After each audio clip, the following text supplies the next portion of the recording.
Can I have your attention? Would you please join us in the Pledge of Allegiance? I pledge allegiance to the flag of the United States of America and to the republic for which it stands, one nation, under God, indivisible, with liberty and justice for all. Thank you.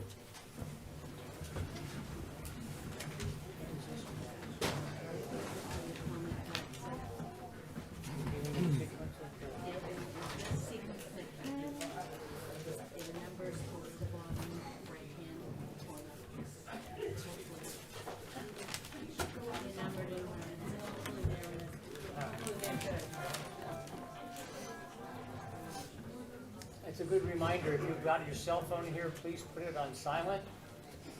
If you need to answer the phone for some reason, please take your phone with you outside of the room so we can keep it kind of orderly and we all can be attentive to the issue at hand. I would appreciate you if you would do that. Can you speak in your mic? Yes, sir, will do. Did everybody hear me regarding the cell phone? Okay, thank you. All right, FOIA notice has been posted. We have the approval of the minutes before we get into the action items. Any comments, revisions, modifications? If not, we have a motion to approve it. Make a motion, we approve the minutes. Okay, second. I'll second. All those in favor, raise your hand. All right, thank you. 2, 3, 4, 5, 6, all right. Okay, at this point, if there are any citizen comments not related to the issues on the action item agenda, any citizen comments not related to the action items on the agenda?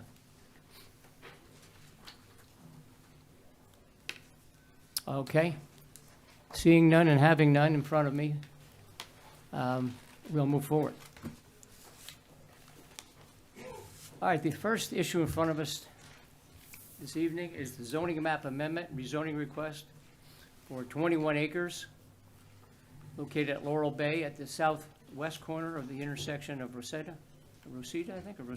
extension from T2 rural to industrial S1. Who's presenting this for the county? After the county, sorry. Yeah. Okay, we'll hear first from the county and then from the applicant. Thank you. All right, is this on? Okay. So the applicant is requesting to rezone 3 parcels to S1 industrial. These are currently undeveloped and in proximity to single-family detached residences. So the industrial S1 zone permits office, manufacturing, industrial, warehousing, and uses that support them. This is things such as vehicle sales and rental, body branding, piercing, manufacturing, processing, and packaging. The 21 acres could potentially yield a 0.48 floor area ratio. The base site area has yet to be determined, though. Whenever we look at the aerial view that is in front of you and look at the surrounding lands, a majority of the land seems to be wetland due to the proximity to Salt Creek. The future land use is neighborhood mixed use. This is moderate density residential is a primary use, with some supporting neighborhood retail establishments. It is within the ACUS overlay, and so the comprehensive plan describes it as residential development and places of assembly, churches, schools, et cetera, should be highly limited in these areas. So light industrial, commercial, and agricultural uses are considered appropriate in this area. Although light industrial use is one of those deemed appropriate for the parcels within the ACUS, a zoning district that allows heavy industrial and salvage operations is not appropriate for these parcels. The future land use map identifies these areas that are located within the ACUS where industrial would be most appropriate, and these parcels are not within it. So whenever we also look, you can see how majority of this area is rural, and abutting these 3 parcels are some larger residential lots. And so with that, staff recommends denial. Did the military weigh in on this? Did they have any input? No, they did No. not. But part of the property is in the ACUS. Yeah, just like a sliver at the top Mhm. one, or the front one. Okay. Questions from the county? Good. None? All right. Okay. Sir, would you please identify yourself and where you live? Yes, my name is Joshua Ward. I was. Could you the- pull that microphone next to you, Joshua? Yes. My name is Joshua Ward. I was the purchasing agent that helped the owner purchase this property. I'm just representing them on their behalf because I was able to articulate a little bit better on what we were trying to do. I delivered a PowerPoint presentation, if we could potentially pull that up to the county. We're working on it over here. Yep. Okay, so these are the 3 parcels. As you can see, so each one of those marked, if you can go to the next slide. Yeah, so each one of those marked properties is a commercial or industrial type property that's within a mile of ours. Obviously, you know, we're not trying to build on wetlands or anything like that and still maintain within like the allowance of what you guys would allow. But if you scroll through the pictures, storage unit, if you can keep scrolling, please, salvage yard, 2 other additional salvage type businesses, another storage unit, and then another type of salvage like car business. So, I mean, there's other properties within that road that are within close proximity to allow that type of usage. Some are within the city of Beaufort, while also look to have been, I guess, grandfathered in from the county from before they had did future land usage. And then this is just kind of a brief statement of what we'd be trying to do. Ideally, we're just looking to do some small storage unit options along with the potential for larger bays if that's allowed, either vehicle storage, item storage, or workshop storage. It's a low traffic area with the flyovers from the airbase.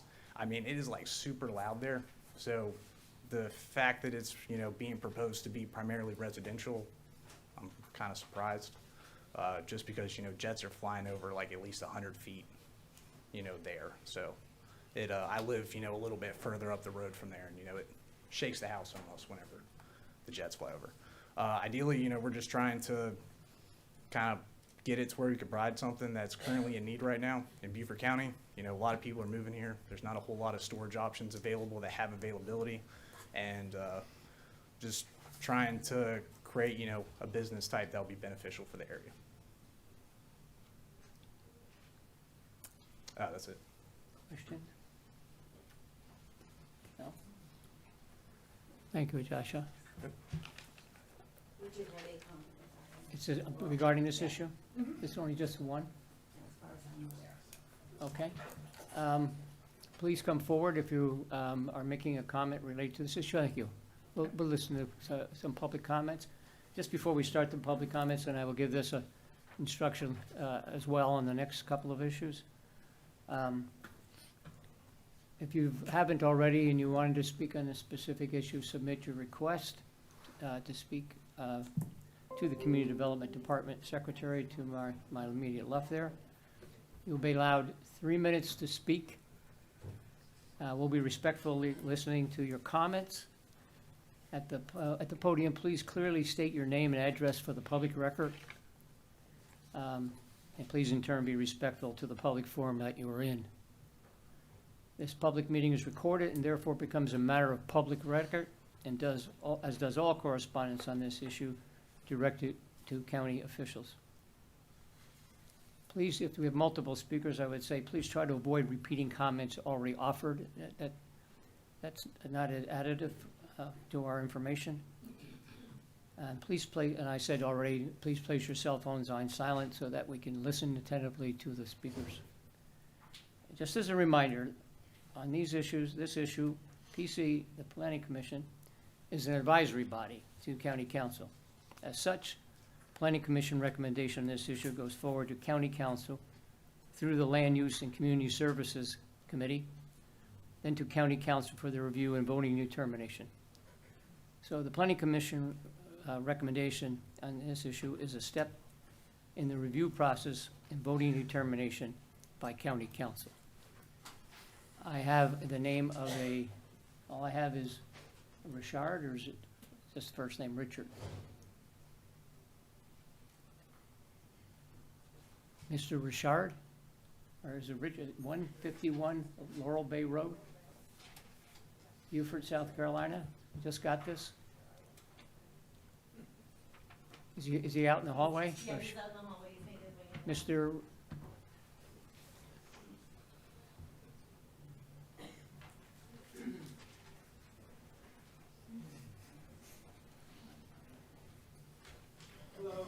Are you Mr. Richard?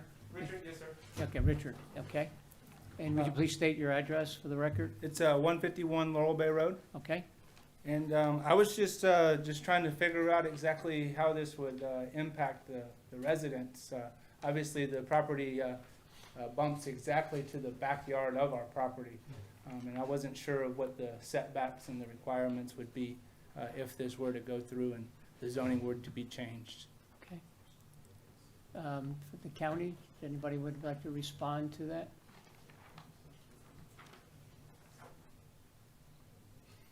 Mr. Merchant, would somebody on staff like to respond to that?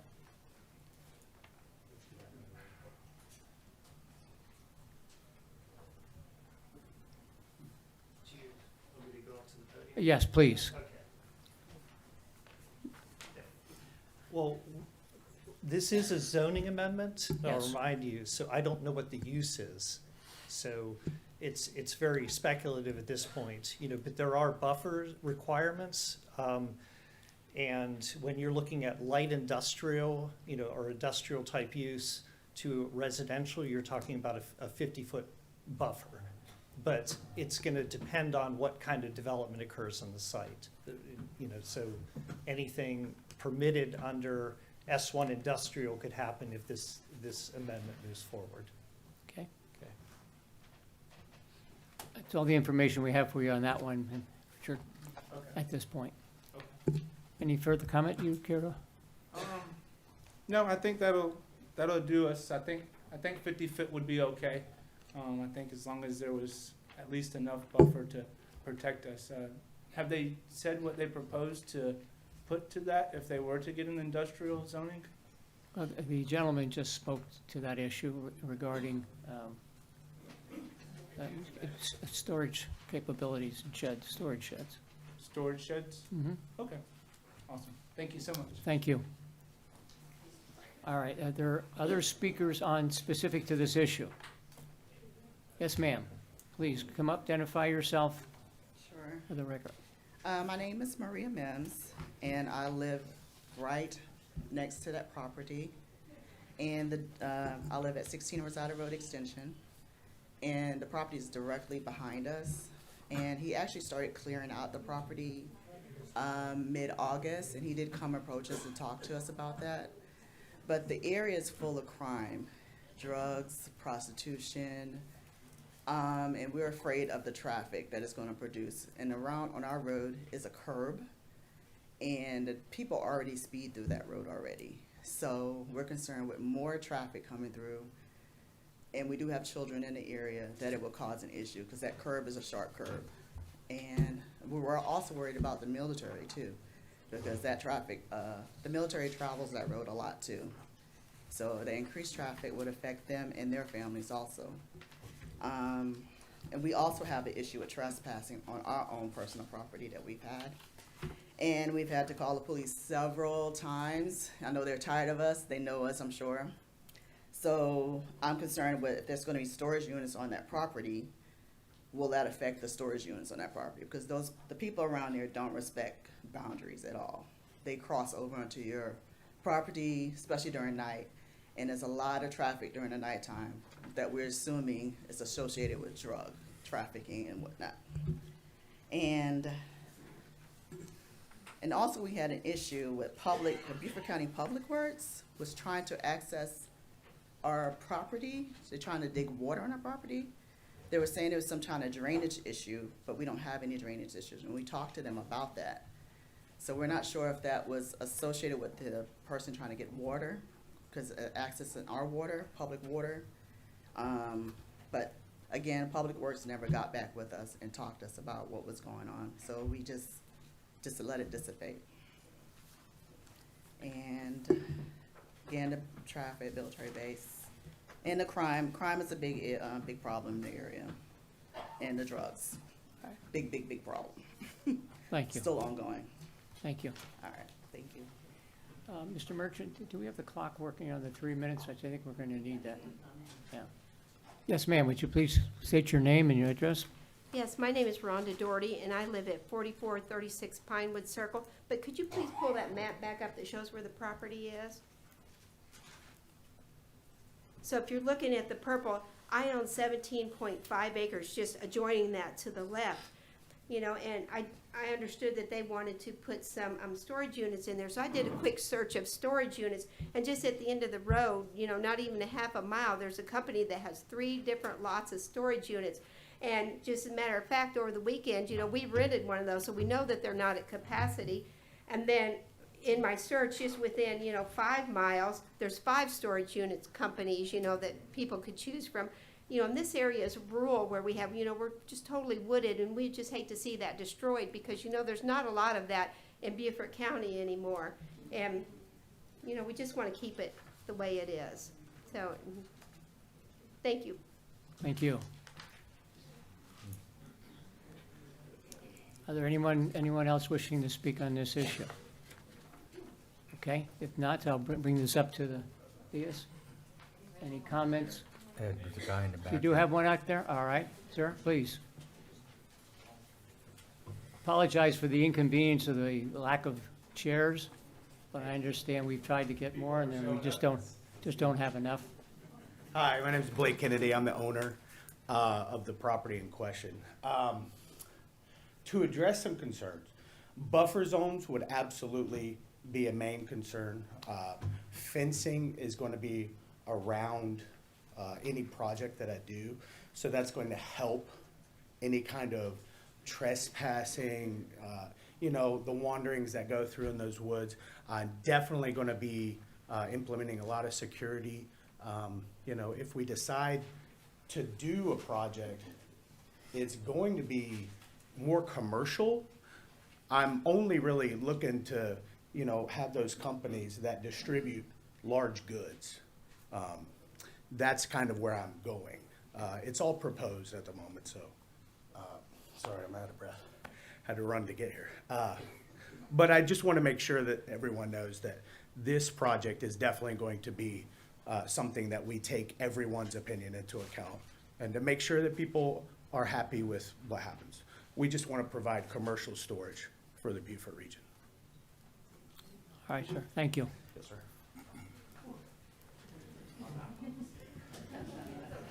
Are there further comments on this issue? Okay. Hearing none. Comments, questions? I have a question. In our packet, it shows that the proposed designation of S1 is the only S1 I can see, unless there is a larger area that I'm not aware of. That is, it seems to be surrounded by T2RN, which is, I think, what it, T2R is what it is now, surrounded by T2RN. So I'm confused about why we should approve S1 in this area, and I like what I would like to support the staff in denial of this. That's my comment. Okay. Comments? Further comments? Yes. I just note, I know it was mentioned that there are some other non-residential uses along Laurel Bay, but those are non-conforming uses, and I think the concern and why this was addressed in the comprehensive plan is that the intent isn't to see non-residential development occurring in a linear fashion all along Laurel Bay.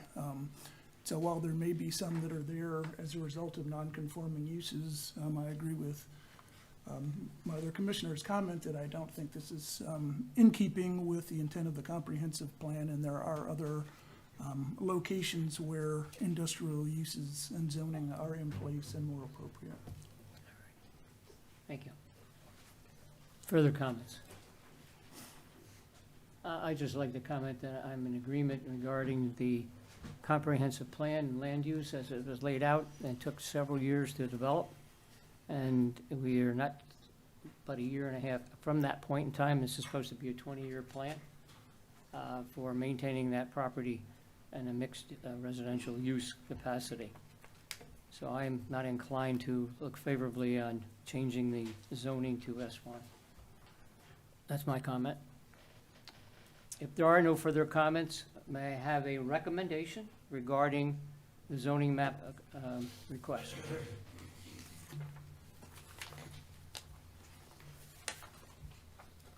Mr. Henney, or? Sure. Yes, ma'am. Go ahead, Joe. Based on the testimony that we heard this evening and the information in the staff report, I would make a motion that we recommend to county council that the rezoning from T2 R to S1 be denied. All right, Second. can I have a second? All right. Further discussion? All those in favor of the recommendation not to approve? Raise your hand. That appears unanimous. The zoning change request is denied as a recommendation going forward to the Land Use and County Council. All right. Thank you. The next issue in front of us is zoning map amendment, rezoning request for 502 acres located at 288 Dualamo Road to be removed from the cultural protection overlay boundary. Ed, I think you need to speak up. I think people are having a hard time. Can you not hear me? Yeah, Okay, please speak up. Yes, thank you. okay. Let me repeat. Is that better? All right. In front of us is a zoning map, a zoning request for 502 acres located at 288 Dualamo Road to be removed from the cultural protection overlay boundary. All right, we'll hear from the county.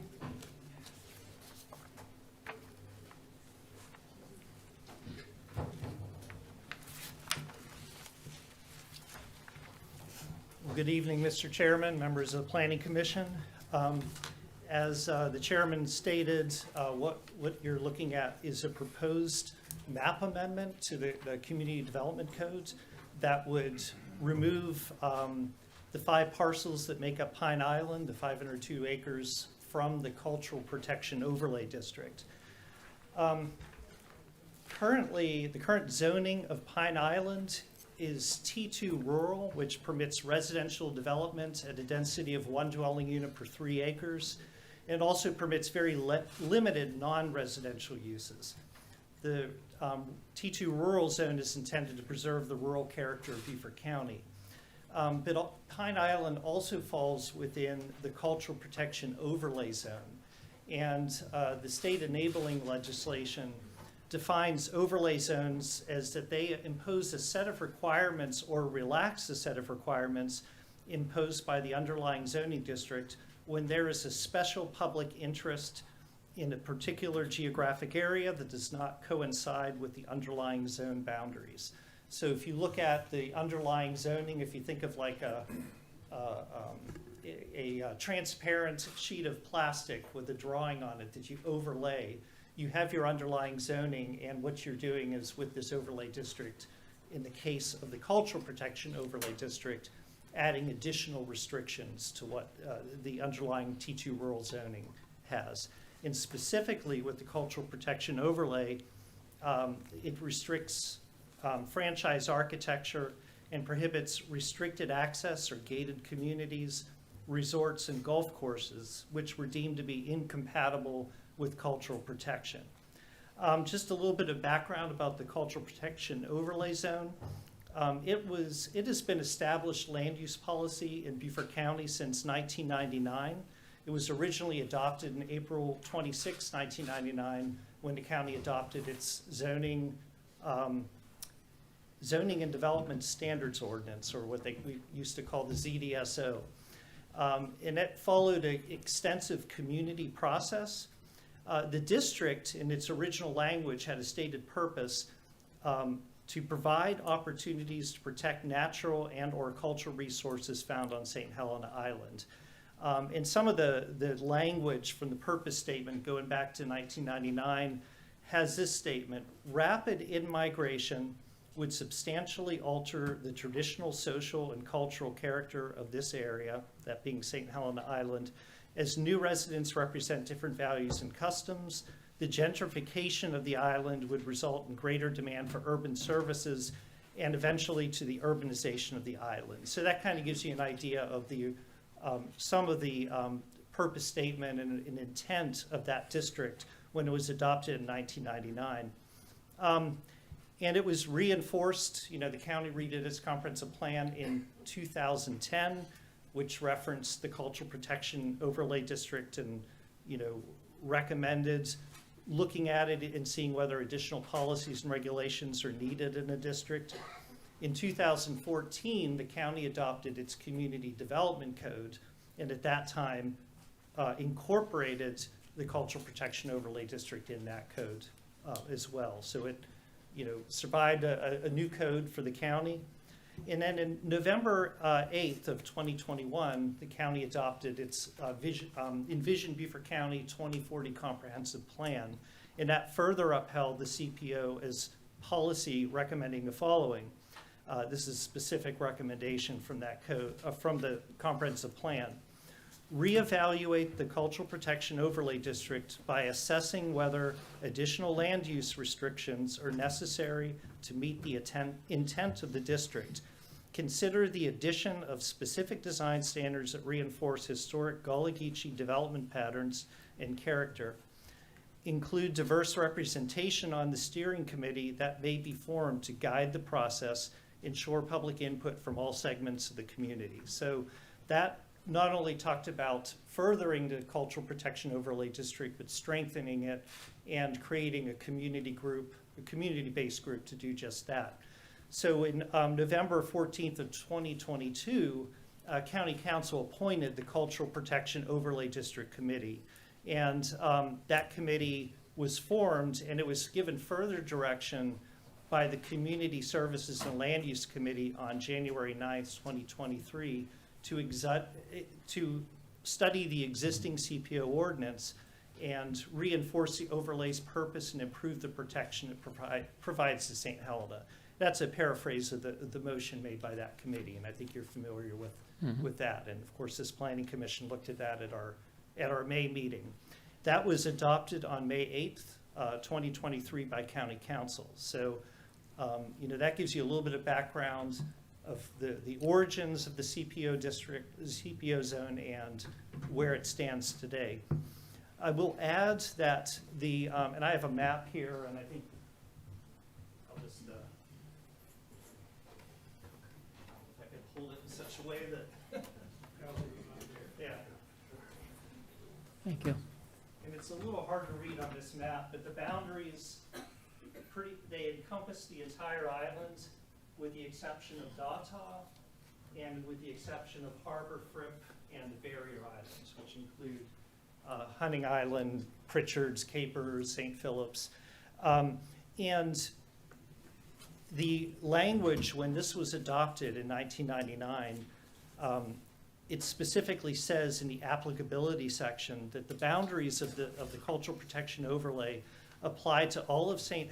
Helena Island with the exception of Fripp, Harbor, Hunting, and Dataw Islands, and and also the unbridged Barrier Islands, including Pritchard's, Capers, St. Philip's, and Bay Point. The applicability statement specifically says that the CPO district requirements apply to new uses. It is not the intent of this section to create non-conforming use of existing uses. Subdivisions, PUDs, and other developments approved prior to the adoption in 1999 are exempt from the requirements of this section. And so that, to me, as staff, it's clear that that's a justification of why those boundaries were drawn and did not include Dataw, Fripp, and Harbor, because those had already been established, subdivided, the patterns had already been established in 1999. Also, in analyzing this, looking a little further with the comprehensive plan, the 2040 comprehensive plan has a whole, places great value in protecting the natural and cultural resources of St. Helena Island. There is a section, there's an entire Spotlight St. Helena section in the code, The plan provides that Beaufort County's Gullah-Geechee community makes evident that the region's cultural resources are not just the historic sites, waterways, sacred grounds, farmlands, open space, hunting grounds, in the land on which traditional events have occurred. It states that the most important cultural resources are the people themselves. And so that is, to me, is abundantly clear of what the intent of this ordinance is. In implementing land use policies,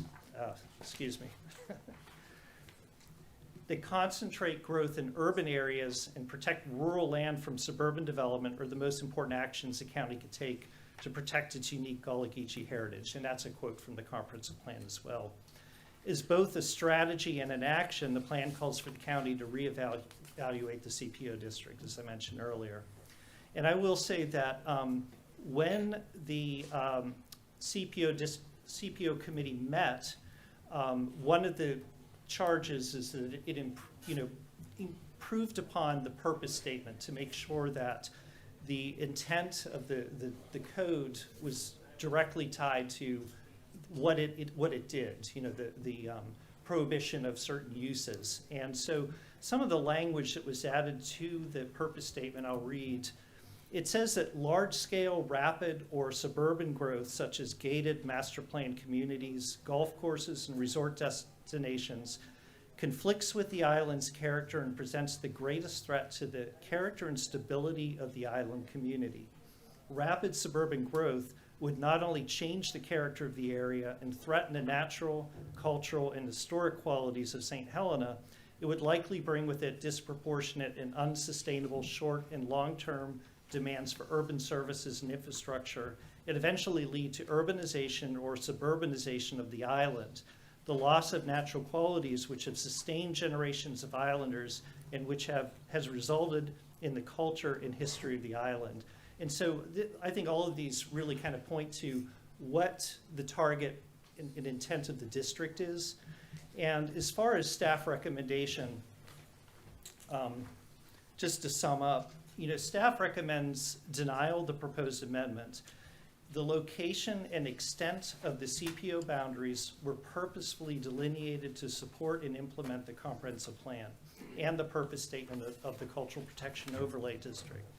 To move the boundaries for the purpose of excluding certain parcels erodes the effectiveness of the Cultural Protection Overlay by allowing the very uses that have been identified as posing the greatest threat to the character and stability of the island community. So that is our staff recommendation, is for denial. Good. Thank you.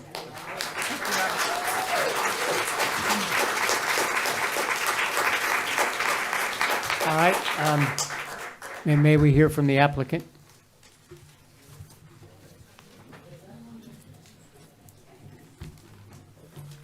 Tough act to follow. Good evening. Evening. Thank you, Chairman, Commission. My name is Elvio Tropiano. I'm the owner of subject property, Pine Island. I'm excited to speak to the Commission tonight because we have a unique opportunity here to actually help plan for a very important place in Beaufort County, which is St. Helena Island. Like many, I arrived here over 2 years ago and was immediately taken by the indescribable elements that make Beaufort County a special place. So I decided to stay here. This is now home, and I purchased a piece of property with the intention of building something that the county, the community, and my team can be proud of. That desire still stands today, and decisions made by this committee in Beaufort County will determine if that can become a reality. According to Beaufort County, the role of the Planning Commission, I don't need to tell you guys this, but just for information, is to advise council on matters relating to the preparation for the future, to advise council on ways of overcoming collective problems involving the county, and to advise council in the orderly planning for wise conservation of natural resources, preservation of the scenic beauty and environment of the lands and waters of the county. This role is extremely important every time this committee meets. And tonight, even more so, because decisions will have a direct effect on the future of St. Helena for many generations to come. That's a responsibility that needs to be cemented in fact, not just emotion. I implore you to listen to the facts when considering the outcomes and to look at this as an exercise of common sense. I am requesting that my property, Pine Island, be removed from the CPO because it will actually allow me to achieve the goals of the original CPO ordinance stated, as Rob said, to protect the natural and/or cultural resources found on St. Helena Island. I know this is seemingly the opposite of what you've been told to date, but Pine Island is such a unique piece of property that this is the reality of the situation. Please pay attention to the facts as I tell you them because they have a material impact on how we arrive at a decision. We'll start with the history of the property. Pine Island has not been a part of St. Helena daily activities for over 160 years.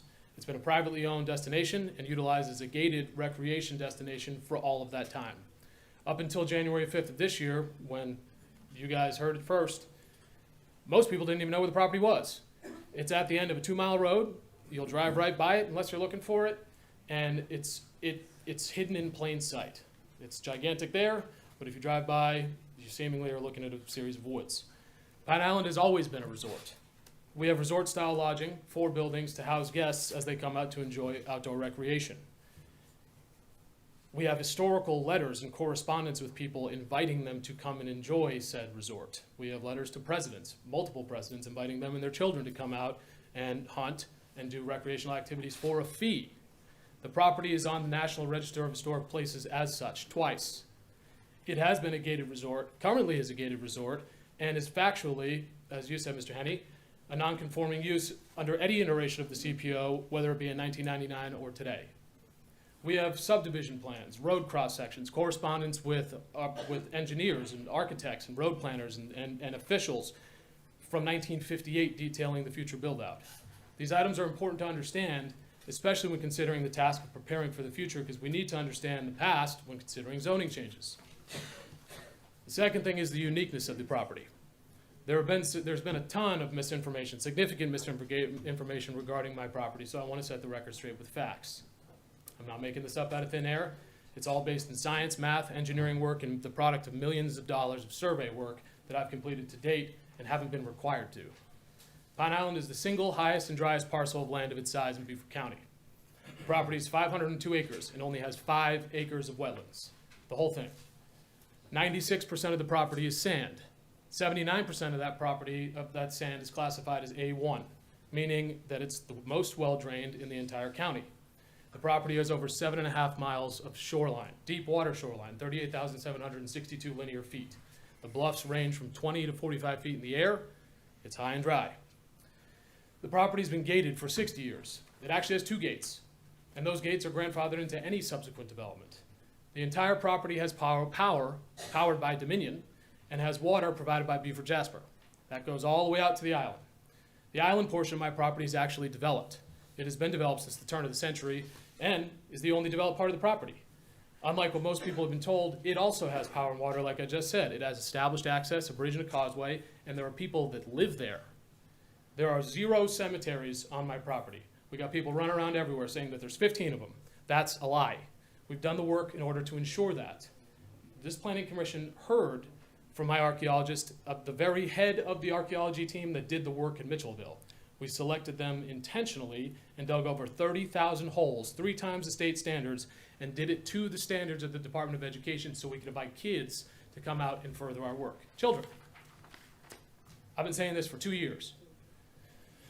All these facts add up to a unique, extremely unique scenario on an extremely unique piece of property. Pine Island is the single most developable piece of land on St. Helena Island. It has the required soils, required water access, topography, and all the elements developers look for when assessing a piece of property to develop. What you've been told is to the contrary. Those are the facts. Now, facts about the zoning map amendment. The item before you, the zoning map amendment for my property, was not submitted recently to get out of the rules. It was submitted in November last year. It is important to note this because the initial submission took place prior to any organization of any committee, prior to any changes of any rules, and prior to any targeted campaigns against me, my family, my team, and that property. The county, the ones who are saying that this application seeks to defeat the policies, are the ones that asked me to table that application in November. I'm not pointing fingers because we respectfully agreed to do it to strengthen the area. But now we're right back where we started. Let me tell you why. The committee and the broader public are being told that I'm trying to get out of the rules. That's not the case. We haven't solved the problem that St. Helena faces. Not me. I don't have a problem. The intent of the CPO, as Rob stated, was to prevent was to protect natural and/or cultural resources found on St. Helena Island. The way that it's supposed to do this is to prevent rural gentrification and displacements of residents. T2 is supposed to do that as well. As the Planning Commission, this committee understands what gentrification is. As Rob said, it's the rapid in-migration of new residents that creates a greater demand for urban services.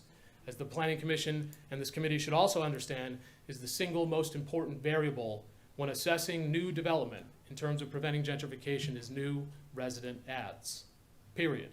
Specific to St. Helena, new resident adds, especially in high-priced waterfront property, could lead to displacement because of the property taxes increasing. If we agree that the intent of the CPO district is to help curb gentrification and displacement, then all proposed projects should go through the filter with new resident adds at the top. That's it. The options. I'm developing this property. It's my property, and in the United States of America, I have that right. That can't be taken away from me. The property is not for sale. I have completed every single task necessary to develop this property at the end of this process, one way or the other. Over the last 2 years, I've immersed myself in the area to understand, to the best I can, how me and my team can be a part of a solution to be the best possible neighbor and to help partner with St. Helena for the future, not part of the problem. As the zoning director also stated, the primary threat to the long-term viability of Beaufort County's Gullah Geechee communities is land development. In my opinion, an additional primary threat, secondary, primary, 1A, 1B, to any community is a lack of possibility, a lack of investment, a lack of recognition and resources. The development of my property is inevitable. We now have an opportunity to shape this in a manner that's beneficial to the community. The first option, that one. If we remove the property from the CPO, it will allow me to reduce residential density by over 60% and have 0 new permanent residents. This aligns with the intent of the CPO because it prevents gentrification, because nobody will live here full time. They don't need anything, urban goods and services.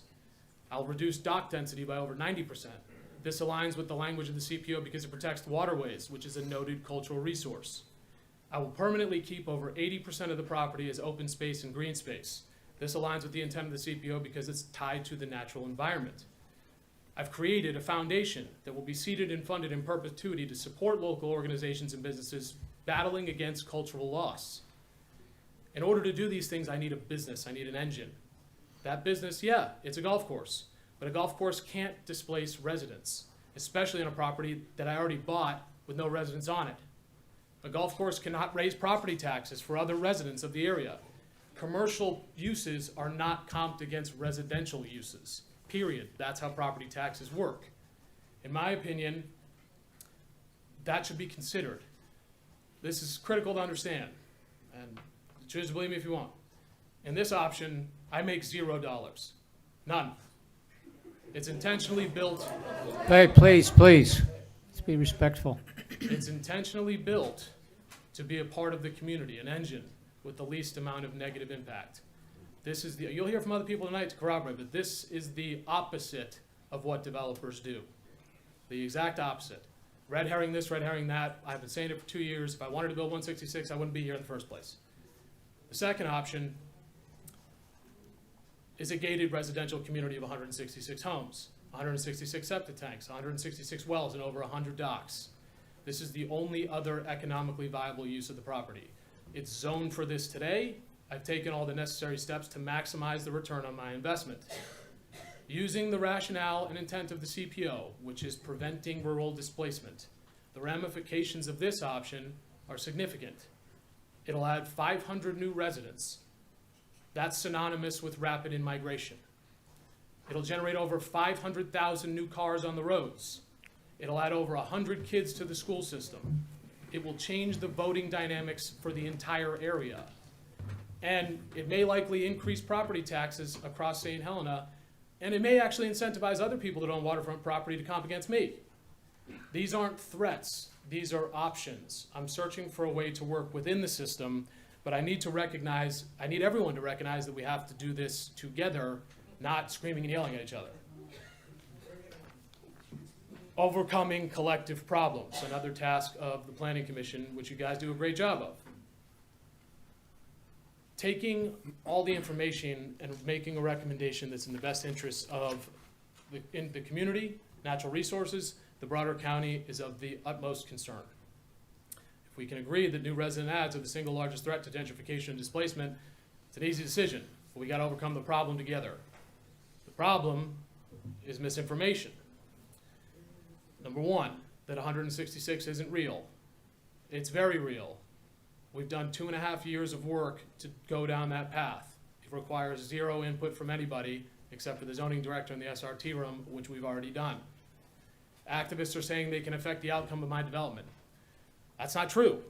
They'll have zero effect on the outcome of my development. Irregardless, even if they did, new residents will still be added. Somehow, they bring it down from 166 to 130. Great. That's 495 new residents. Problem number two is the spread of this misinformation. We've had campaigns created against me and my property that's only going to be detrimental to the community that they're pretending to protect. People are being told that a golf course would create land loss. It can't. It's a product of new resident ads. They're being told that development would destroy their way of life. We actually want to be helpful in helping that persevere and support it. They're being told that property taxes are going to skyrocket if I build a golf course. We've been over that. It's not how it works. The domino effect is the third item. As you heard, that's one of the number one things going on. We don't want to be Hilton Head. I get it. T2R can't be Hilton Head. You can't build a resort in T2R. You're allowed 24 rooms. No developer wants to build a resort with 24 rooms. If we set a precedent, this is a positive one, not a negative one. There are a total of 5 other parcels on St. Helena that could support, that have the size to support a golf course. They don't have the requisite soils or the access to do it. Even if they did, if they wanted to build a golf course, and I'm willing to commit to all of these things contractually in perpetuity, they'd be required to do that as well. That would be density reduction. That would be dock reduction. That's literally impossible because it doesn't make any financial sense. And if they did, they'd be taking cars off the road and new resident ads, which is the goal of the CPO. That's a win. They won't, but they might. And if they did, it'd be a good thing. Planning Commission, you guys have to use your collective wisdom, I'm hoping, to help overcome these collective problems. I have a problem. This is the first time, I think I've used all my time that I've had already up here. I had a total of 9 minutes over the last 6 months. Please. What I'm saying is I've only had 9 minutes in the last 6 months. Now I've used 10. They're being told. Please speak, please address us directly and not the Apologies. audience. The people are being told they're making an informed decision. They've made an informed choice. That's not the case if they haven't been given the facts. And these are the facts.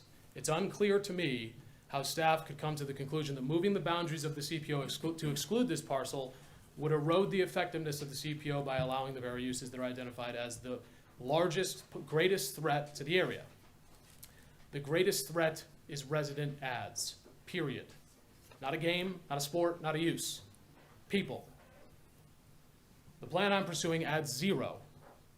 It's a commercial use that has 0 impact on residential taxes. It doesn't create gentrification. It creates a recurring revenue business that provides committed annual resources back into the community. The plan that I may be forced to do, like we've said, may introduce 500 new residents, significant stresses on infrastructure and the environment, and most importantly, it'll introduce new lots at an extremely high price point to the local market, which could lead to the ripple effect that everyone's talking about. The comprehensive plan is a guide. It's not always right. In 2021, after the passing of the comp plan, the zoning director, in response to criticism that that very plan does nothing for the community of St. Helena Island, stated, land use planning is a very complicated issue. Halting development may lead to less investment in rural communities. That very thought process is what actually leads to the erosion of the CPO, the erosion of St. Helena, and the erosion of the community. Without continued, thoughtful investment of time, energy, and resources, the eventuality of the area is undeniable. Members of the Planning Commission, your task is to prepare for the future, overcome collective problems, and allow for orderly planning that protects the environment and the broader county. Before you today is a decision that will shape the very future of St. Helena Island, forever. You have a team. We've got 17 people that all put their hands in to commit to this, that want to dedicate to being part of the solution. That requires a decision of leadership on behalf of you. I agree that the most important cultural resource is the people themselves, so let's act like it. Thank you. Thank you. Did anybody have any questions up here? Did you want to address to him? A Do you have point of questions? clarification, please? Mr. Tropiano, can you please come up?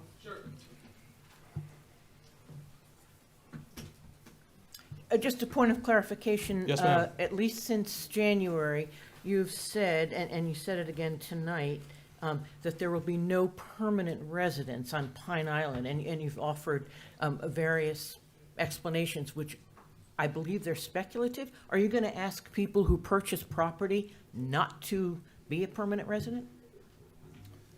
That can be part of the ongoing discussions of compromise, for sure. You've stated it as fact. I'm asking, is that part of your plan? Well, the lots are already sold, and everyone that has purchased them will not be moving here.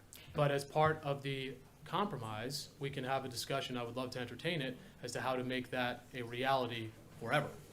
I don't think we are in the business here tonight of compromising with you, sir. I'm trying to elicit a fact.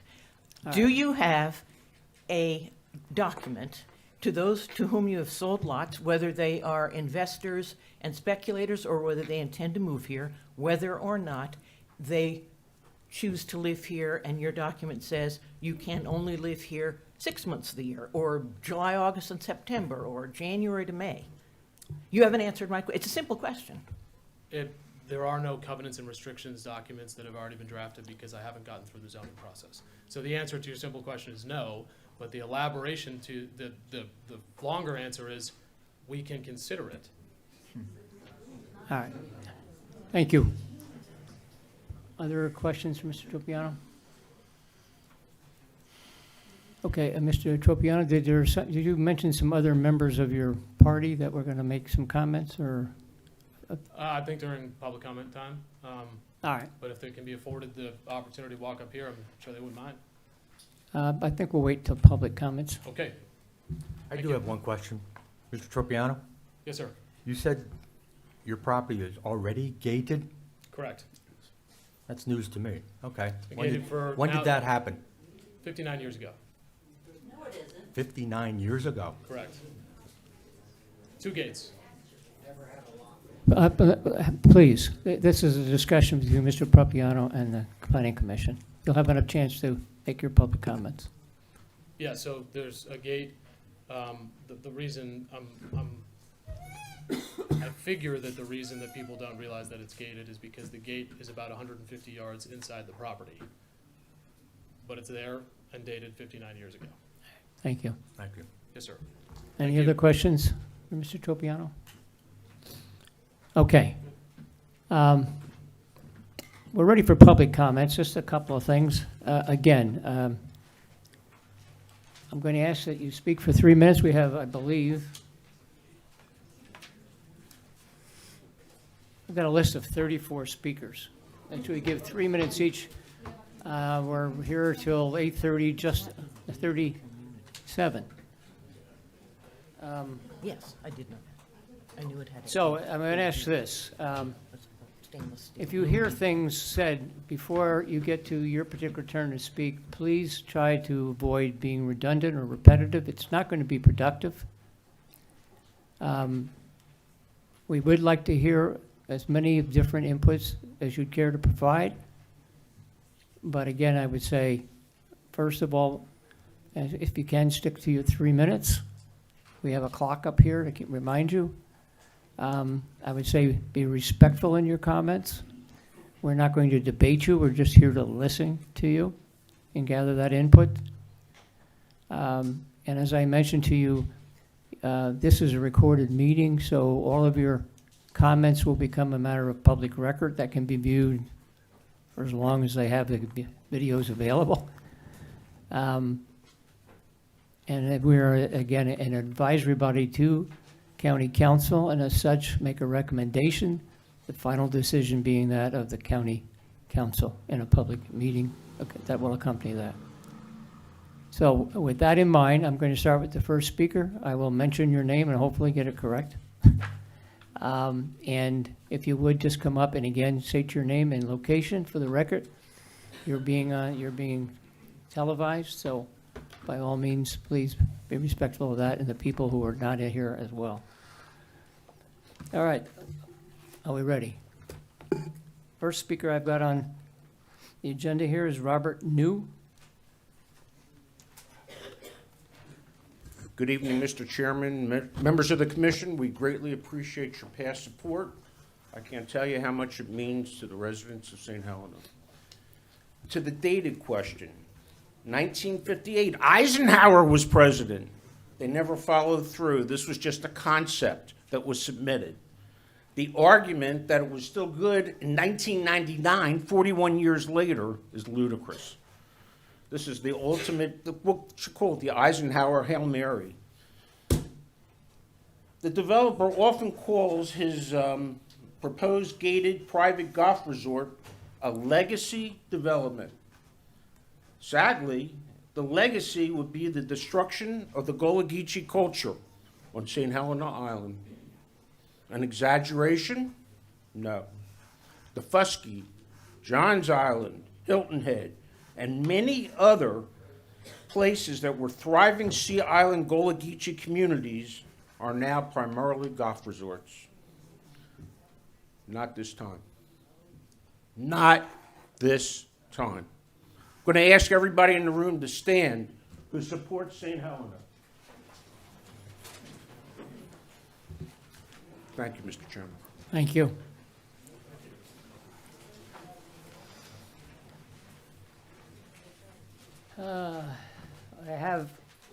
I know I'm going to miss this because some of this, I can't read some of the writing.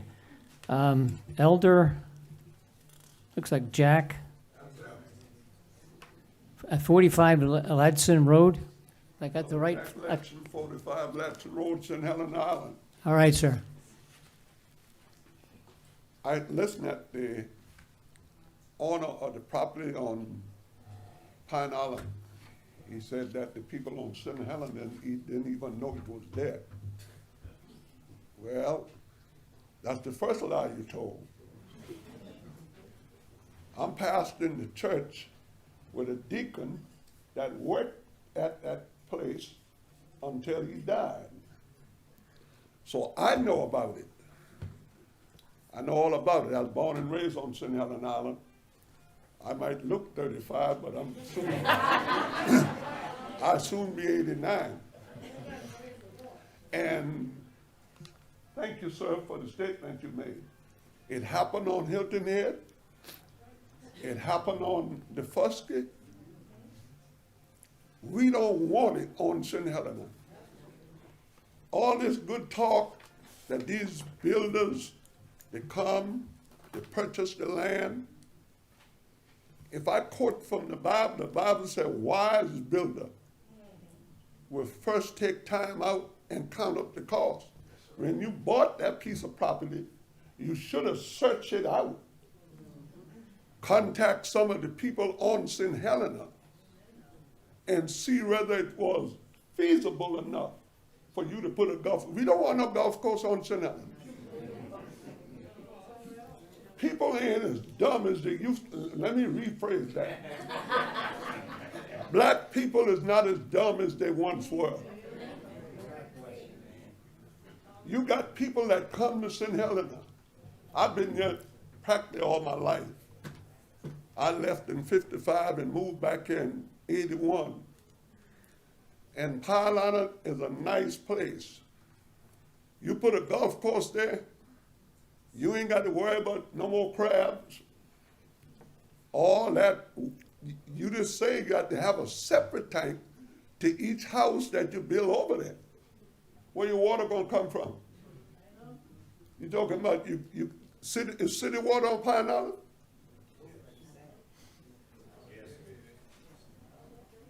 Please address us. So what I'm saying to the councilman here this afternoon, the last time I was here, we voted unanimous that we wasn't gonna have nothing over there.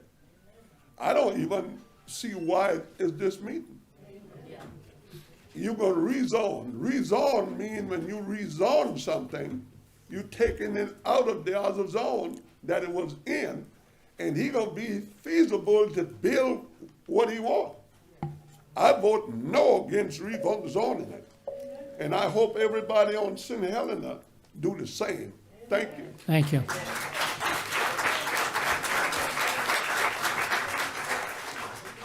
Mr. James Smalls.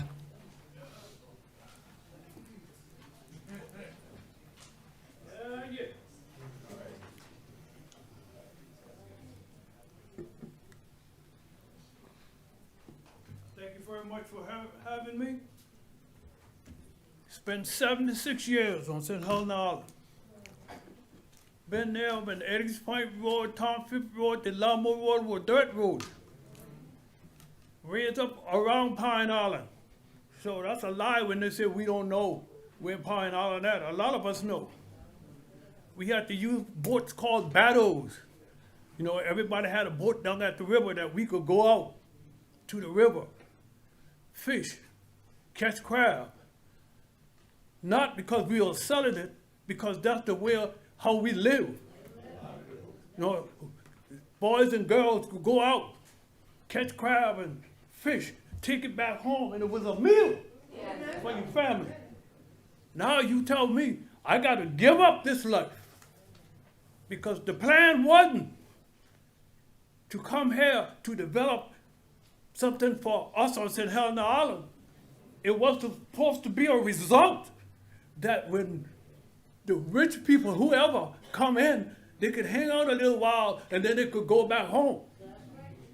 That's why her question couldn't get answered. Now, let me tell you something. But a year ago, I had my house burnt down.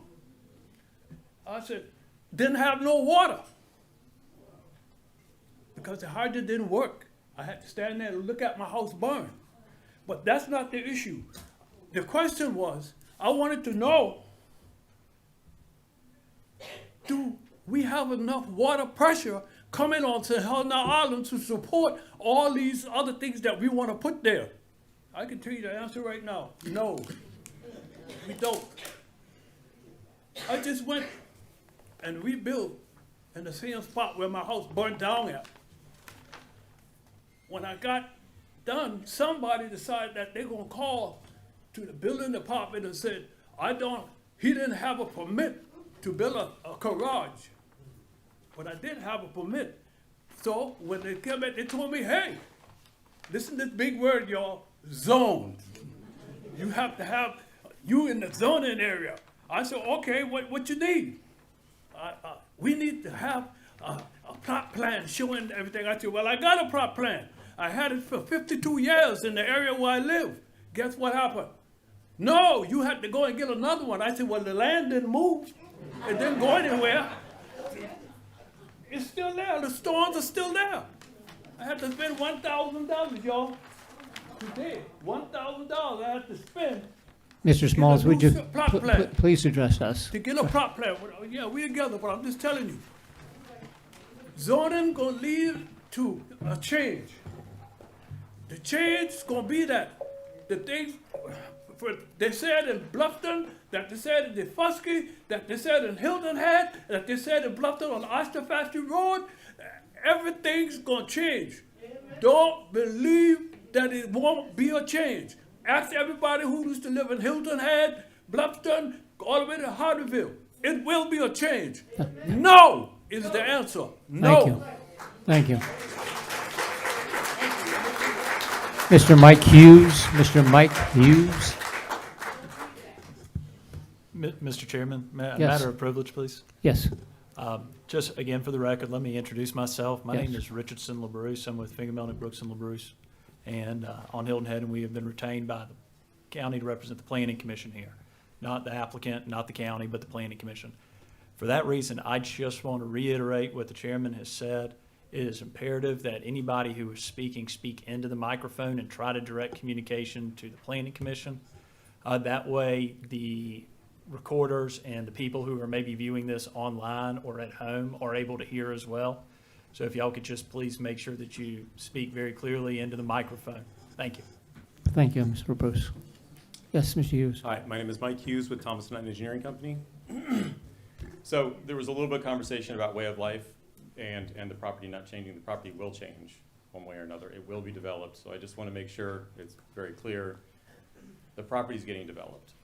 In way of life, we will do our best to protect the water quality, regardless if it's 166 lots or if it's 50 and a golf course. So water quality aside, I just want to make sure we will do our best to make sure we are adhering to the requirements of the code for water quality protection and the environment. So the application was reviewed, and there were basically nine categories for assessing whether the zoning amendment should be considered. And if you look at the 9, right, initially it goes through and it runs through, is it consistent with the further goals of the policy of the comprehensive plan? And then it lists the primary threat to long-term viability of Beaufort County, Gullah Geechee community is land development. Again, our goal is to reduce development. Our goal is to reduce density. So I would say we are more consistent than the current zoning to meet that intent. And the most important resource is the people. And we are not displacing any people. So this is a privately owned property. No one is being displaced. Is it in conflict with any of the provisions of the development code? Well, yeah, because that's what we're here for. We're actually looking for an amendment to the code to remove the overlay. Addresses any demonstrated community need. It will create more jobs and more opportunity than a residential neighborhood would. That is a fact. Is required by changing conditions. The changing condition we have is we had a completed application that met the code, and this was submitted prior to the amendment to the CPO. So by changing the code or by giving us a zoning amendment, we are actually being consistent with the plan that was already submitted and approved as an application to the county. So that would allow us to have a condition as to why we should be considered as an amendment. Is it logically an orderly development? Yes. It is a low impact intended use. It is consistent with the area. Would it result in adverse impacts to a natural environment? Again, either way we develop this, we will be consistent with protecting the environment, whether it's the 166 lots or we do the golf course with the 50 lots.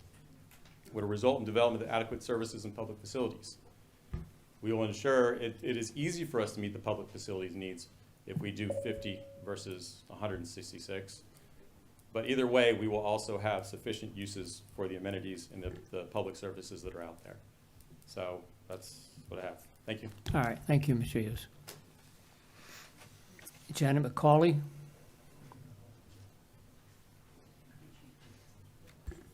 Janet McCauley, 66 Delamo Bluff. I am a neighbor directly impacted by any development to St. Helenaville and Pine Island. I'm an educator, a history guide, conservationist, and founder of Adaptive Golf. I am adamantly opposed to a proposal that we remove more than 500 acres from the CPO. It ignores the community concerns, public rallies, petitions, and would set a very detrimental precedent to the future of St. Helena. At no point in time over the past 2 years has the developer reached out to those of us directly impacted. The power lines to Pine Island go right through our yards in Delamo. And this property has clearly been in the CPO, and contrary to a statement in the appeal, it was not a mistake that the property is in the CPO. The communities that were excluded had guards at gates, not dirt roads with pasture gates. I note in the history the former owner had merely a goal to expand into a recreational and housing area. Let's be real. This is a proposal to create a gated community with multi-million-dollar houses, with an exclusive golf course that will not benefit any of us, and will create menial jobs, drive potential to raise our taxes, and displace many who live in this area. 0 new residents, does that imply short-term rentals? We're already dealing with some of these impacts now. Looking at an interview in the Island Packet, I can assure you, we are not misguided, and clearly can see the pressure a developer would have with his investors. That doesn't mean we ignore the historical significance, the culture of the indigenous and the Gullah Geechee that occupied these precious lands, and the impact to the environment. And also responding to that interview in the Island Packet, this is not a choice between compassion and stupidity. Thank you for your comments. Leslie Lindhart.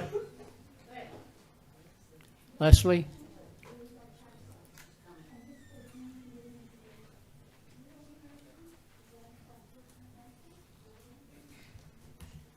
Good evening, Mr. Chairman. Leslie Lenhart with the South Carolina Environmental Law Project. And I am here tonight on behalf of the Gullah Geechee Sea Island Coalition. Queen Quet could not be here. She's in Washington, D.C., advocating for the Gullah Geechee culture. But she did submit comments, written comments to you today, and I would like to, for the record, highlight some of those for you tonight.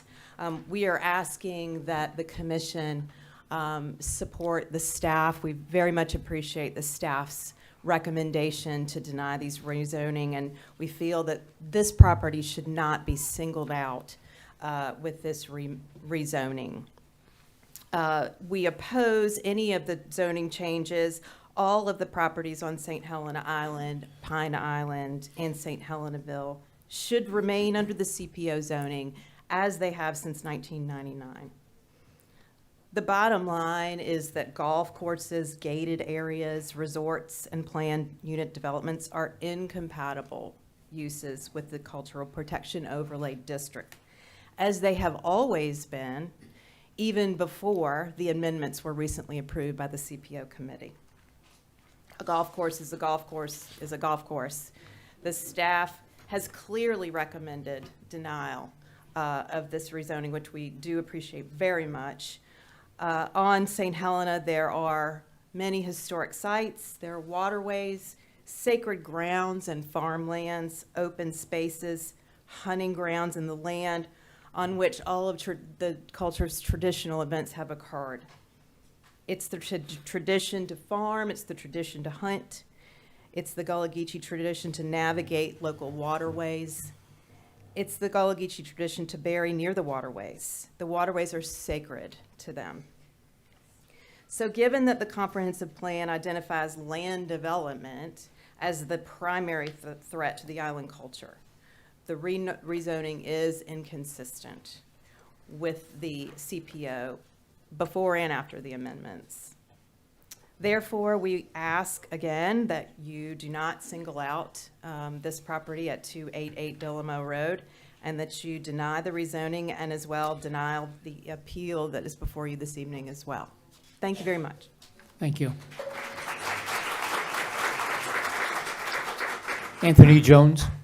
Anthony Jones.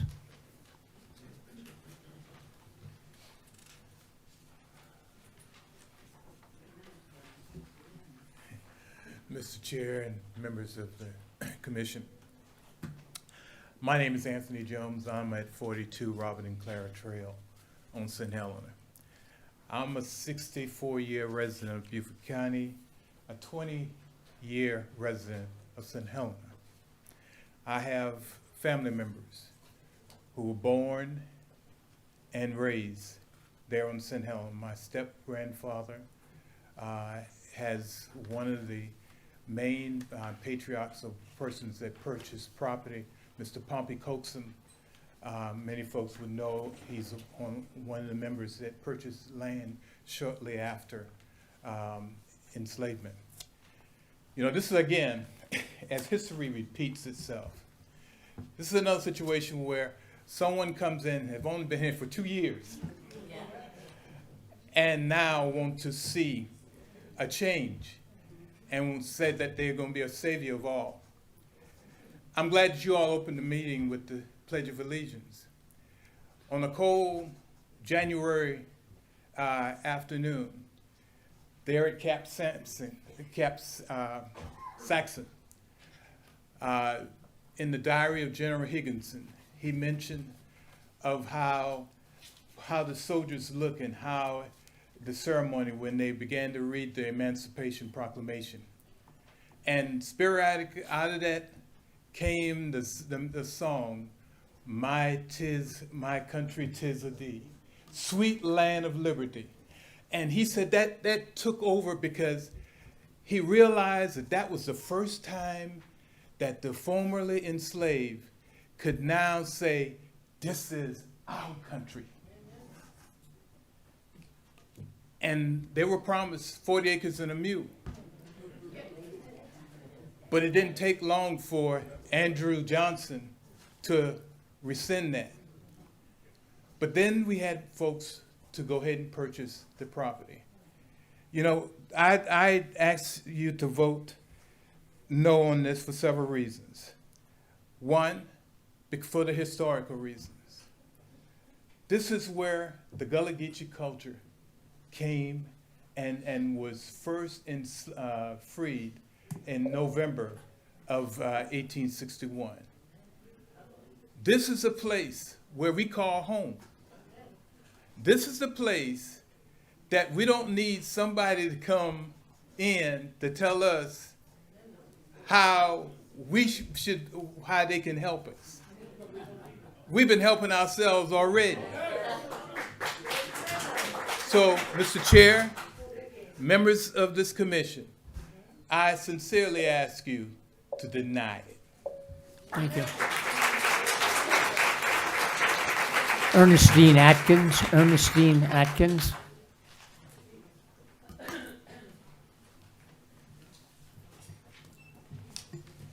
Good evening. My name is Ernestine Atkins at 36 Atkins Bluff, Beaufort, South Carolina, right across the road from Warsaw Island. But my family were born and raised on St. Helena. I'm also a property owner of St. Helena Island. I come before you this afternoon to tell you that since 1993 or through 95, I was on the Penn Center Planning Board to help present or help save the CPO to be in place. We went to classes for almost 4 years, from 1995 to 1999, when we came before this committee asking to adopt the CPO. So today, I'm here to ask you we want no exception to the CPO. Penn Center respectfully have asked and helped the community to preserve St. Helena Island. In every meeting that we have had, we always ask people to help preserve St. Helena Island. I don't want to repeat some things that were said earlier. There's some tale that has been told about Pine Island.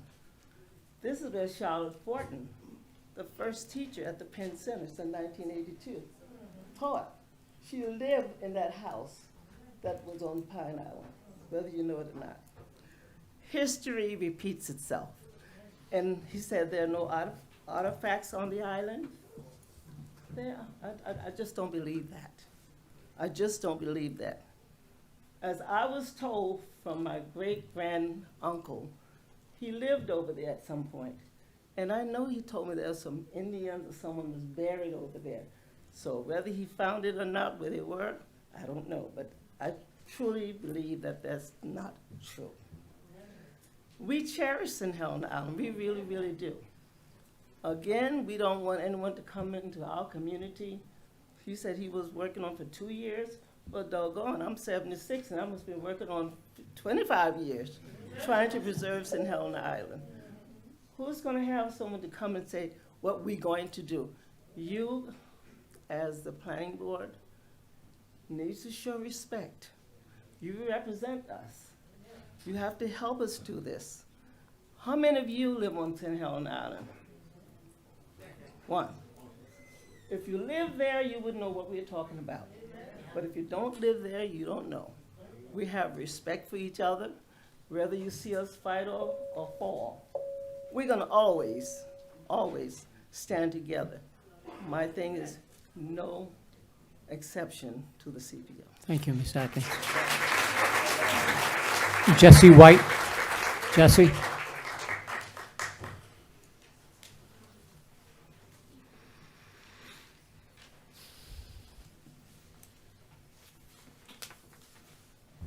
Good evening, Planning Commissioners. My name is Jessie White, and I'm the South Coast Office Director for the Coastal Conservation League here in Beaufort. Despite the clear and consistent message from the St. Helena community over the past 6 months, and truly over the past 24+ years, that golf courses, resorts, and gated communities have no place on the island, we are back before you this evening because the developer continues to press for a special exception to the local zoning rules in order to build something that is expressly prohibited.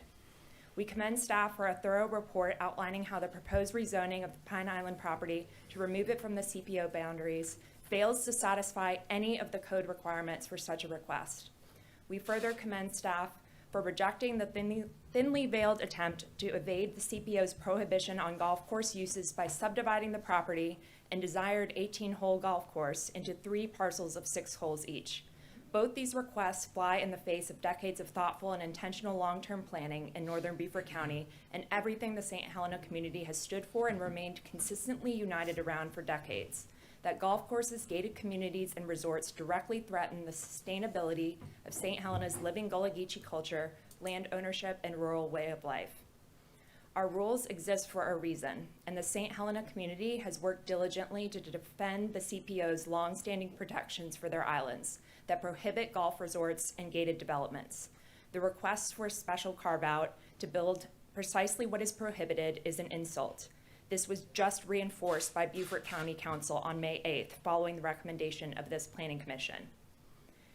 Well before the adoption of the 1999 zoning laws and comprehensive plan, master plan communities located nearby but outside of St. Helena, like Dataw, Fripp, and Harbor Islands, had already obtained their development approvals. Bay Point Vistas and Bermuda Bluff likewise had individually recorded subdivision entitlements that predate the original CPO in 1999. These are only relevant in demonstrating the incompatible development which the CPO was created to prevent from proliferating across St. Helena Island. The CPO boundaries, as astutely reported by staff, were drawn purposefully. And by moving them, you're eroding the effectiveness of the CPO. The proposal for a rezoning and the appeals directly contravene the policies and goals of the Planning Commission, or of the comprehensive plan, as well as the intent of the CPO and the letter of that law. As originally envisioned in 1999, it has always prohibited golf course developments, gated communities, and resorts. A private fence is not the same thing as a gated community, and historic use as a private recreational retreat is not the same thing as a resort. Please uphold the integrity of the CPO and reject these proposals. Thank you. Thank you,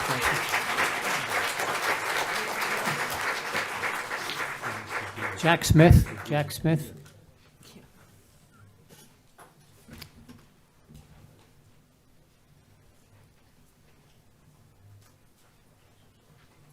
Good evening, members of the Commissioner, members of the Commission. Thank you very much for the opportunity to speak.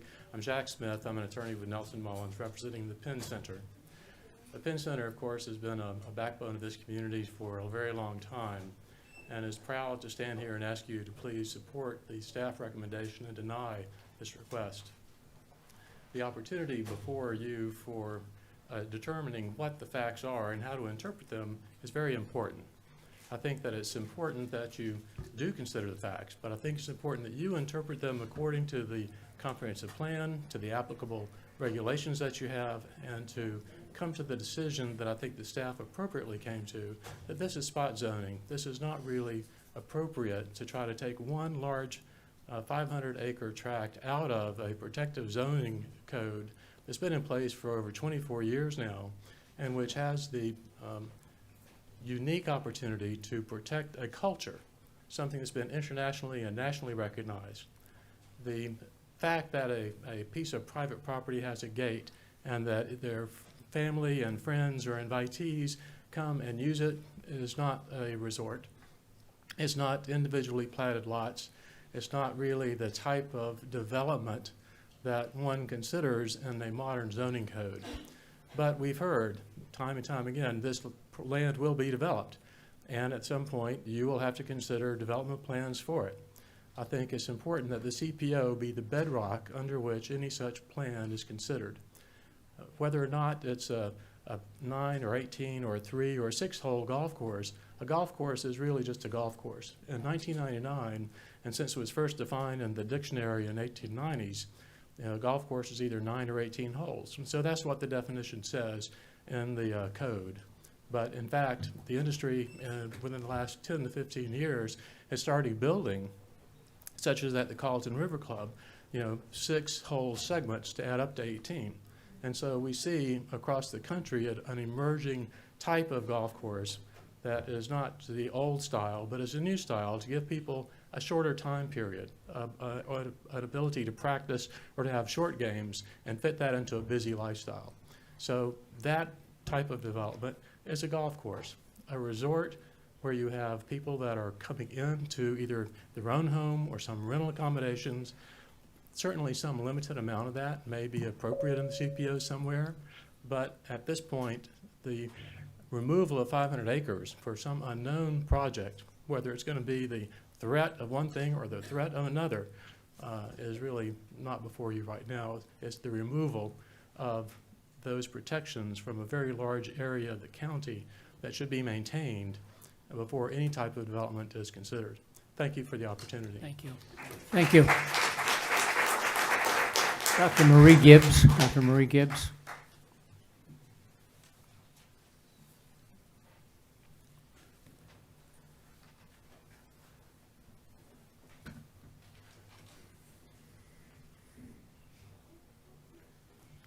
Good evening, Planning Committee. My name is Marie Gibbs.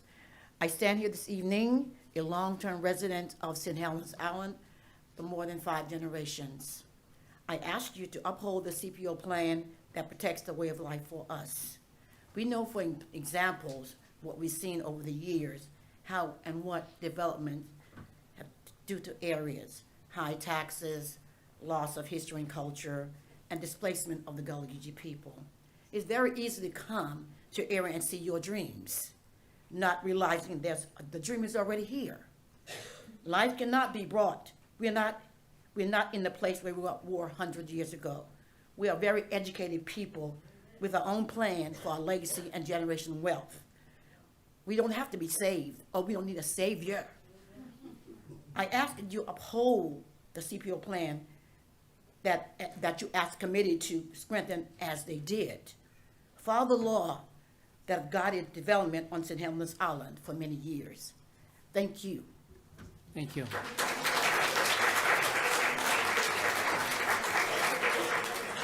Miller Inez. Miller Inez.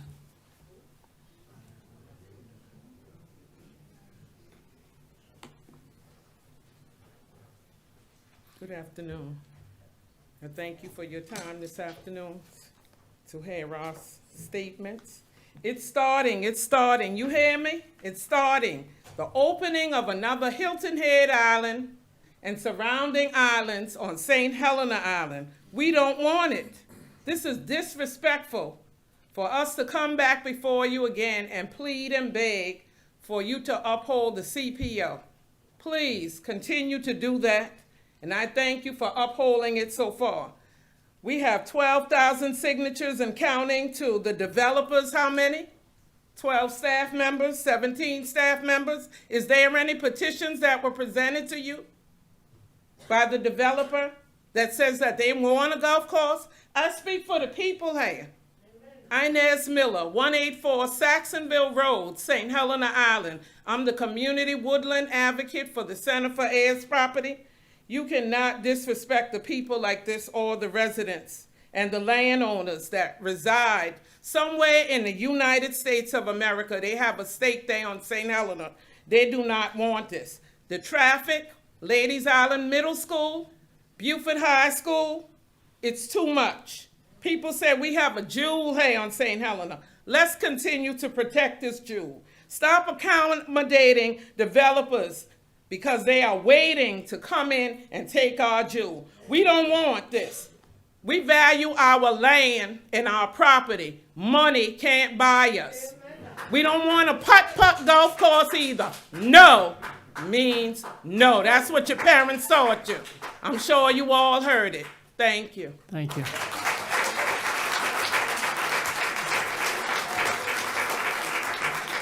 This is Samuel Williams.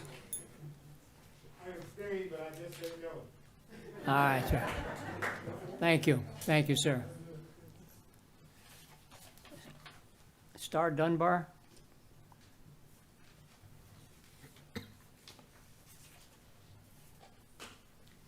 Good evening. Good evening. As you stated, my name is Star Dunbar. I am a member of the Amasi Indian tribe. Chief Gentle regrets that he was not able to come, so I'm speaking on his behalf. Chief Gentle daily educates anyone who would listen to the value of our culture and those who are connected to our tribe. I stand before you tonight and state that we're indeed invested in the preservation of the culture and the land at Pine Island. We have an intimate relationship with the Gullah Geechee people because we have fought and guided them to safety. And once again, we are faced with the foreign parties wanting to force their ways onto native lands, to take away the authentic experience of the people, the history. We cannot continue to destroy, erase, or ignore the culture that is embedded in the land, the souls, and the hearts of the people. There are a generation of people from the past, present, and future who are and will be disconnected to their history. Can you imagine not knowing or having documentation or artifacts or sacred land or traditions of your family members, or how difficult it would be to discover said items? People want to learn their history, their roots, through visiting places of their ancestors who lived, fought, and died. A golf course undermines the sole purpose of the Cultural Protection Overlay Zone and will not benefit this cause. We cannot allow monetary gains to outweigh priceless culture history. History has robbed us, history has robbed educating our people. History has also made it difficult for people who support the land and the Gullah Geechee, or who would want to learn and respect the culture of the people who live in the community. Please, do not repeat history that has failed our people. We are the Amasi Indian tribe. We stand with preserving, protecting, and the protection of the Pine Island for generations to come. Thank you. Thank you. Jane Caffrey.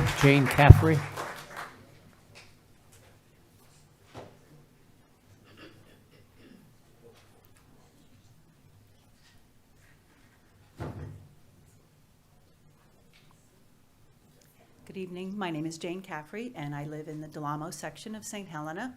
And thank you for letting me speak.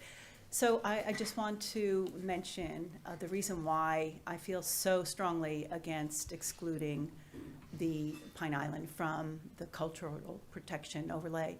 And I think about the children. As a grandmother of 7 and as a volunteer for the children of St. Helena, and I know many of people here in this room tonight spend lots of time with the children of St. Helena, educating them, teaching them the culture, helping them be mentors.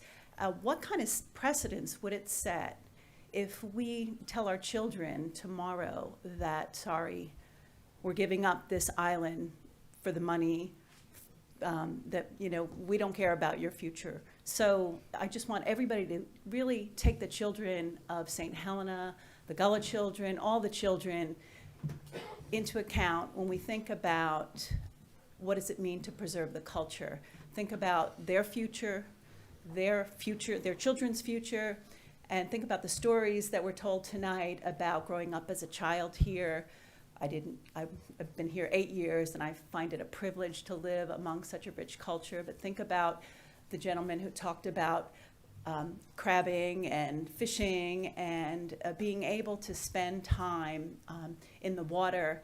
And so I really think that we need to think about the children, to preserve the environment, to keep the water pure, the land pure, the streets not cluttered. We want them to be safe, to be able to ride their bicycles, to be able to go kayaking, to be able to find jobs that are not necessarily being towel folders or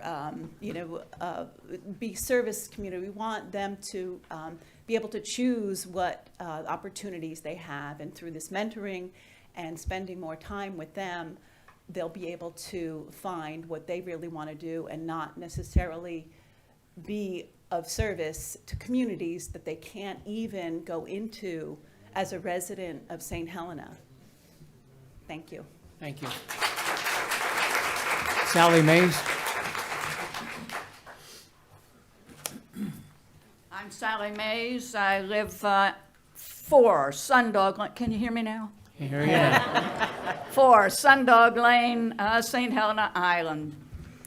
More than 2 decades ago, Beaufort County government came to the people of St. Helena and said, "What is it you all want?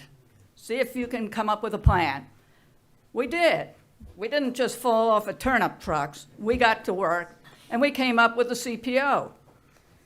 More than 2 decades ago, this CPO was included in the comprehensive plan. The job of government is to protect people and property. We are the people. You are the government. Protect us. Thank you. Thank you, Sally. Sally Stone. Sally Stone, 390 Distant Island Drive. I have nothing to say that hasn't been said far more eloquently by previous speakers. I'll only say I stand with them. Thank you.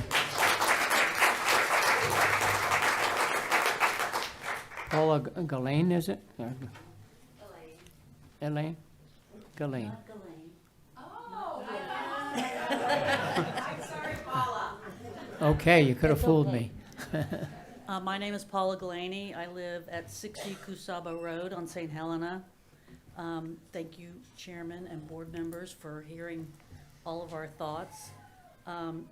Please enforce the CPO. It was put in place for a reason, and all of those reasons have been stated tonight. It's been in place since the last century, let's say. It's never been challenged to the effect of putting it aside. It's always been supported. The developer has stated on numerous occasions that Pine Island has always been a gated community. I know for a fact that is not true because I've been on that property more than one time. There's a gate now and there are armed guards and cameras, but there wasn't a gate until he purchased the property. Thank you. Tom Donahue. Good evening, y'all. My name's Tom Donahue. I live in Kusabo. Actually, I live at 60 Kusabo. First, I'd like to say, and I mentioned this at another meeting, as we all know, the love of money is the root of all evil. And it's out of control in this world today. And we're living through a classic example of it right now. I've been here 5 years. The Gullah Geechee people are the most wonderful, unique, loving, kind people I have ever met. I'm 65 years old. I've lived up and down the coast. I've lived in Louisiana and some a little out west. I've known a lot of different people. And their culture astounds me on a daily basis. And I wish this developer had done more research before he made this decision about the wishes and the uniqueness of these loving people. And, you know, I struggle with listening to him. This has become my purpose in my life. I'm now retired, so I got to do something. Anyway, to hear the gentleman talk about facts. Well, you know, I want to see some proof of these facts. But I wished he had done his research. I feel like it's time for him to gather his losses and go home. And, you know, there's other things that can be done with this property. I know he don't want to walk away from his $18 million, but for goodness sakes, you know, we as a people can come together with an alternative plan that will benefit the people of St. Helena and will benefit the children in educating them, teaching them about the the environment that we have and the uniqueness of the Low Country. You know, I moved here 5 years ago, and you could go out and find some clams pretty quick. You get a half a bucket of clams in a few hours. Now I understand there aren't no clams. They're hard to find, and the oysters are going, and we need to protect what we have left. The other thing I'd like to say about golf courses is, you know, a few of the private golf courses in this county have opened to the public because they're not getting any golfers there. Millennials, there may be a handful of them that like to golf, but the younger generations, younger than the millennials, they're not interested in golfing. You know, I mean, a golf course would be a complete waste of time, and the poison that goes in to fertilize it goes right into the waterways and kills all the fish and creatures that God gave us to protect and to nourish and to love. Thank you. Thank you. Rhonda Doherty. Rhonda Doherty. Rhonda Doherty. Somewhere? Okay. We'll pass on Rhonda. Evelyn Scott. That's Elaine. Oh, excuse me. Got you confused with Evelyn. And Paula, and that's okay. Good evening, everyone. My name is Elaine Scott. I live at 181 Fripp Point Road, St. Helena Island, South Carolina. I've been there for 45 years. I need some clarification. I serve on the CPO committee. I've been on every committee for the last 30 years, too. County lawyers talk to us about a nexus. I need to connect the dots. The newspaper reported there were 40 meetings between the county and Mr. Tropiano. Where were these meetings held? Can you tell me more about how the staff reached out to the citizens? What went on in the meetings? Did they take minutes? Was Mr. Tropiano encouraged by our county employees to pursue a development that violated our comprehensive plan and our protections as laid out by our CPO? Was Mr. Tropiano deceived? What would motivate the county to encourage this violation of the protections that represent the citizens of St. Helena Island? Since 1863, when the first land sales occurred on St. Helena Island, owning land, education, and access to the water have been the values of St. Helena Island. It's clear we still embrace these values. It occurs to us that the monetary agenda of others, and possibly county employees, is in conflict with our values. We know the county wants to advance the economics of development. We hear you when you say, we'll be sorry if we reject this project, because they could bring us museums and money. We disagree, because we know the cost to our beautiful homeland. We know how the dominoes will fall. That's why we wrote our protections. As I mentioned, I've been on every committee for the last 30 years about St. Helena. And I've been an island business person for 30 years. I don't care what you call us, Binyas, Kamyas, Gullas, Geechees, Anglos, the community on Data, all people of St. Helena, our family. They have sought my voice because of my familiarity and my relationships with the people of St. Helena. They have sought my voice because I am at one with our island family. I humbly submit that I speak for many, many people, and I am going to wager that everybody in this room speaks for many, many people. And we do this. This is how we communicate. Before every meeting, I am contacted by residents. Look out for me. Get back to me. Let me know what happens. You speak for me. You know that. So I do carry a little bit of responsibility to my island and the people of St. Helena. I want you to know, just as some of the other folks have said, this is my mission. but this is our voice. Thank you. Thank you, Elaine.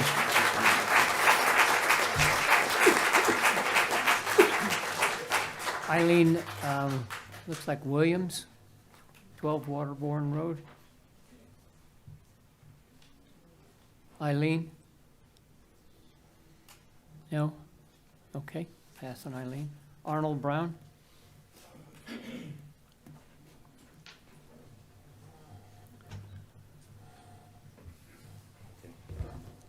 Good evening, and thank you for this opportunity. In the state of South Carolina and in many other states, a disclosure document is required from the seller. And from what I've heard from the investor, he's been here 2 years, so he was fully aware of what he was purchasing and the terms and conditions and the CPO and the rules and regulations governing Pine Island. As far as the appeal, I know he has a right to appeal, but a successful appeal needs to include something that, some malfeasance or something that was done wrong. False statement, improper instruction, insufficient evidence to support the CPO, misconduct by someone, and I've heard none of that, so he was not misled. The word removal from the CPO, okay, that is not a real estate term. That is not a planning, it's not in the real estate dictionary and it's not in the planning dictionary. It's lipstick on a pig. It's either annexation or spot zoning. Spot zoning is illegal in many states, and I believe it's illegal in the state of South Carolina also. Look it up on Google right now, spot zoning. This would open Pandora's box. To let someone come in after 2 years and change the zoning, that doesn't make any sense. He has other options, and he presented those other options before he even purchased the property. One was 63 homes, the other one 65 homes, 163 homes, and there's an opportunity that he could sell it, okay, without taking a loss. So those are 3 opportunities.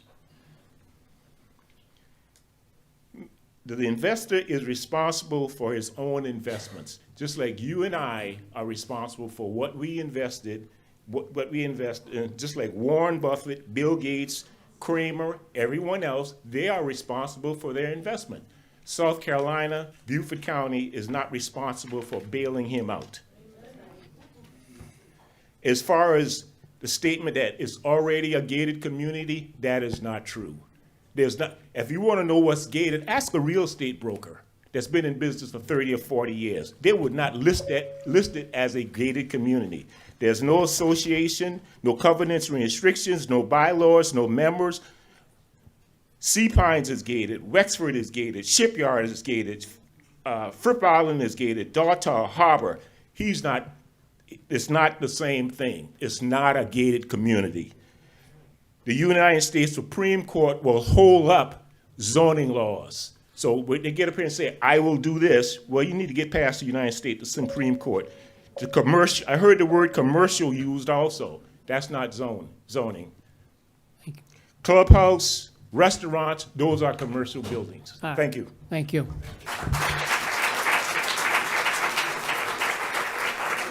Kathleen Kamal. Kathleen Kamal, I'm not sure. Kathleen? All right. Willie Torrell? All right. Walter Gay? Mr. Gay? Dallas Wood?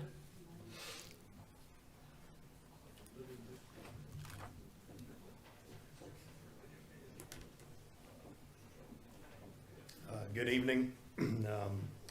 I'm a local Beaufort resident for over 20 years.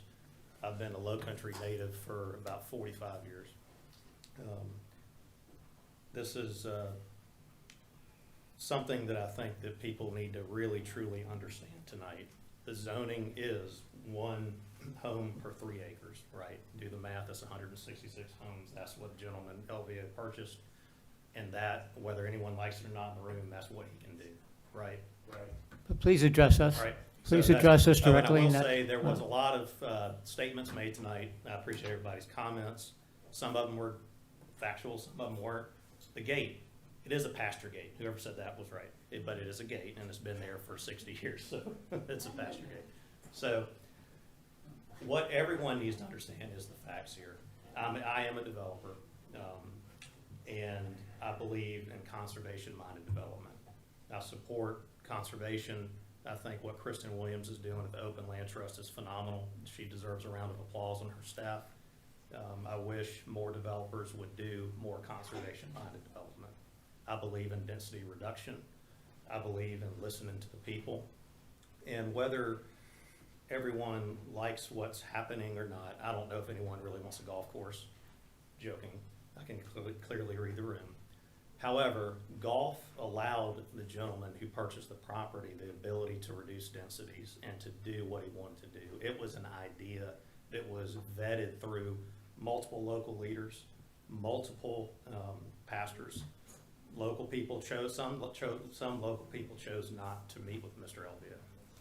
I don't know why.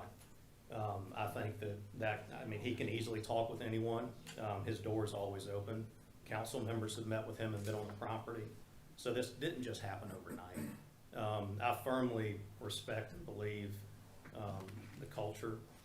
When I was in high school, I spent my summers volunteering at the Penn Center through Bethany United Methodist Church. So I deeply love the community, and I would do nothing to harm it. But that's the reason why, and I think everyone needs to understand why there's 30-plus local people here that support it. There's a lot of people that do support it, but quite frankly, they are scared to get up here on the microphone because of all the yelling behind me. Please, Because of all the yelling please be. behind me. I think some people in this room need Jesus. They need to be respectful, and so that is the truth. So I implore y'all to understand that you have a developer that is trying to do something right, whether you like it or not. At least somebody here is trying. Someone is trying. So you should at least understand that tonight, whether you like it or not. And I know there's no guarantees in life, but I do know that the guarantee from being the developer is the zoning, and that is T2R. Thank you. Thank you. Thank you, Mr. Marie Gibbs. Please, if we need to get through the comments, and I would ask you to be respectful. No, I'm sorry. I'm sorry. This is not a discussion or a negotiation with the audience. Marie Gibbs? I think. All right, I'm sorry, I didn't hear you. Sam Cooper? Sam Cooper?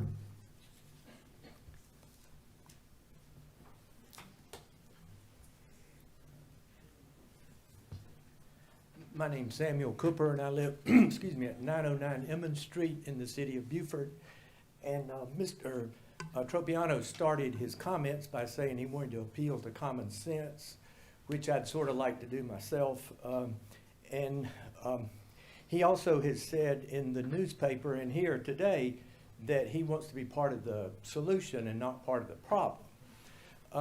Well, I really don't think there is a problem, except maybe the problem that he has with the fact that he's bought this land and now is trying to figure out if he can get his money out of it. What I think there's a principle called caveat emptor that says if you buy something, you own it, and then you're responsible. And I think you folks have enough, I'm sure you do actually, because you've been dealing with this for a long time, not to buy into the idea that we've got to bail him out. He bought this property knowing what the restrictions were, knowing what he could and couldn't do and what he might have to do to try to make it work. And I think we have to do what we think is right to protect the heritage and the land on St. Helena. Thank you. Thank you.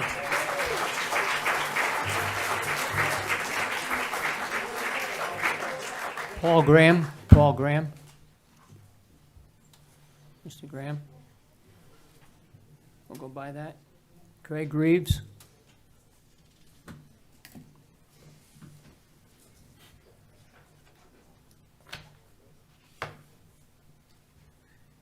Good evening, sir. My name is Craig Reeves. I live at 13 Mystic Circle in Beaufort, but I have a business on St. Helena, 34 Hallmark Road.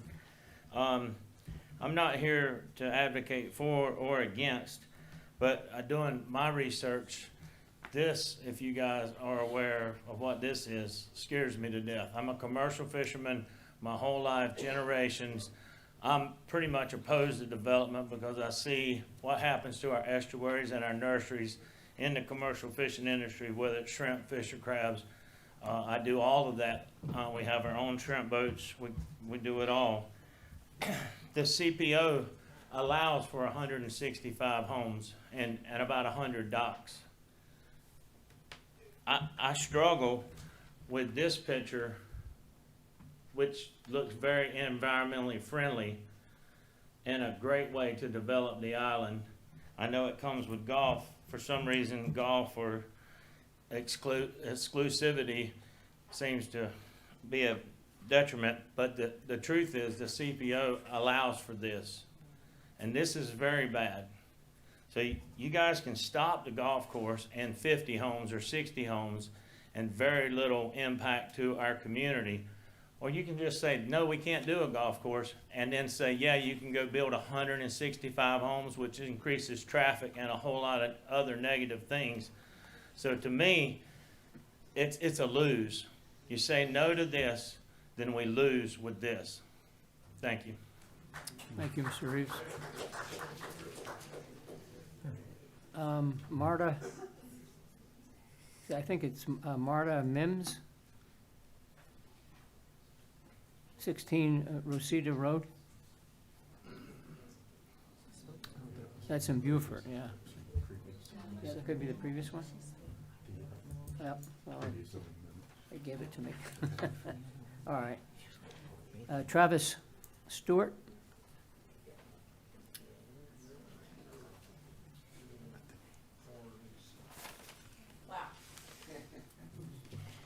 Hi, y'all. Thank you for your time.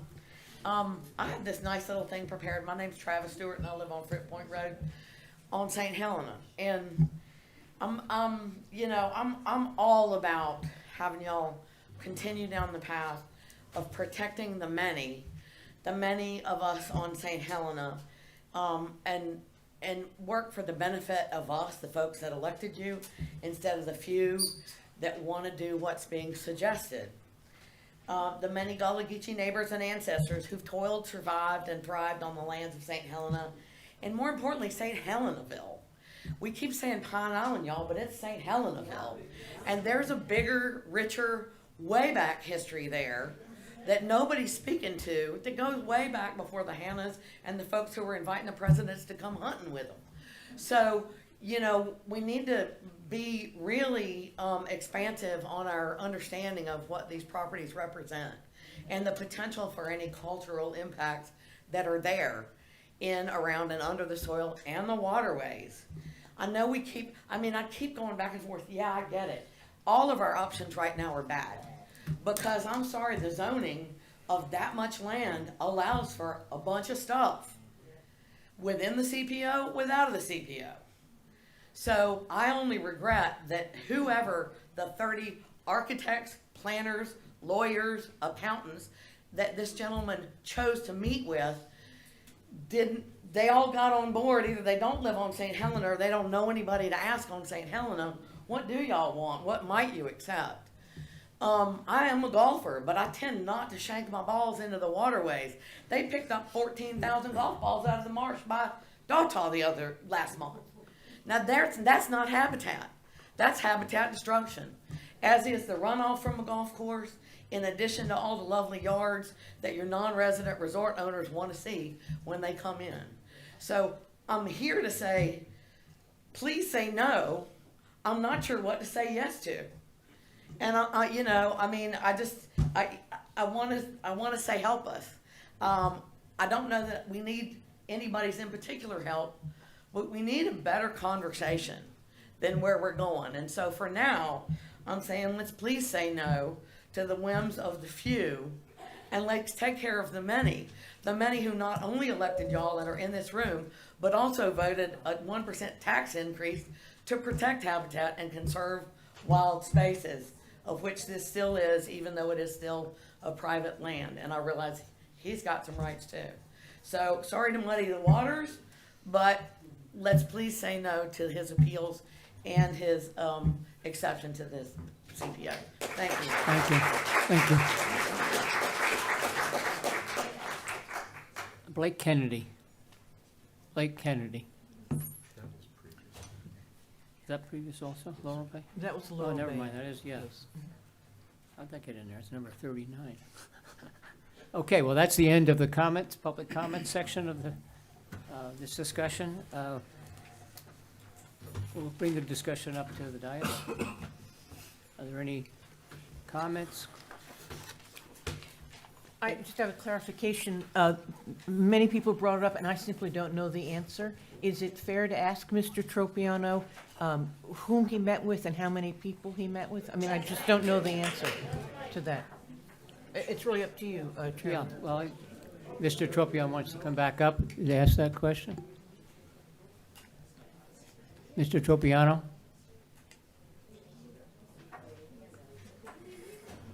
Yeah. Go ahead.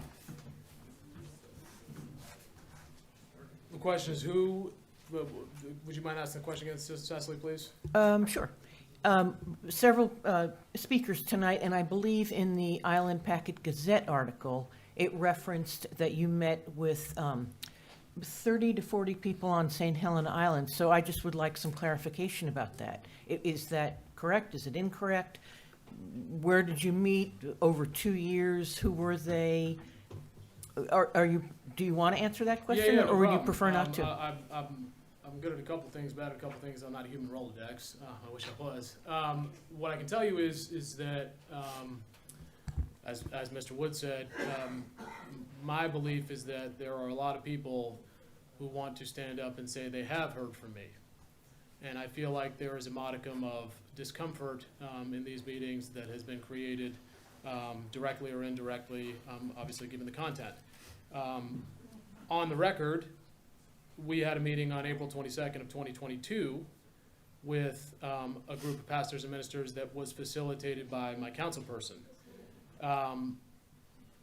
Multiple members of that group, they prayed over us and prayed for our success, and some of them have actually stood up and said the contrary. That's what this topic of conversation has created, is an uncomfortability amongst the community themselves to be able to stand up and say, nah, let's just go with what everybody else is saying. I think as of today, the total, well, as of yesterday, the total was 432 people that we've talked to individually. I've been there for 528 days, and you do the math, that's tough to do. I'm not gonna name names out of respect for people, but I tell you, you do some digging, and there will be people that will be willing to share their experience that they've had with me, team members, and the content of that. And what I can tell you is that not one word of what we have shared, not one, since the day I got here has changed. And a specific pastor told me, only you can make yourself a liar. So that's what I took to heart, and I haven't changed a single word. I'm not sure if that pastor believes in what he told me, but that's what I took to heart, is from day one to today, nothing's changed. All right, thank you. Thank you. That's an answer. Any other questions from the members of the commission? If not, may I have a motion regarding the zoning map, rezoning request for the 502 acres? Sure, Chairman Pappas. I'd like to make a motion that we recommend denial of the proposed zoning amendment that would remove Pine Island St. Helenaville property from the cultural protection overlay zone. All right, we have a motion. Do I have a second? I'll second that. We have a second. With further discussion? Yep. Sorry. Further discussion?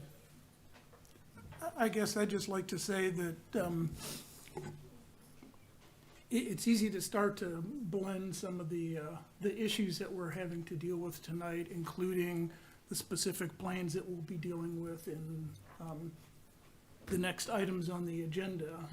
So really what our focus is with this particular case is whether or not the CPO should be removed as part of a rezoning request. And I think what I heard in terms of the arguments by the applicant as to why they thought that was appropriate were this idea that the property as it existed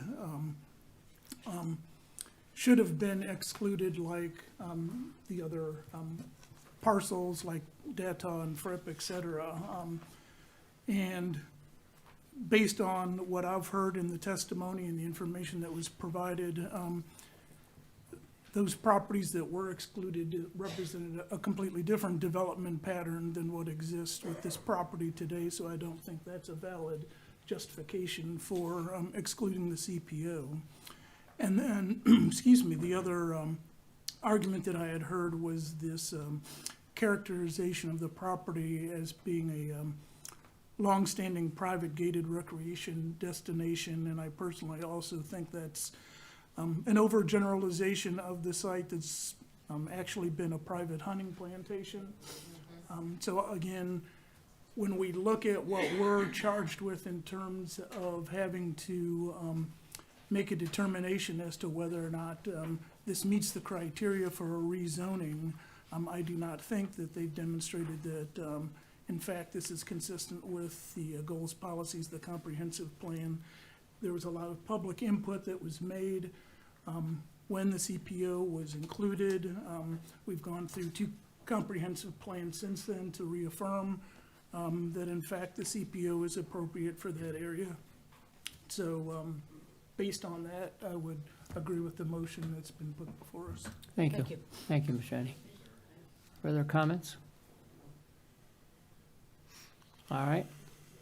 All those in favor of making a recommendation to deny the zoning mapping change, raise your hand. It's unanimous.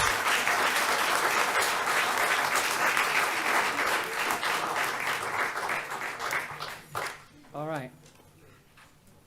The last issue of the evening is Pine Island Golf Course Administrative Appeal. This is somewhat of a different issue than a mapping zoning request. It is a challenge to the process that was initiated through the staff development team, staff review team with the developer. And we're going to be in a position to hear that shortly. Do we have any comments, Mr.? I'd be more than happy to give a very brief introduction into what y'all are doing here tonight, if you would like. Yeah, If I the would. Commission would like that. Yes, I would like you to make that distinction. Absolutely. You'll just give me one moment. Thank you, Mr. Bruce. So, Mr. Chairman, again, for the record, I am here representing the Planning Commission, and one of the issues that you have before you tonight, it's actually listed as 3 separate appeals, but all involving the same, that same 500 acres that was discussed before. It's 3 applications there were 3 appeals on applications to develop 6 holes of golf, is how they were styled in the application, 6 holes of golf on that 500 acres. The property has been subdivided into at least 3 parcels, and that's why you have those 3 different applications. So the Planning Commission tonight, you will be sitting in what is known as a quasi-judicial capacity. You are acting as a trier of fact and essentially a judicial panel in determining whether an error was made by the Beaufort County Planning Department when it denied the development applications that were submitted by Pine Island, those 3 applications. Staff will present and the applicant will present their positions on that, and I am here to answer any questions that you may have. Your code, the Beaufort County Code, sets forth what your hearing procedures are, and it also sets forth what your obligations are on an appeal.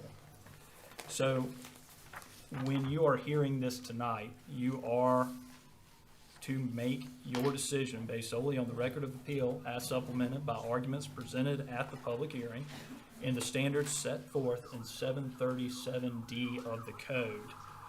Those standards are the appeal review standards, and the appellate body, which is the Planning Commission, is limited to the following determinations.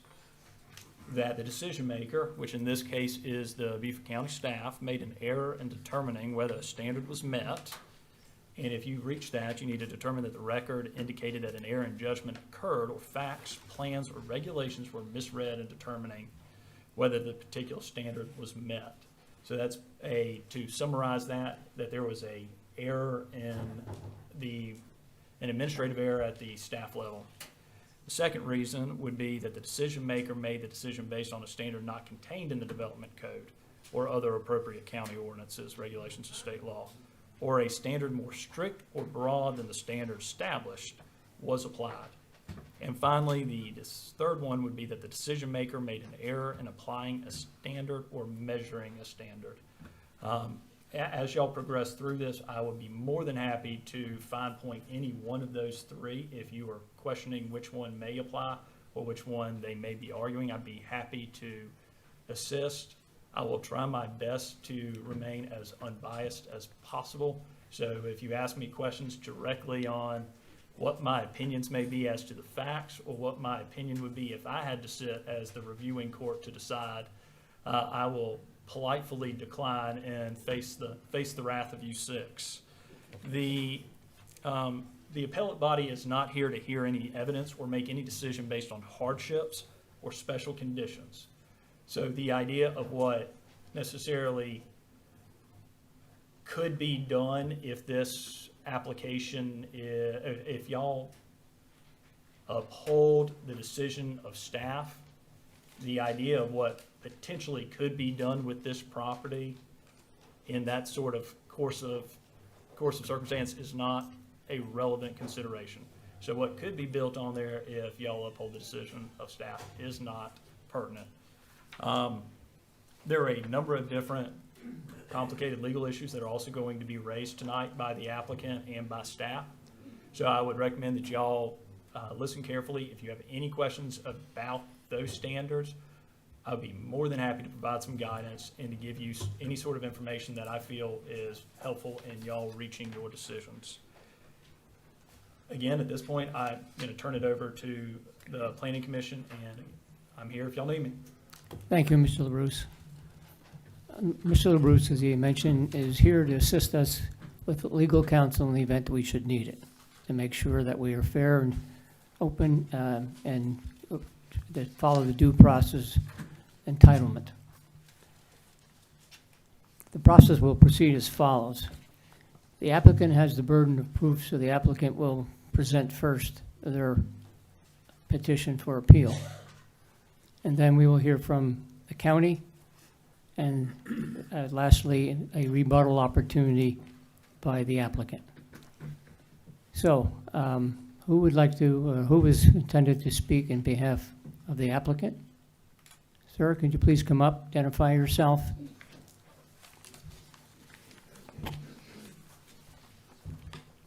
Thank you, Chairman Pappas, and ladies and gentlemen of the Planning Commission. My name is Ellis Leesman.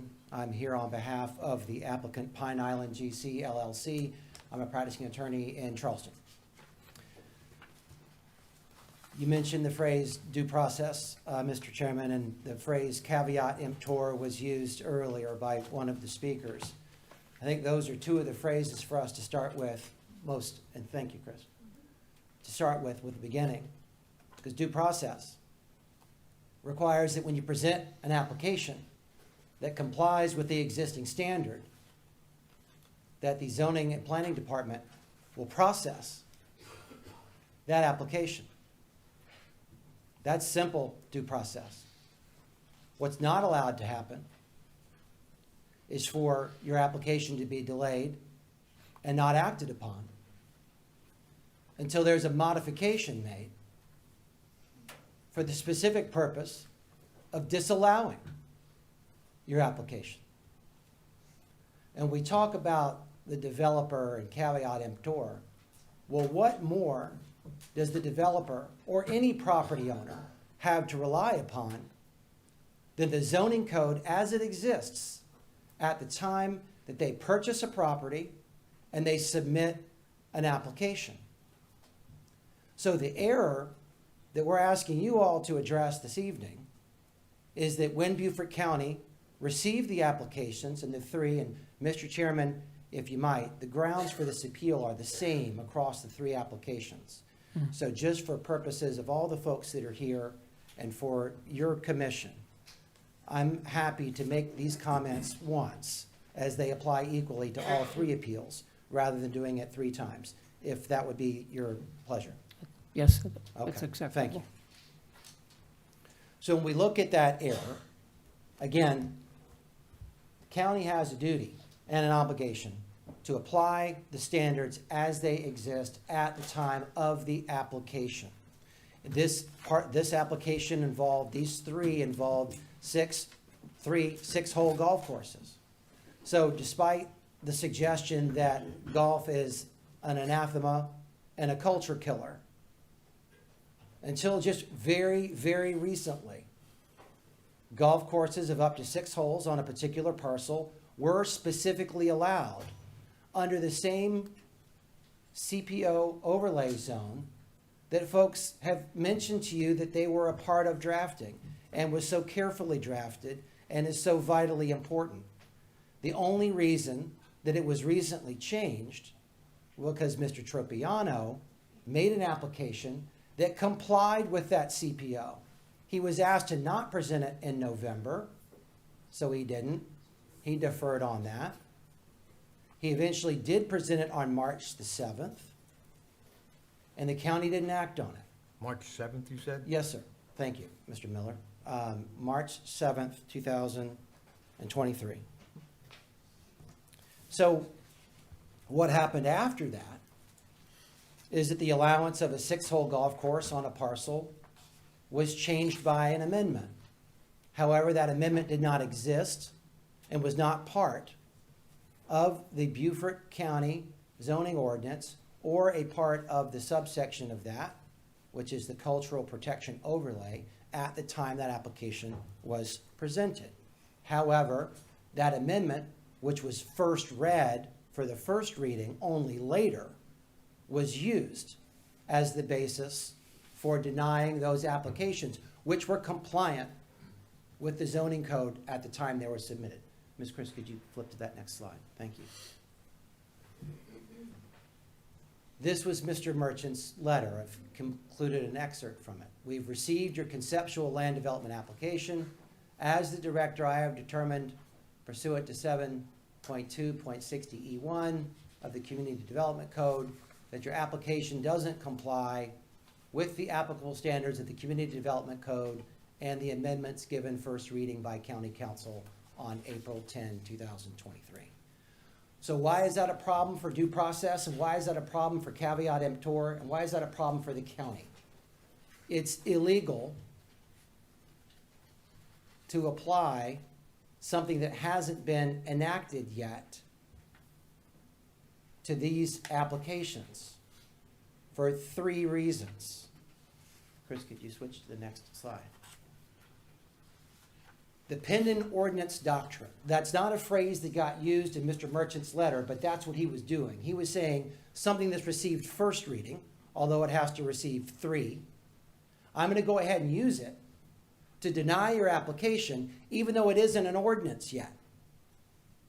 Now, there's a very limited rule that allows for that to happen, and it's called the pending ordinance doctrine. It was recognized by our Supreme Court in 1979. And what it says, and I've copied, this is the exact language, ladies and gentlemen, from this opinion. We hold the municipality may properly refuse a building permit for a land use in a newly annexed area when such use is repugnant to a pending and later enacted zoning ordinance. First problem, Pine Island, not a newly annexed area. It's been part of Beaufort County since 1769. I see behind the chairman. and when Beaufort County was founded. It's been a part of the cultural protection overlay since that was initiated in April 26, 1999, according to Mr. Merchant's comments. So the first rule about applying a pending ordinance that hasn't been passed yet is it applies to areas that are newly annexed. That is not the case here. That is a legal error. And as the Planning Commission and as council said, you're to serve in a quasi-judicial function, which means just like a judge has to do, you put on that robe and you put your personal feelings aside and you apply the law as it reads. Now, I know this is not something that y'all do every day. Normally, you're hearing about variances and preliminary plans and all those sorts of things. But this is one of your functions. And the way you exercise that function is when you recognize that the law has been misapplied by the county zoning director, it's your duty to correct it. So the first issue is that this was not a newly annexed area. Now, why is that phrase even there? Well, the idea would be if this area just came in to the municipality and they were about to do something that was totally inconsistent with the rules that existed in that county, and you just got that property, okay, that's when you can use this limited but pretty unfair tool to apply an ordinance that hasn't even been passed yet, to refuse to act on an application that complies with the existing ordinances that were there when that application was prepared, that were there when that property was bought, just like in this situation. Okay, so it wasn't a newly annexed area, and at the time, the application was certainly not repugnant to a pending ordinance or to an existing ordinance, because as we've already discussed, golf courses of up to 6 holes were specifically allowed. Thank you. Please. I'm not gonna Please. address the peanut gallery. Please. I'm going to have to ask you to please be respectful. Okay. Thank you. So you all can review those and you can make that determination, but it says what it says. So you need to later determine whether it was repugnant to something that was pending and later enacted. So that's the second paragraph that's there. An ordinance is legally pending when the governing body has resolved to consider a particular scheme of rezoning and has advertised to the public its intention to hold public hearings on the rezoning.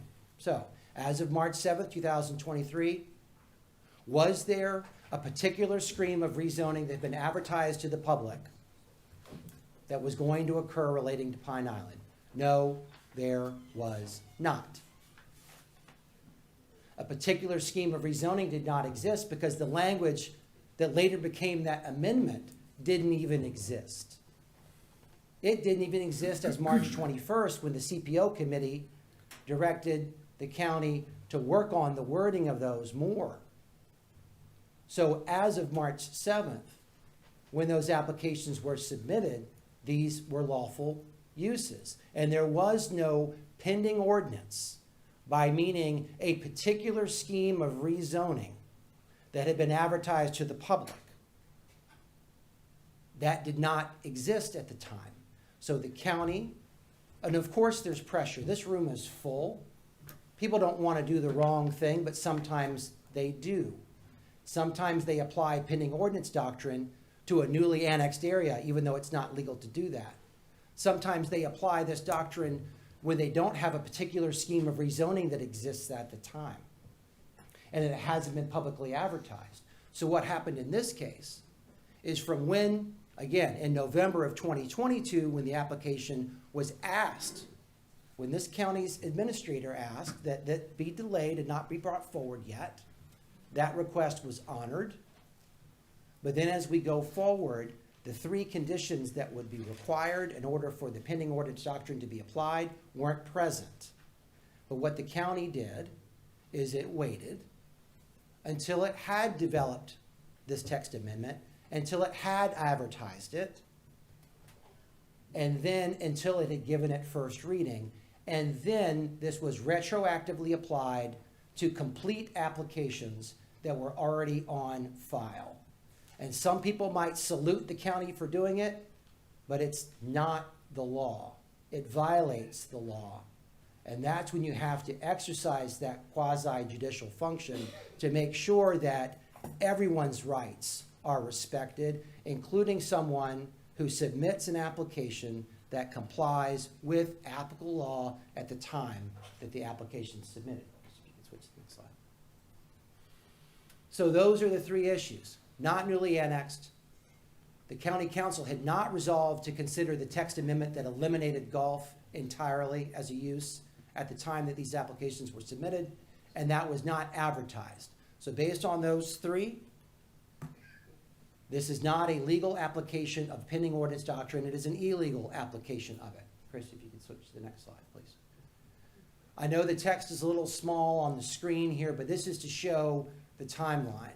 Again, what's not on here are the discussions in 2022 when the application could have been brought forward. But what is here is in February 2023, the purchase of that property is finalized. At the time it's finalized, the existing CPO overlay zone allows for the use that they are asking for, a 6-hole golf course on each of these parcels.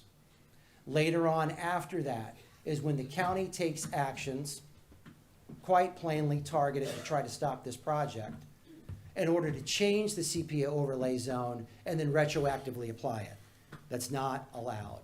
Chris, if you go to the next slide. There are a set of decisions. This is not a new concept. There are a set of decisions that back this up.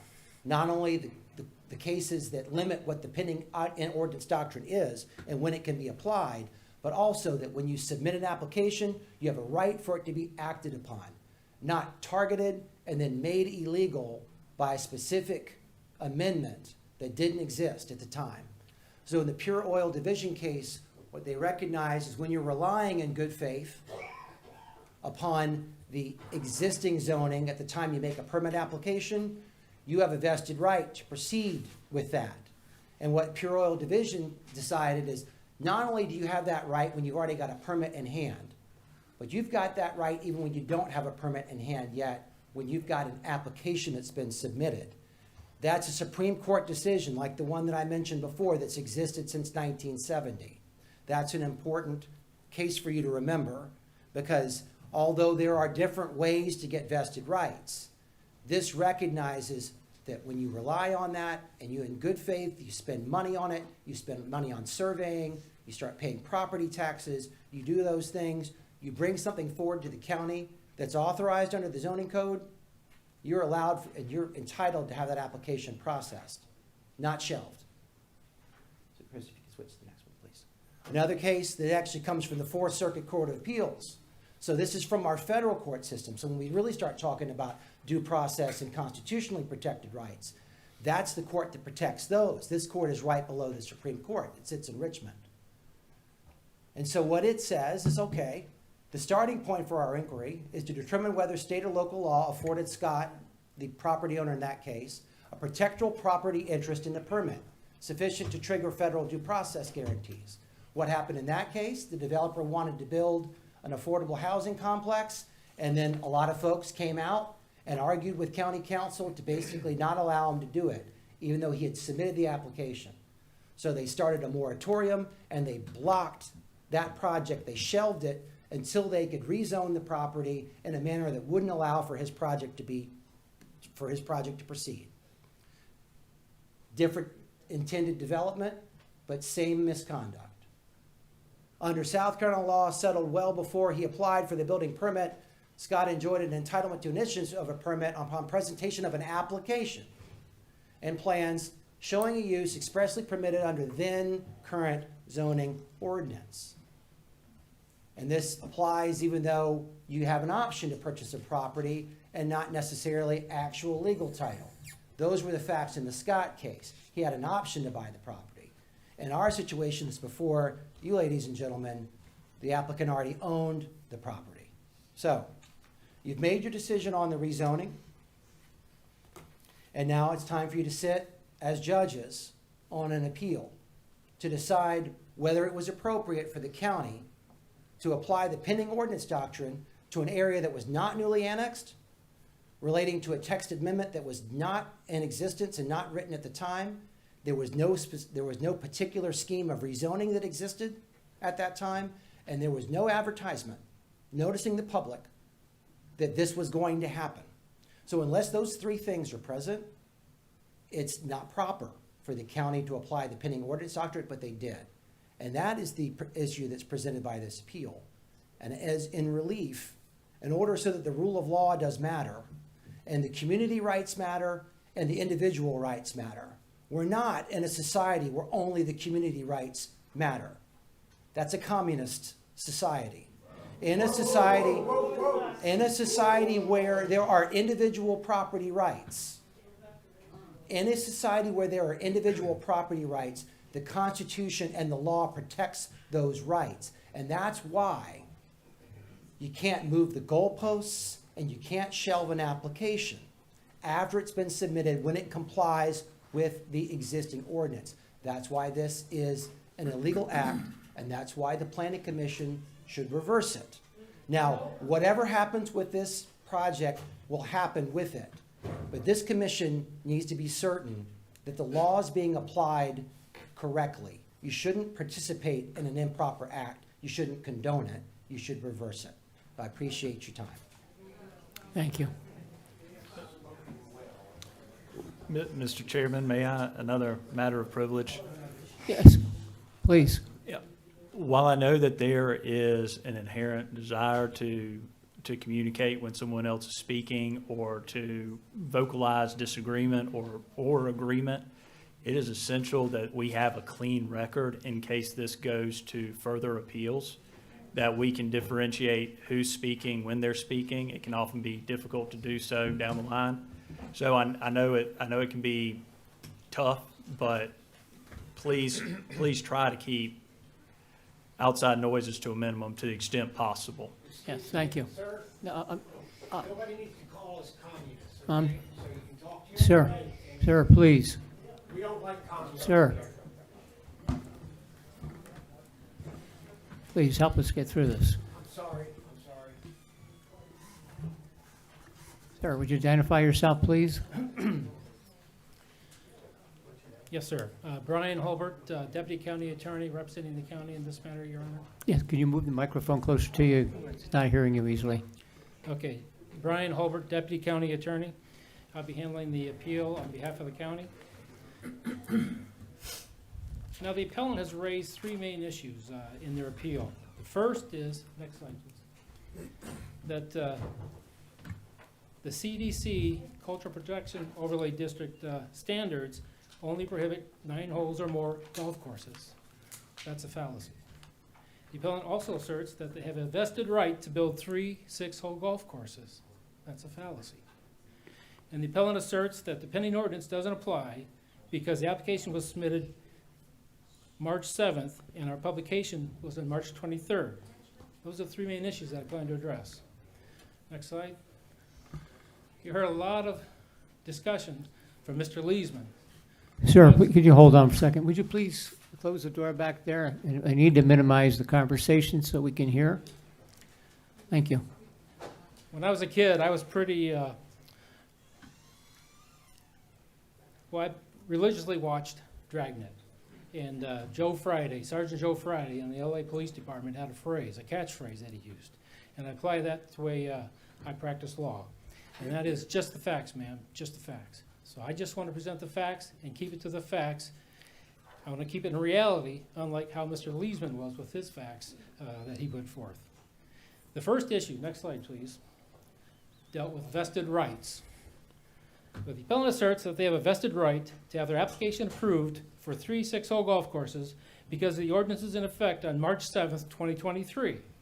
They cited the Pure Oil Division case from 1970, 53 years ago, dealing with vested rights.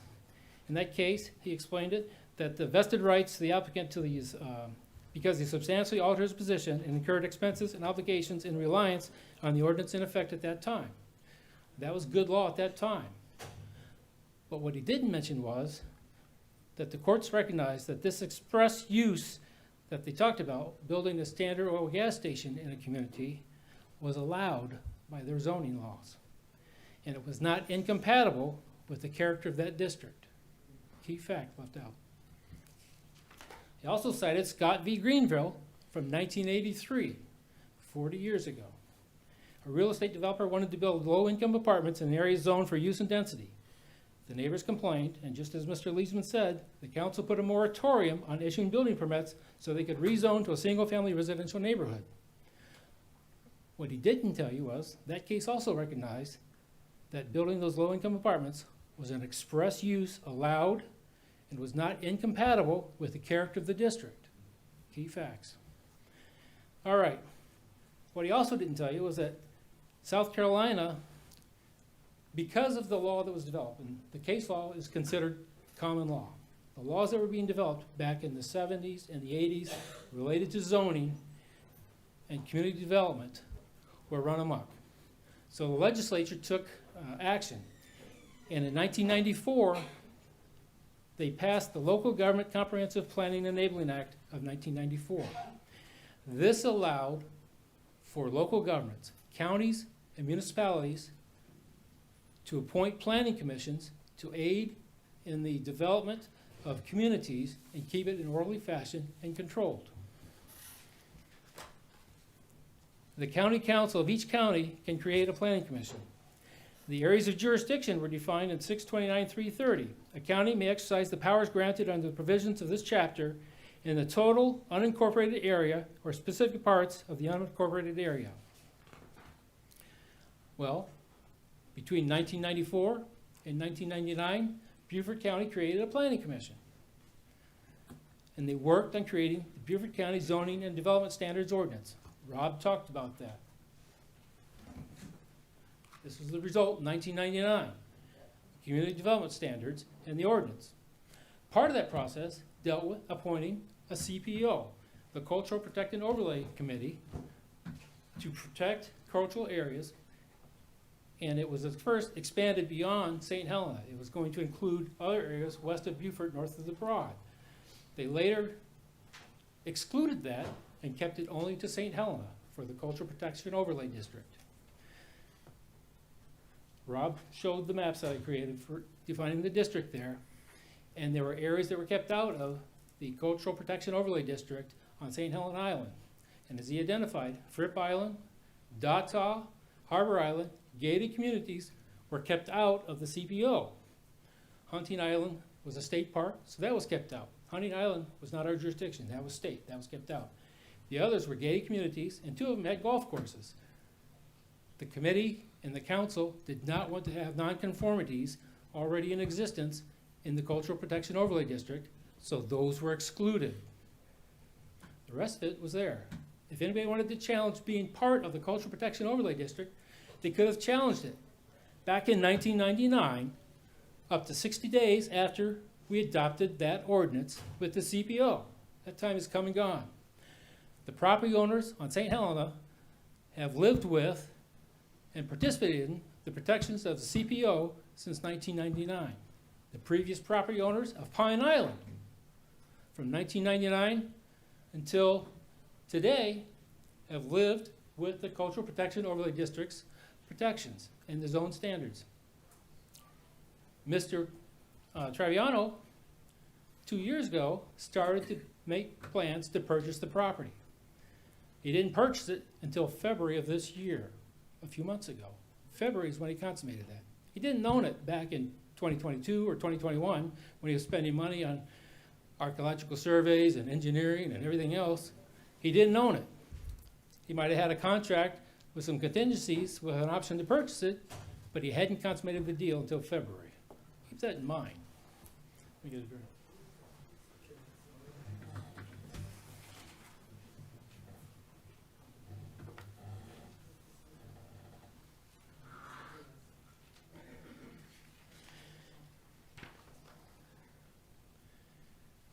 The Cultural Protection Overlay District that was adopted in part of the county code in 1999, the language is the same today.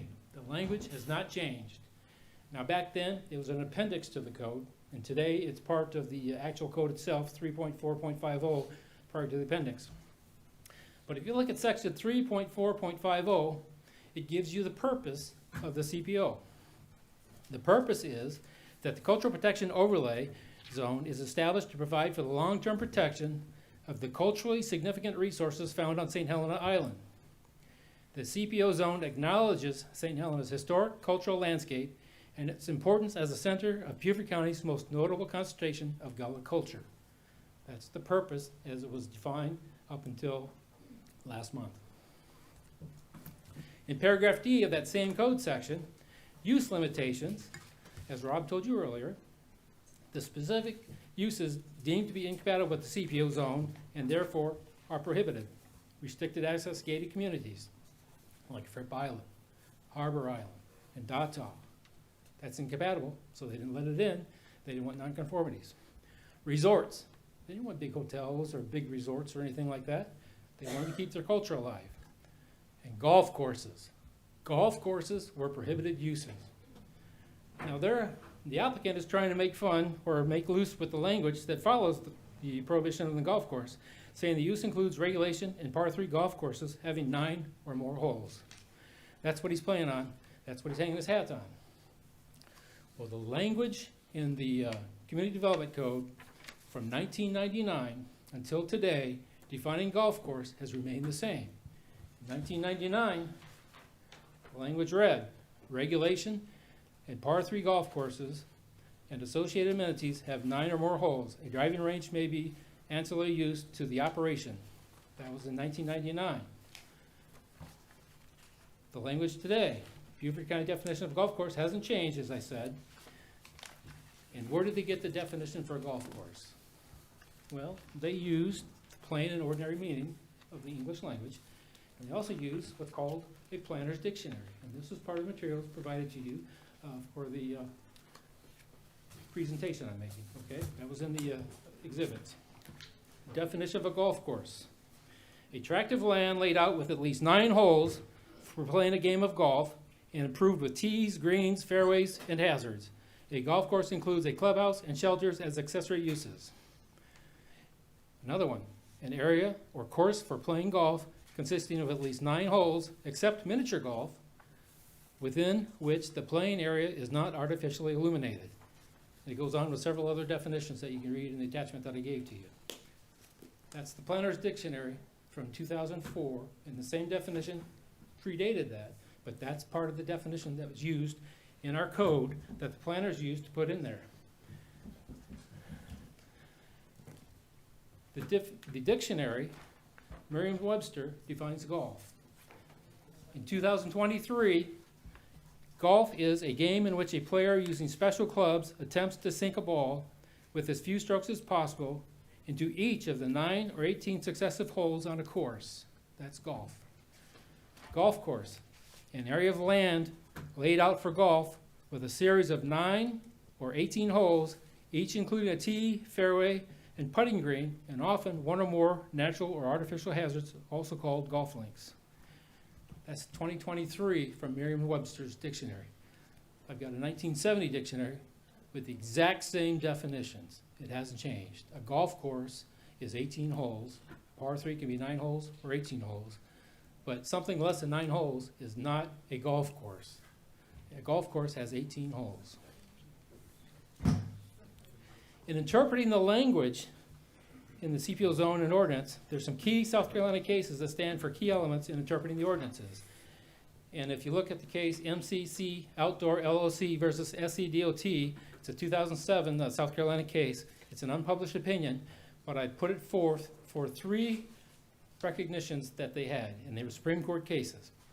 And in that case, they said that the South Carolina Supreme Court has ruled that the words of a statute must be given their plain and ordinary meaning without resort to subtle or forced construction to limit or expand the statute's operation. And they cited Hitachi Data System Corporation versus Leatherman from 1992. MCC Outdoor also cited that the cardinal rule of statutory construction is to ascertain and effectuate the legislative intent whenever possible, citing Strother v. Lexington County Recreation Commission from 1998. Another cardinal construction is all rules of statutory construction are subservient to the one that the legislature intent must prevail if it can be reasonably discovered in the language used, and the language must be construed in the light of the intended purpose of the statute, citing Kierkegaard's versus United Artists Commissions for 1994. When you use Supreme Court case law interpreting the statutes and the ordinance, the plain meaning is no golf courses are allowed in that CPO. Everybody understood that. When he submitted his application in November of 2022, it wasn't for 3 6-hole golf courses. That was for an 18-hole golf course and resort. There's no mention of 3 6-hole golf courses at that time. That application dealt with an 18-hole golf course that he wanted from November of 2022. It wasn't until March 7th of 2023 that the topic was submitted in an application to the county for 3 6-hole golf courses. But as I said, the code did not allow for golf courses, and a golf course is 9 holes or 18 holes, not 6 holes or 7 holes or 8 holes, or having 9 one-hole courses.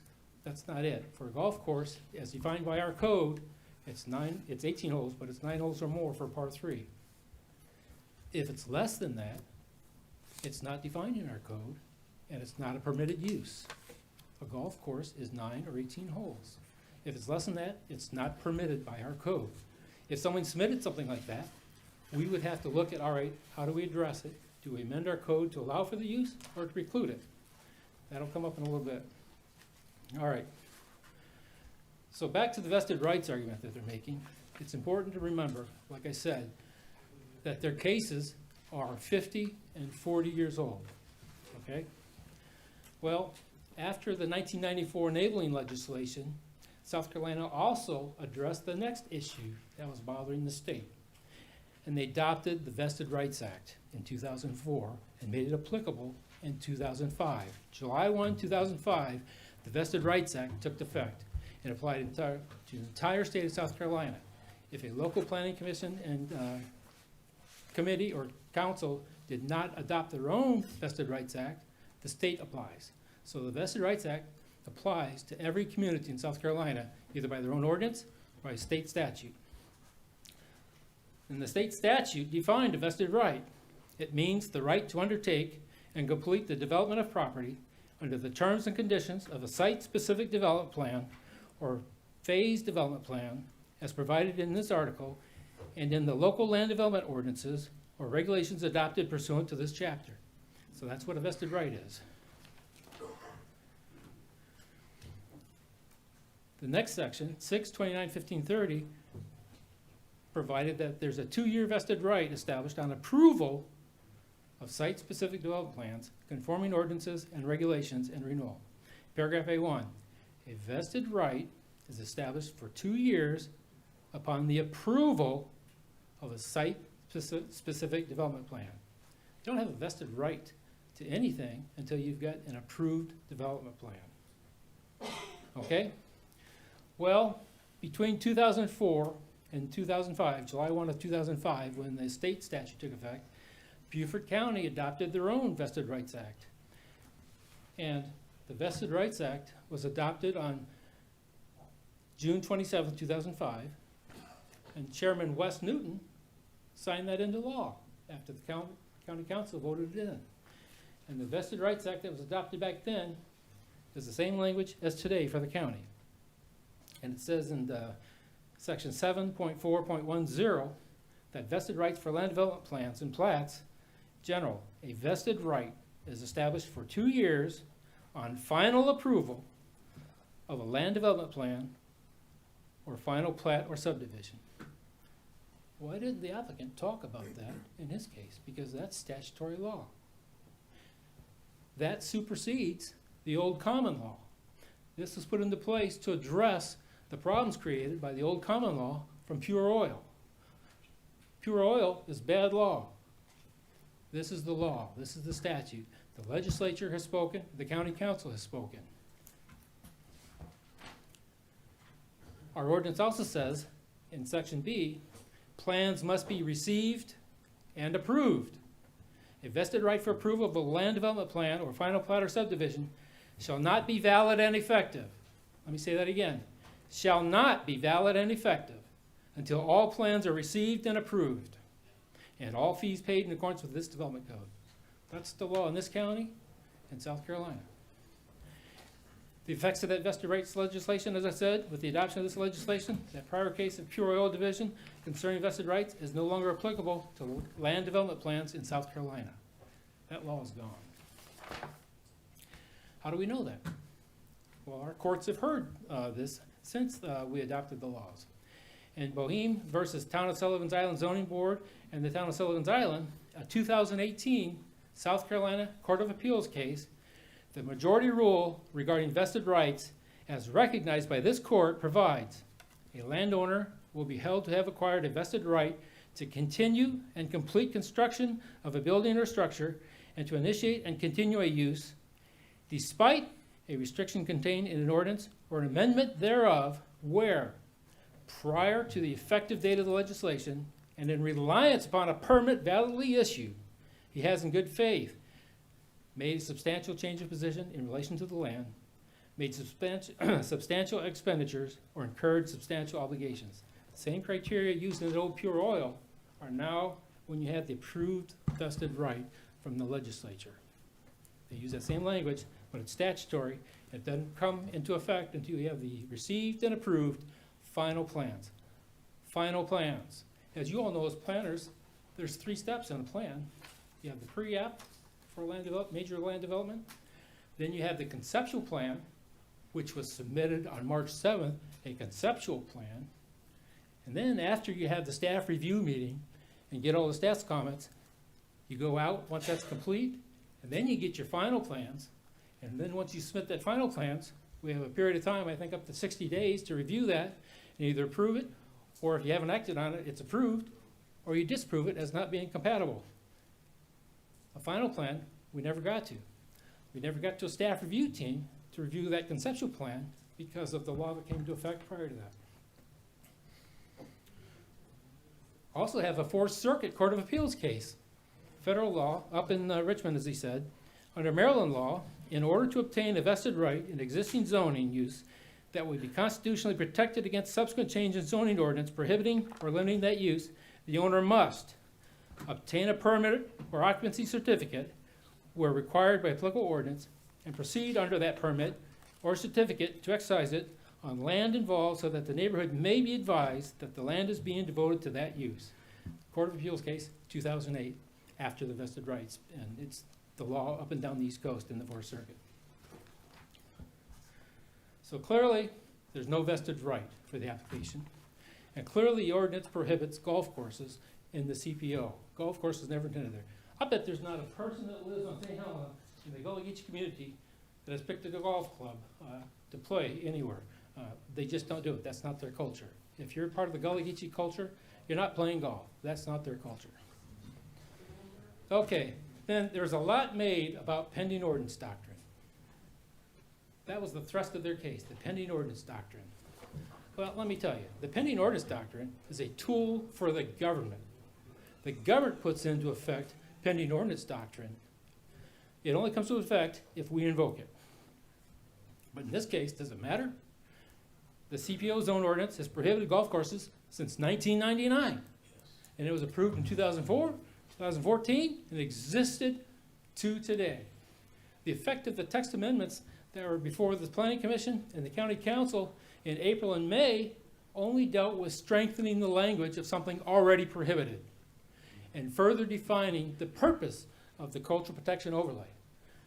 Make no mistake, the CPO prohibited golf for 23, 24 years. Golf was not allowed unless you're on Datta or Fripp Island, and they weren't in the CPO. Applicants have never received any vested rights, as I said. They relied on Sherman versus Rivas. Why he's saying that only pending ordinance only applies to annexed land, I don't know. That's not the law, and he knows that's not the law. It applies whether or not an ordinance comes into effect for a zoning law. Annexation has nothing to do with it. It was just in the Sherman case, that came up because they had annexed some land And previous, where it was, they prohibited signs, and during the interim, they were passing the ordinance as far as prohibiting signs, is what the purpose was. It wasn't even a zoning case, it was for signs. In the interim, the applicant submitted all those applications for sign permits, and the government invoked the pending ordinance. So that was that. That case held correctly, as he said, that a municipality may properly refuse a building permit for a land use in a newly annexed area when such use is repugnant to a pending and later enacted zoning ordinance. All right? What was the logic that they used? It would be utterly illogical to hold that after a zoning commission had prepared a comprehensive zoning ordinance or an amendment thereto, which is on file and open to the public inspection and upon which public hearings had been held, and while the ordinance was under consideration, any person could be merely filing an application to compel the municipality to issue a permit which would allow him to establish a use which he either knew or could have known would be forbidden by the proposed ordinance, and by doing so, nullify the entire work of the municipality endeavoring to carry out the purpose for which the zoning law was enacted. That was their logic that they used. That second paragraph that he talked about, that wasn't their holding. They were just citing a Pennsylvania case as that was part of their reasoning in passing pending ordinance back then. Their only holding was what I read a little bit ago, as far as a municipality may properly refuse a building permit for land used in a newly annexed area when such use is repugnant to a pending and later enacted zoning ordinance. Lawyers often cite that case for holding that the ordinance is legally pending when the governing body has resolved to consider a particular scheme of zoning and has advertised to the public its intentions to hold public hearings on rezonings. But that wasn't the holding. That was only cited because it was part of their reasoning in the Pennsylvania court in the decision they were relying upon. But let's presume that that is the law. And subsequent case law in the last couple decades have cited Sherman Reeves for that purpose, for whatever reason, all right? So let's presume that that is the law, the common law as it is. There are key dates in the time chronology for pending ordinance that you should consider. The first one is that on November 7th of 2022, the county council, actually November 14th of 2022, the CPO committee was created. So the one that was in existence back in 1999 was disbanded because their job was done. But in November of last year, November 7th at the Natural Resource Committee, and then November 14th, the county council, they recreated the CPO committee. And what was the reason for recreating the committee and appointing the members to that committee? Here's the background. In November of last year, Beaufort County Council adopted an updated version of the county's comprehensive plan. The comp plan lays the path for Beaufort County over the next decade to balance managing growth and maintain our natural resources and cultural heritage. Protecting the Gullah Geechee community and rural way of life on St. Helena, Palawana Island, and Warsaw Island is a high priority in the comp plan. As a result, one of the recommended actions of the plan to further protect the island is to assess and strengthen the cultural protection overlay. That's the background in the county council creating the CPO again. They're proposing to form a community-led cultural protection overlay committee that would be made up of community members representative of St. Helena Island. The CPO committee will be tasked with reviewing the current cultural protection overlay standards as outlined in the county's community development code, which sets development standards for the county. As part of the review, the committee will determine what needs to be added to the cultural protection overlay to reinforce its purpose and improve the protection it provides to St. Helena and surrounding islands. So November 14th of 2022, County Council was already having a scheme of the rezoning and improving that text language in there. That was the first date that would be important. November 14th of 2022, the CPO committee was created, as I said, to consider strengthening the CPO. On November 29th that same year, the zoning map amendment application was submitted for Pine Island for an 18-hole golf course and a resort. No 3 6-hole golf courses. It was for an 18-hole golf course. On November 30th, the county administrator discussed with them the ZMA, the zoning map amendment, to allow council to consider a text amendment. On December 18th of 2022, we published that there's going to be a January 5th, 2023 Planning Commission meeting to consider the text amendment to the CPO. On January 5th, you folks that were on the commission at that date heard that text amendment that was proposed by the county staff, and you voted it down after hearing from all of these people back here. On January 9th, that went to the Land Use Committee, a county council committee, and they recommended, on a motion by York Lever, the councilman, that the matter be postponed until April 10th and be referred to the CPO for them to consider, because that was their responsibility, their duties, and they wanted them to weigh in on how to strengthen the language there. So that's January 9th. Now, it's important to know that on January 9th, at that Land Use Committee, there are 11 members on council. At that Land Use Committee, is that right, or is it 9? 11 members. At that Land Use Committee, we had 8 county council members present. 8 county council members participated in the discussion and the vote to send that to the CPO. What's the significance of that, you might ask? Well, a quorum of council is 6 council members. So in effect, that's a de facto county council committee, a county council meeting, because 8 members attended and participated in the discussion. So county council sent that to the CPO on January 9th.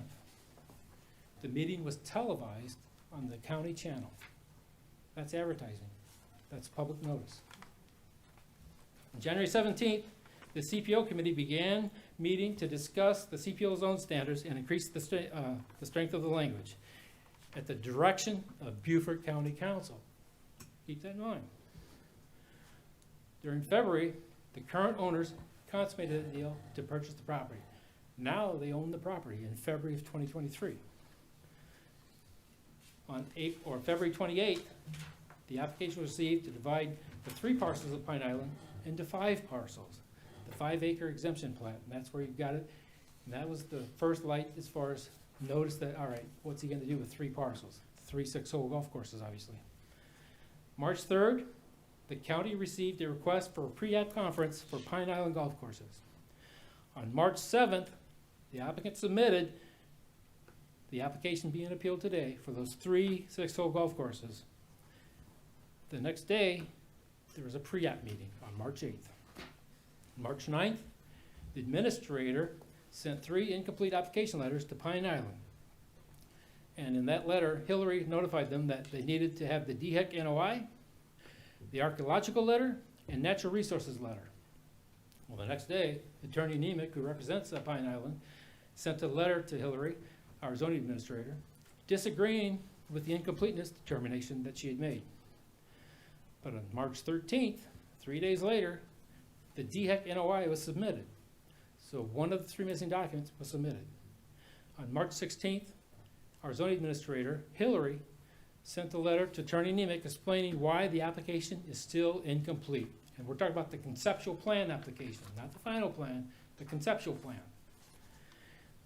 The very next day, there was a meeting with staff.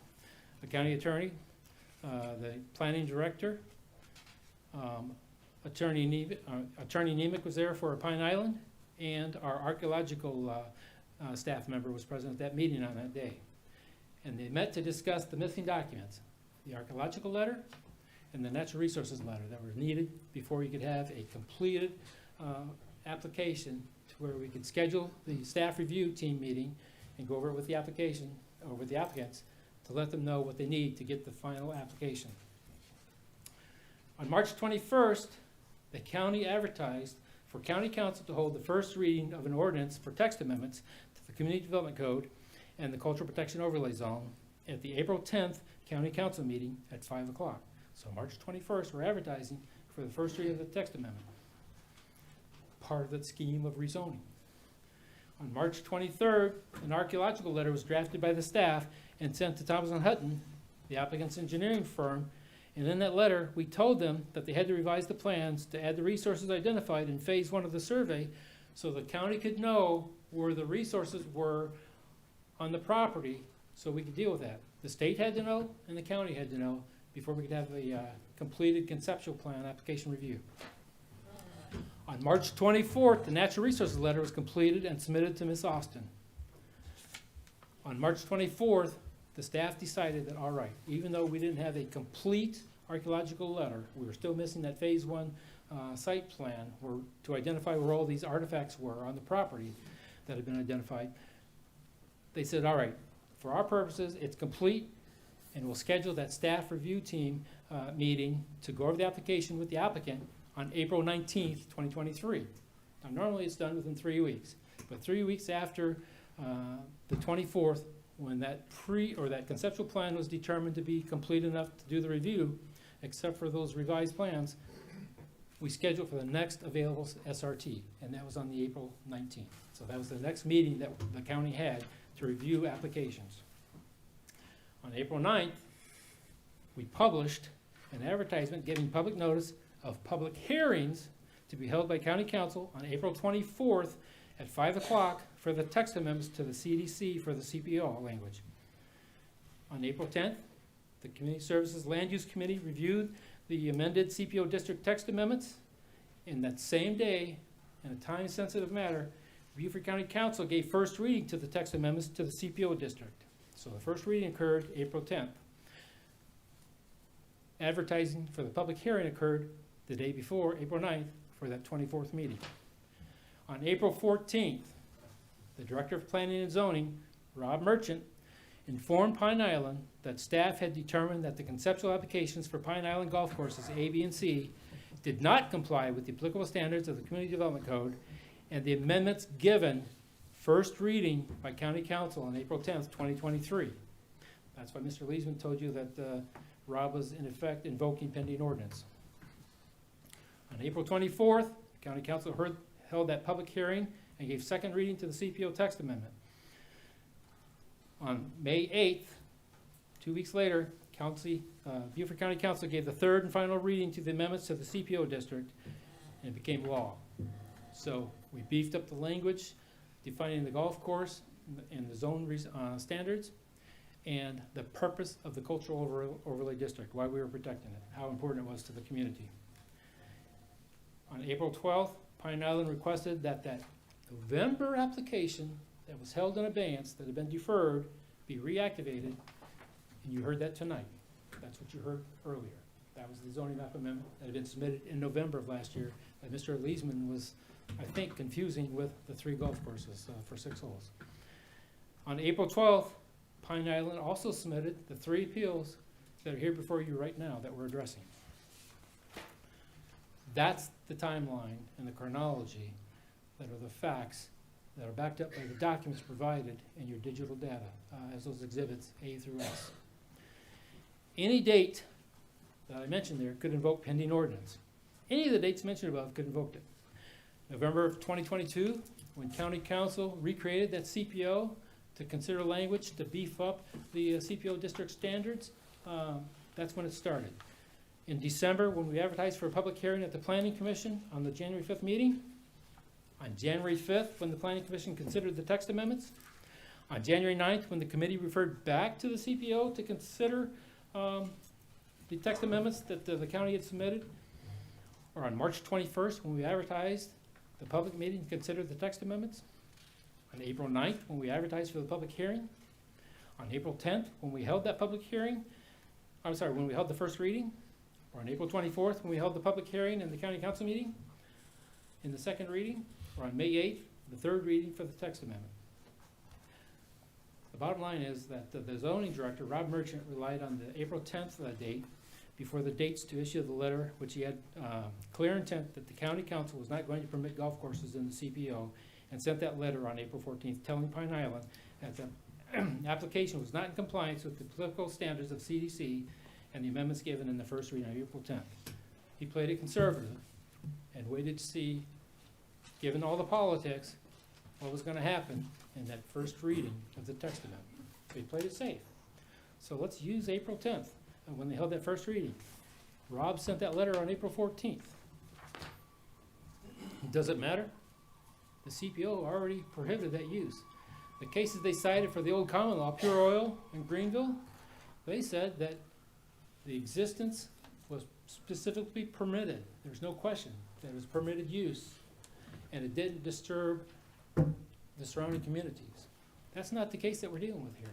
It wouldn't apply anyway. Pure Oil and Scott v. Greenville wouldn't apply regardless because the code did not specifically permit 6-hole golf courses. 6-hole golf courses would be repugnant to the cultural committee that we're trying to protect. So those laws wouldn't apply regardless. But the state threw that crap away, and we have the Vested Rights Act. That's what we're dealing with. That's the law. A developer has the right when they have the vested rights given by the legislature or the county council, and that's when you have approved final plans with a permit. Okay, so we would ask that the appeal be denied. The zoning director, Rob Merchant, correctly fulfilled his duty to deny the application on April 14th, 2023. Like I said, he could have denied it on March 7th, the day it was submitted by the CPO standards, because they didn't allow for golf courses. He could have done then, but he played it safe, see which way county council is going to go. Would they change it and allow for a text amendment to allow golf? Probably not, but he played it safe. He gave the applicants a chance to be heard before he denied it, so they didn't have to wait a year to resupply or to resubmit. The appellant had no vested rights as of April 14th, 2023. They were at least a year away before they get the review of that conceptual plan, which is being processed along the way. They were working with them. They sent the letters, told them what they needed to complete it. They scheduled a meeting, but it all occurred as far as the reading of the ordinance prior to the SRT meeting, staff review team meeting, on April 14th, or April 19th rather. So staff was processing it contrary to what they represented. It was being processed and moved along in due course. It was denied to let them know as early as possible that it's not going to happen, guys. That first read of the text amendment on April 10th only strengthened the language denying golf courses in the CPO.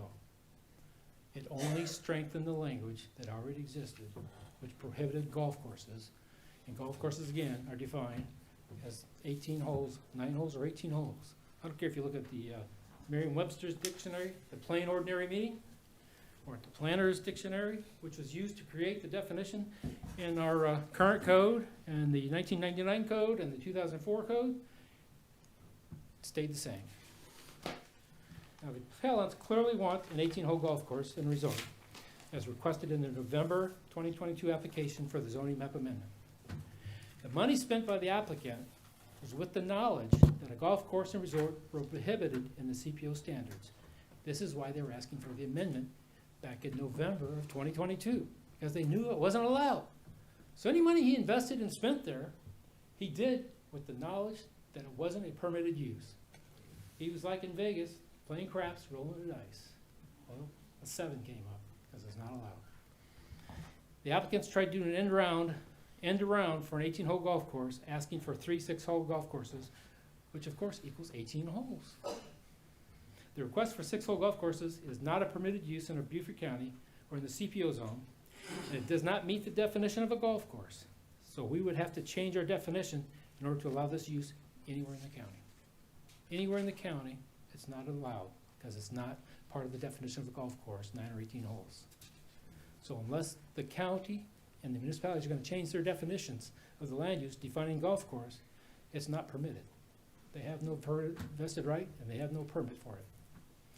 So again, we would ask that you deny their appeal and uphold Rob Merchant's decision denying their application as being not compliant with our code in the text amendment that was adopted on April 10th. Thank you. Thank you.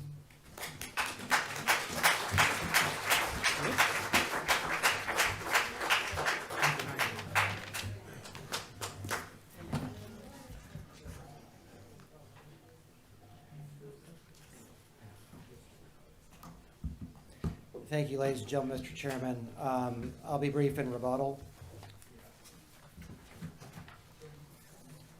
Again, talked a lot about law, and there's some disagreement about what the law is. I've read you a case from the Supreme Court that says, and right after Mr. Hilpert said that it didn't say what I said, he actually read it, and he read it the same way I read it. We hold the municipality may properly refuse a building permit for a land use in a newly annexed area when such use is repugnant to a pending and later enacted zoning ordinance. And he said, oh, well, maybe that wasn't the holding. But that's what the phrase "we hold" means, the beginning of that sentence.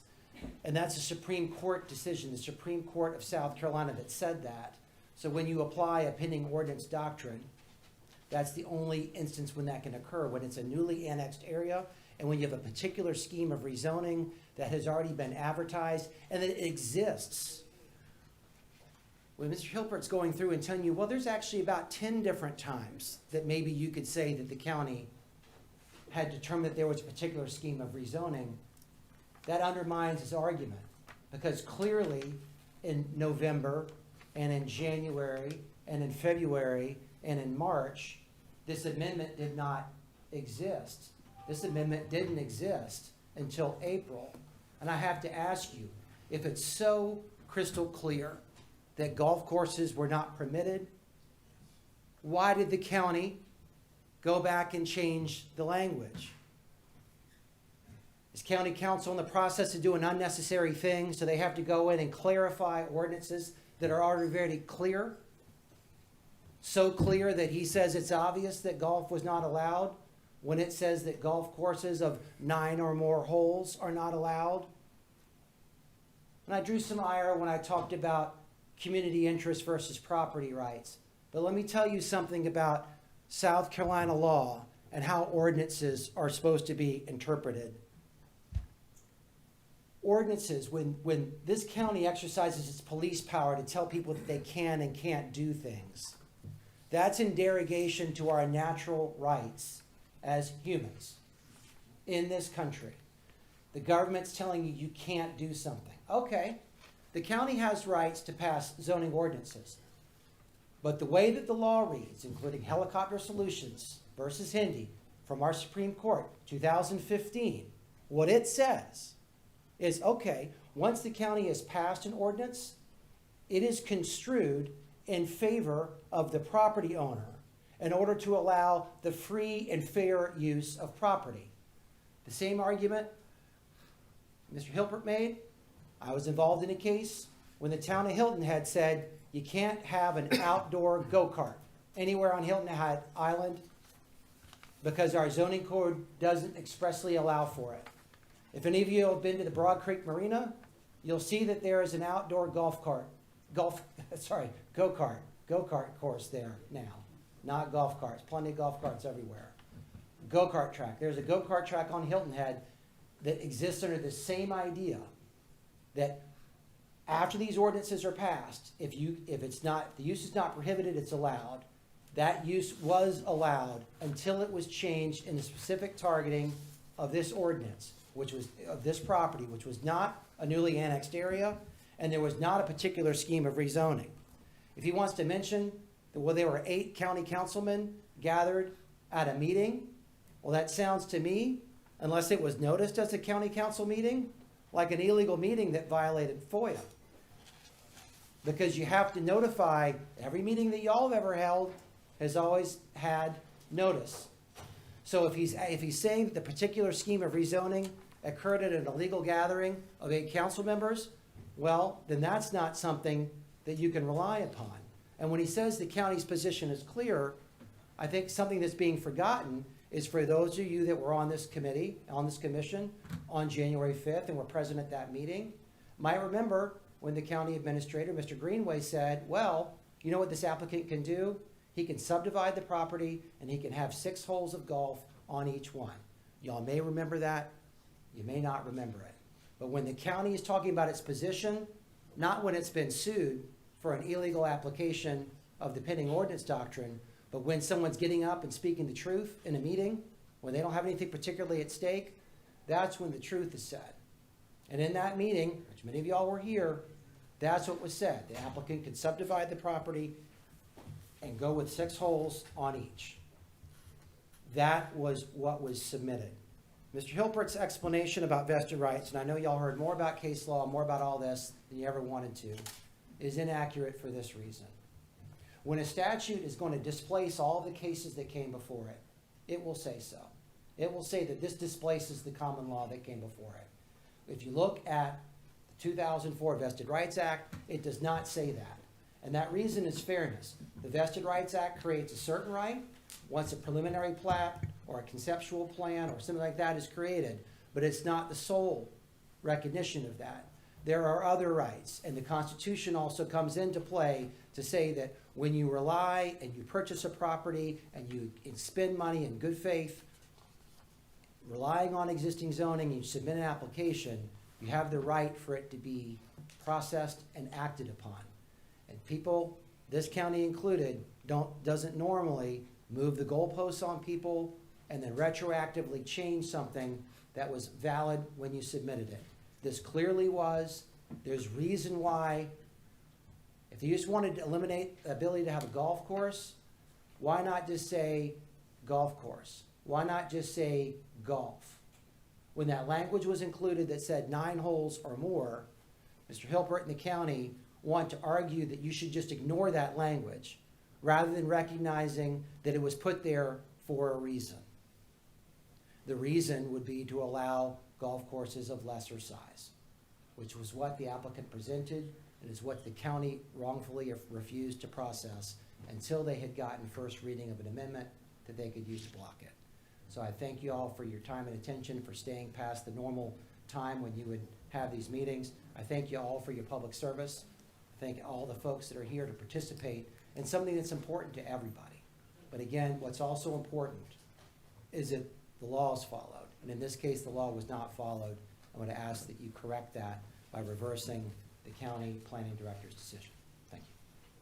Thank you. Thank you. Okay. So, a lot of information in front of us. I'll entertain a motion for legal counsel. Questions for legal counsel? Do you want to go into an executive session, or? Yes. Okay, you want to make a motion to that Make effect? a motion, we go into executive session For the purpose of, for the purpose of asking the attorney some questions about the testimony that we were given. all right. And for clarification purposes, that is pursuant to the Freedom of Information Act, subsection A2, receipt of legal advice due to pending or threat claims. Have a second? Second? We have a second. All those in favor of the motion to go into an executive session for legal counsel, raise your hand. It's 3, 4, or 4 to 1. And so we're going into executive session. Right. Okay. I'm opposed, but sure. Okay, We're and going one- to do executive session. 1 against. Right on. All right, we're going to adjourn for legal counsel. We hopefully will be back in, what, 15 minutes? Yeah, I don't expect it will take very long. so- Okay, I don't either. all right, But it depends on the questions y'all ask. all right. So we'll be back with you in no more than 15 minutes.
and patience at this late hour in the evening. Just for the record, we did not take a vote in executive session as to how to proceed on the issue, but we did come up with questions that we would like to ask to just better clarify our understanding of what's appropriate to base our decision on. Would someone like to offer the first question? Cecily? I'm just gathering my thoughts here. Let's see. I'm not ready. All right. I mean, I don't have the language in my head yet. Well, I'd like to start. yeah, go ahead. Do you?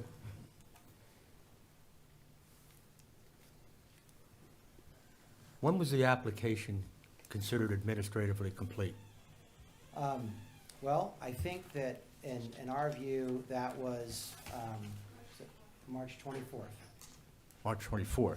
That's our, yes. Okay, so you kept throwing out the March 7th date, but... Oh, yes, March 7th was when it was, thank you, was when it was submitted, and then requests for additional items were made, and those were provided. Again, the issue with the archaeological survey is that when items are identified, even the state does not like for those to be made part of the public record per se, because then if someone wants to go with their metal detector and go find some things, that's deemed as something that's not desirable. So a lot of times those results are not included. And Ms. Lauren Nemich is here, as well as, of course, Mr. Tropiano. They may have some more particular detail, but thank you, Commissioner Miller. Submitted March 7 and considered complete in terms of the additional submissions on the 25th. Okay, so effectively, the applicant date is March 24th, not March 7th. Well, No. It's March 24th. It's when it well, was then administratively if complete. you're making a statement, then you're making a statement. If you're asking a question. Well, you know, I'm just saying a lot of what I times- think it is. A lot of times the process will go on over years in terms of additional items. But I understand your statement. Okay. Thank you. All right. I think it's important to note that that's just his position, not the county's. Well, okay, I was going to ask, what is the county's position on that particular question?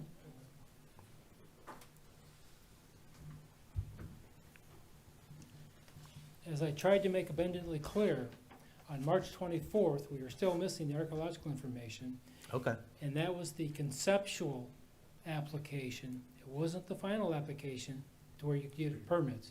No permits were coming from this conceptual plan application that they submitted.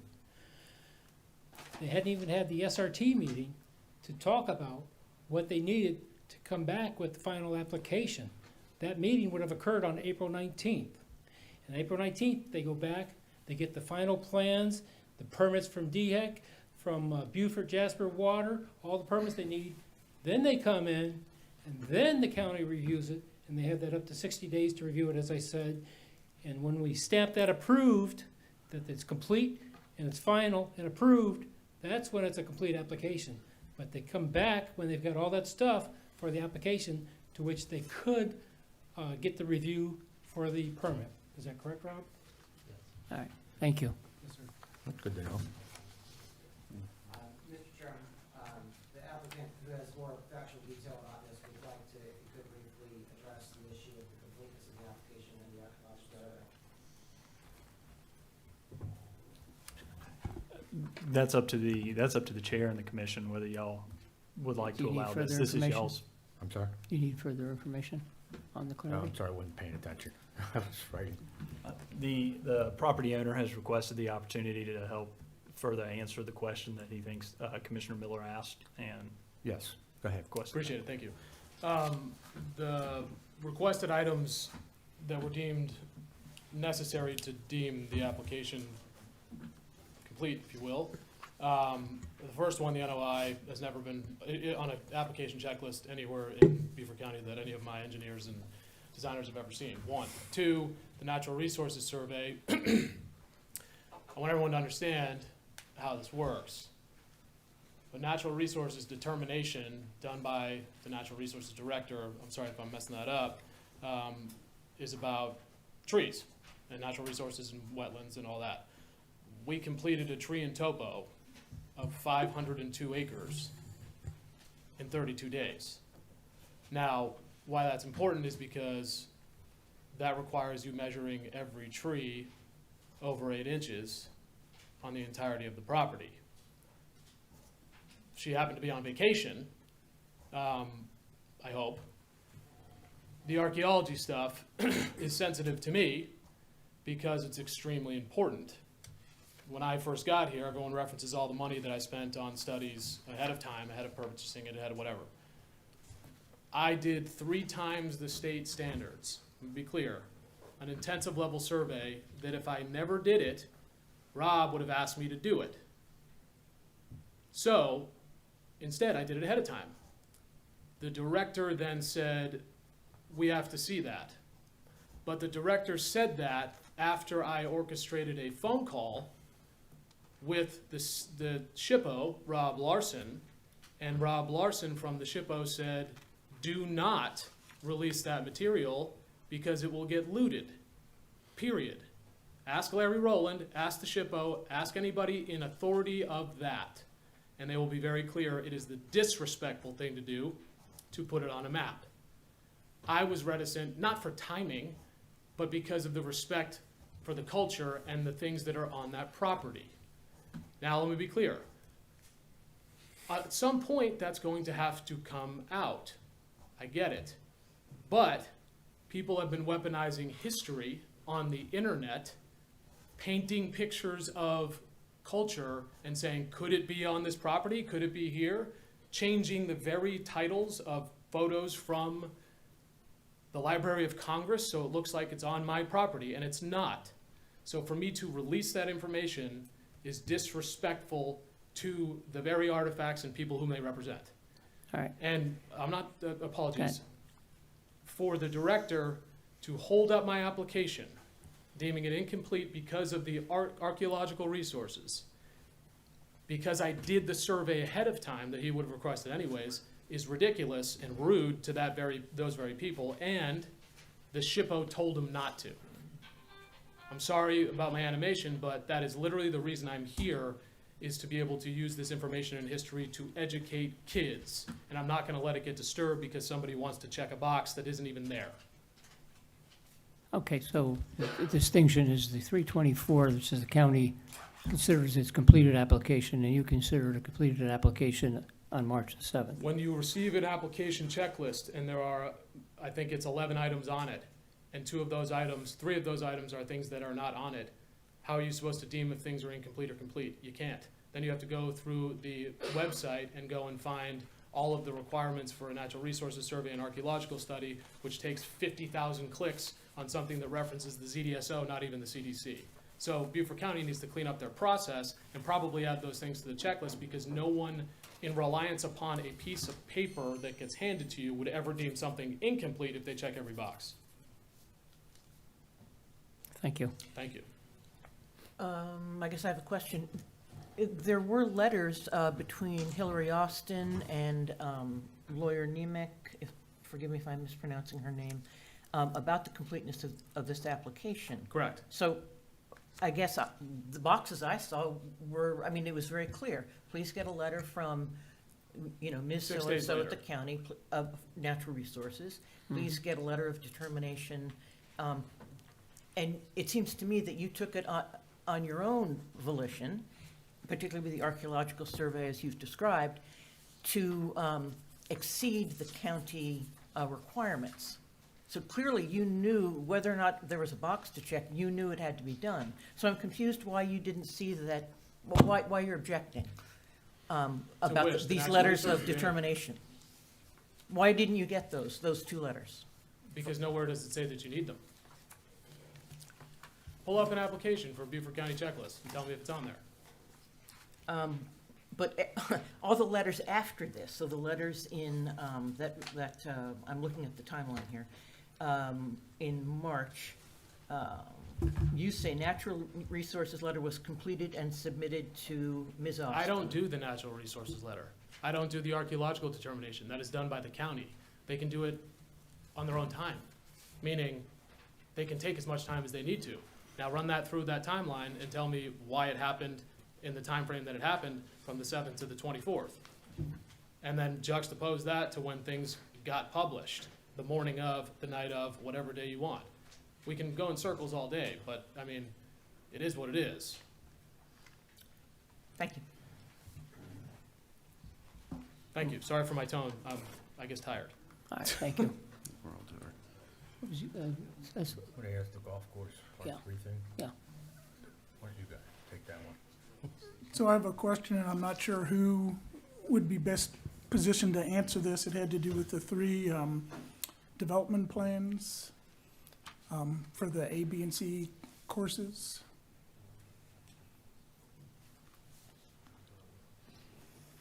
Okay.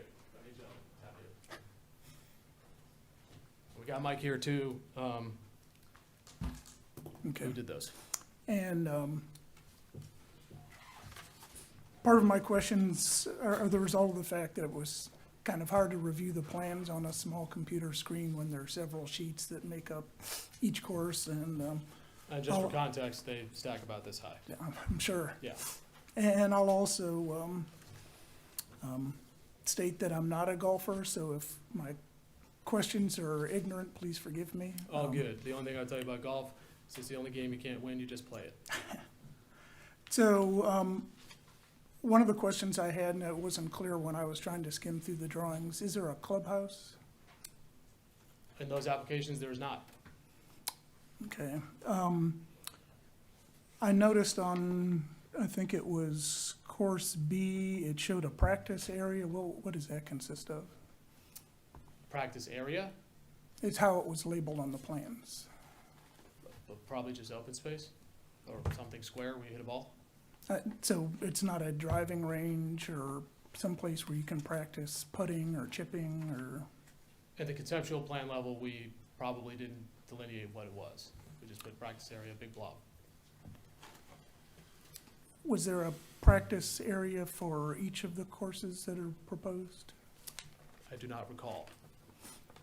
And then I know I saw, and I can't tell from the clip that I made, there was a large maintenance facility. It looked like it was made up of maybe 5 buildings, all labeled maintenance facility building. I'm not sure if you're referencing the correct one, but there probably was some version of a maintenance facility. Unclear how, I don't remember how it was labeled.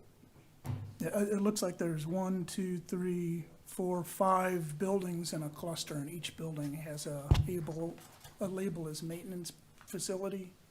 I don't have it in front of me, so I'd have to check. And I guess my question was, is that, I didn't see that on all 3 courses, so I was just curious how that worked. The maintenance facility, meaning each individual golf course may need its own maintenance? Is that where you're going with this? Or does each course have its own maintenance facility building Does proposed? each lawn have its own lawnmower in a community? Does people come mow lawns? But no, I do not know. I'm happy to check it out for you if I get the application in front of me.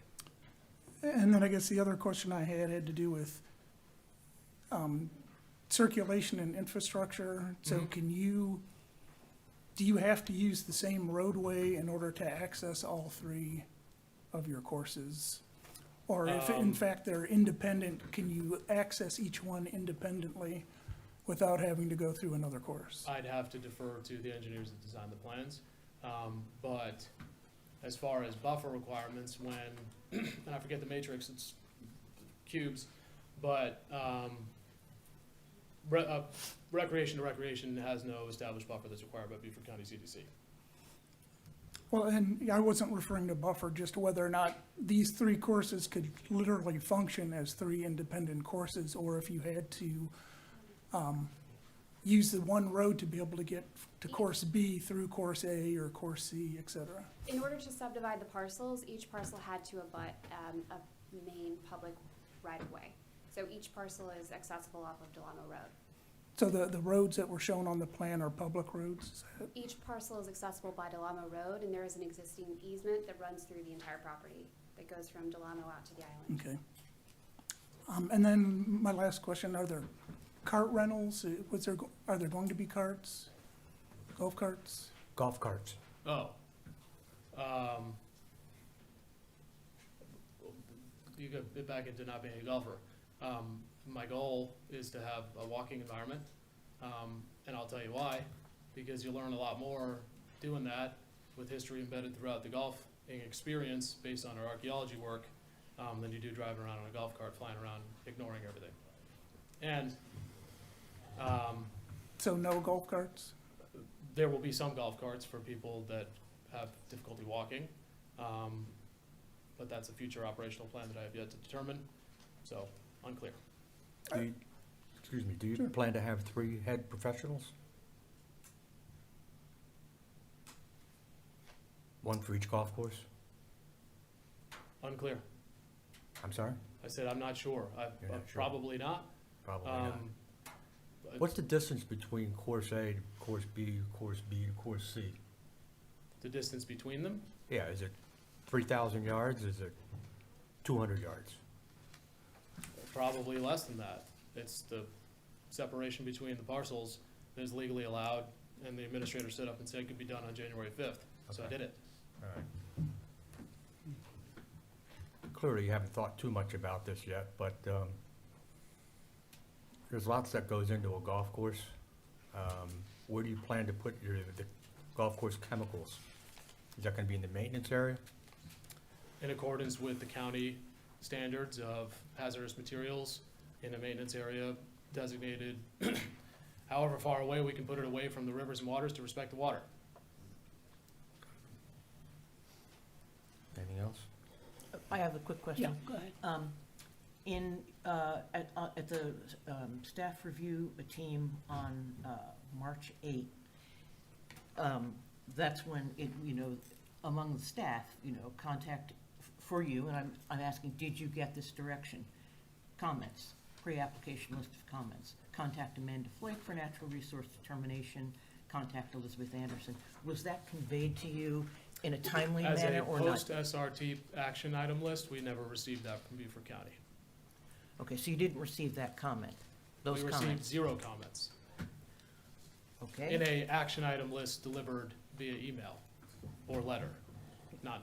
You did not receive anything? Nope. Have you ever considered, to go back to what the gentleman was talking about, the 3 courses, about placing a deed restriction on the parcels that they shall not be combined? Are you committed to having these 3 parcels with a deed restriction so that they cannot, at a future date, be combined? I believe you're referencing the question that Ms. Austin asked in that SRT meeting of, is there something we could do to make them so they can't be combined? That's a discussion that I would love to have in terms of a compromise, but I'm unequipped to answer that because I don't understand how that works. But what I will tell you is in the broader vision of never having anything other than a golf course here, I would consider deed restricting and or putting an easement over the entirety of the aggregation of golf courses so that it could never become homes, and let me tell you why. The number one question that I get is what about the next guy, person, whomever? There won't be one. And why I say that is because there's a report, but done by the Trust for Public Land with the Open Land Trust, who I toured around my property, and we had long discussions, and I wanted to make sure that everyone understood this. And in that Trust for Public Land document, which is entitled The Economic and Environmental Benefits of Open Space in Beaufort County, they do not consider private amenities as open space because they can be developed in the future.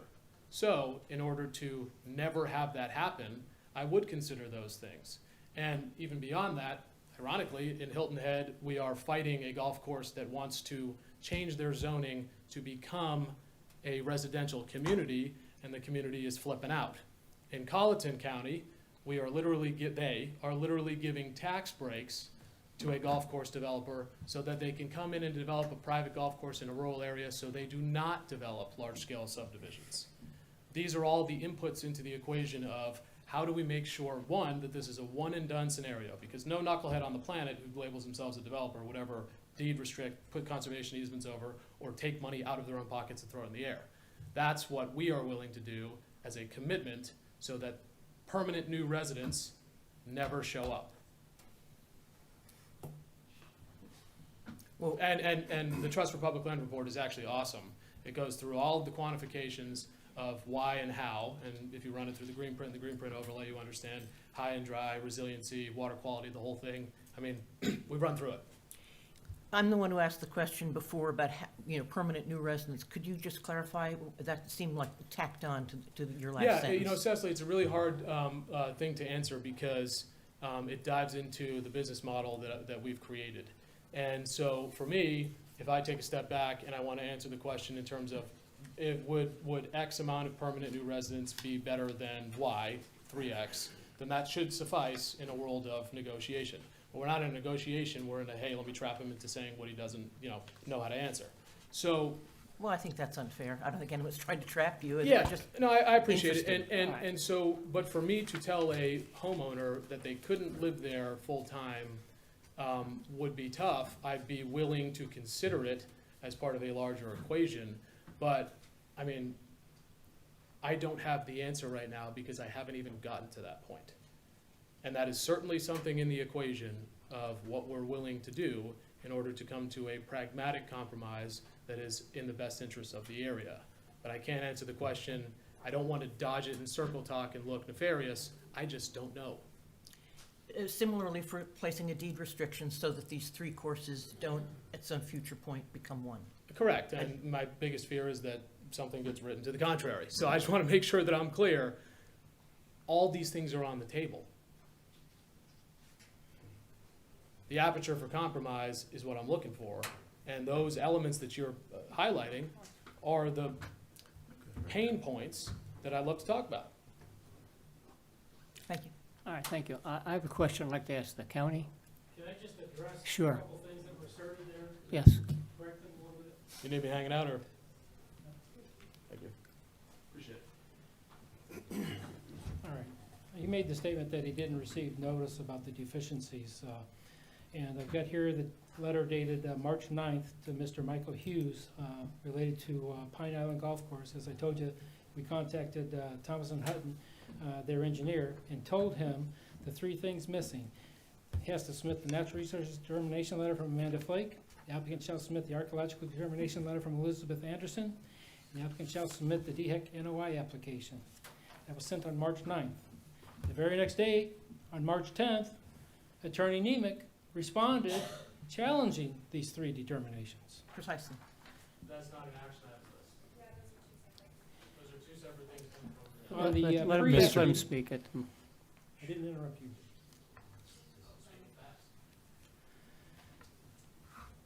The pre-app meeting occurred on March 8th.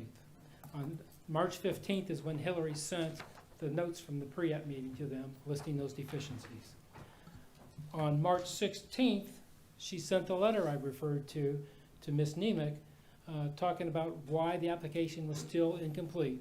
We'd received the DHEC NOI, but two things were still missing, and she explains to Attorney Nemec what's missing. The very next day, Attorney Nemec had the meeting with the county attorney, Brittany Ward, the planning director, the archaeological director, and Attorney Nemec to resolve those two missing documents, natural resources letter and the archaeological letter. The very next week, on March 23rd, they submitted the archaeological letter minus that plat that I talked about, missing the identification where the artifacts were that Mr. Treviano is concerned about, understandably so. And then March 24th, the very next day, we got the natural resources letter determination.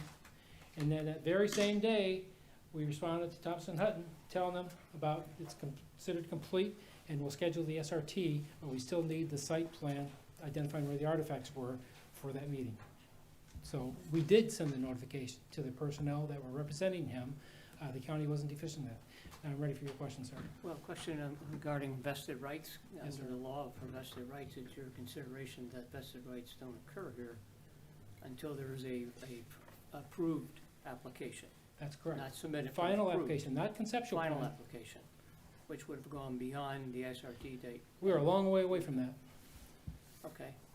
And I guess it's the applicant's position that that isn't the deciding factor for the Well, submission date. why they think they have a vested right in the concept boggles my mind, because the concept is just that. And then we give them direction about what they've got to do to finalize it. A lot of times, they never come back. It's just that concept. So do they keep a vested right forever? Is it infinity? No. Most of the time, they come back in 6 months to a year, if they're coming back. And then we do the final review and application. And upon the review of that final application, that's when, by law, you can get vested rights with approved permitted plans. Yeah, the other That's question. clear as, it can't be any more clear as far as the legislature taking that action to clear up any misconception about when vested rights occur and when they can start spending the money on plans if they want to. If they spend it before that, that's at their risk. And once they have those vested rights, they get to rely on that. They can't rely on anything until they get that. One other question, I have one other Yes, question. yes, sir. for you. You defined a standard for a golf course of being 9 or 18 holes, par 3, 9 to 18 holes. Correct? That's the standard, and that That's the was the one that was definition in applied. Merriam-Webster, in the planning guide. That's recognized anywhere as far as what a golf course is. So under that definition, and under the prior text amendment, before it was amended, would the 3 6-hole golf courses been allowed? No, absolutely not. And anybody that stood up here and represented that didn't have the authority to actually represent that. Okay. The CPO precluded that, okay? That was clear in the CPO and the county ordinance. It didn't allow for any golf course at all, and certainly not something that's not even considered a golf course. Okay, thank you. Yes, sir. Just a clarification. So your point that you made earlier is that the vested rights, Mr. Tropiano's team believes in vested rights because of the 3 6-hole golf courses.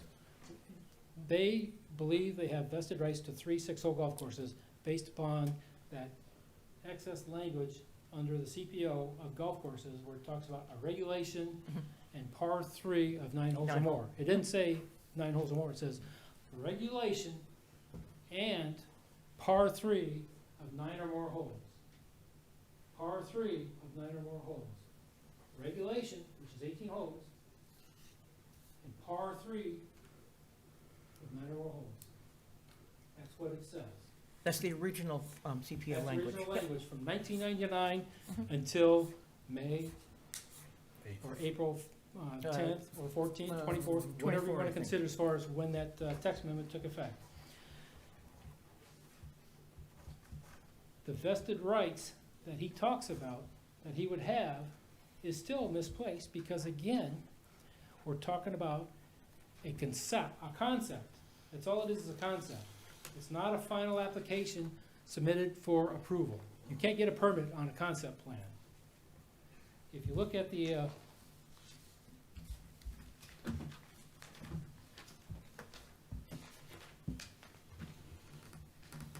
keep losing that. If you look at our concept plan application,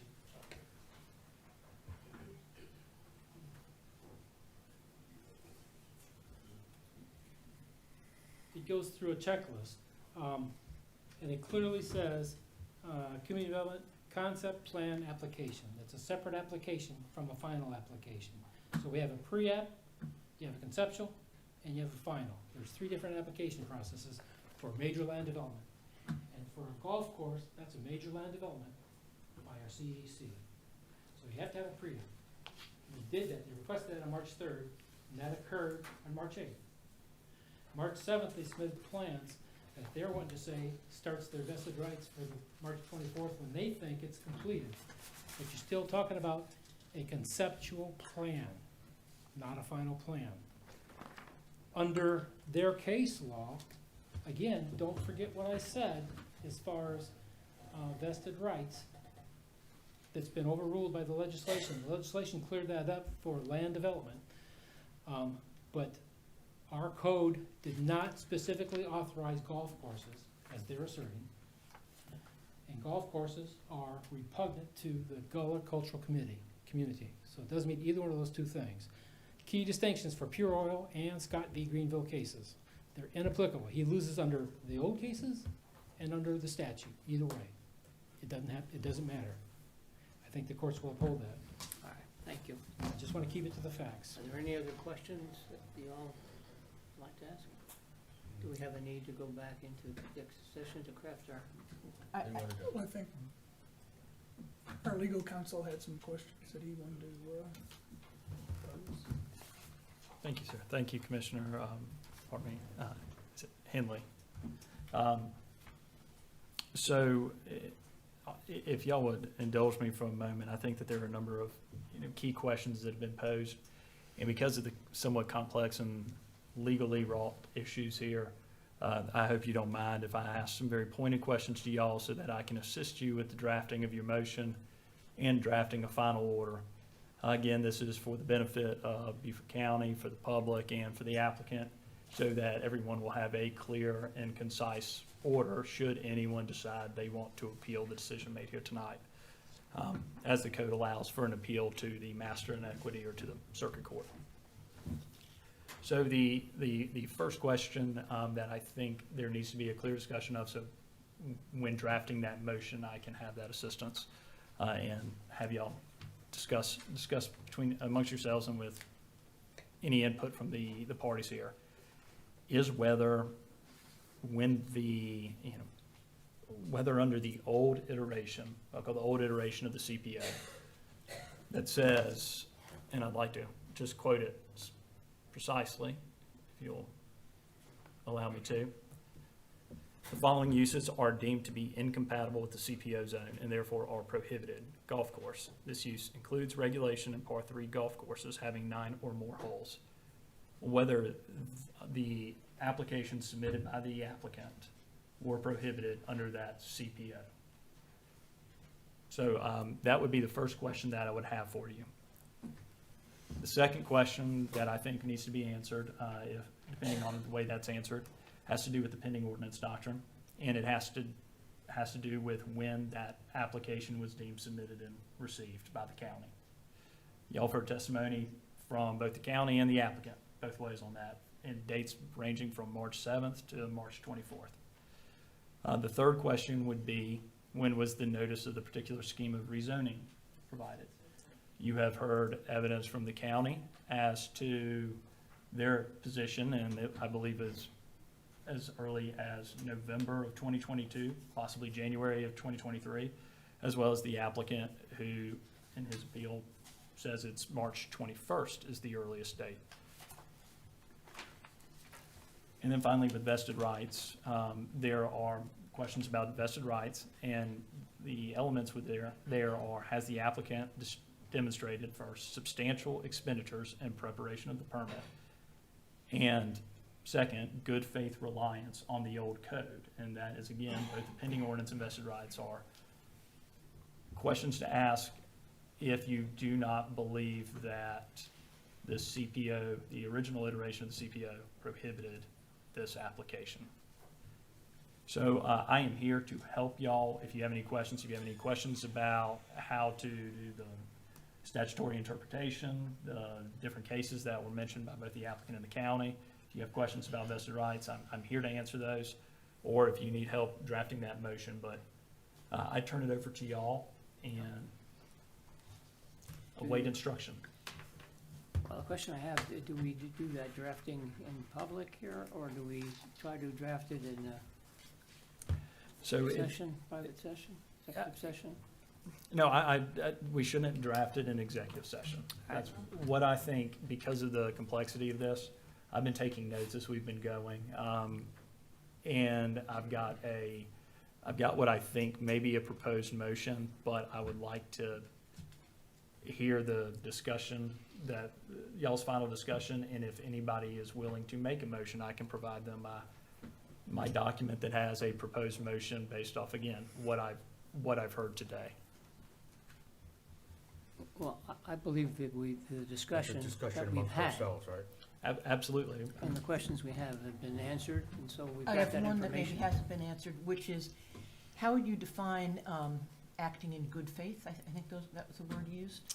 It's good faith reliance. So good faith reliance came out from one of the vested rights cases that the applicant mentioned. That's that Pure Oil Division versus City of Columbia.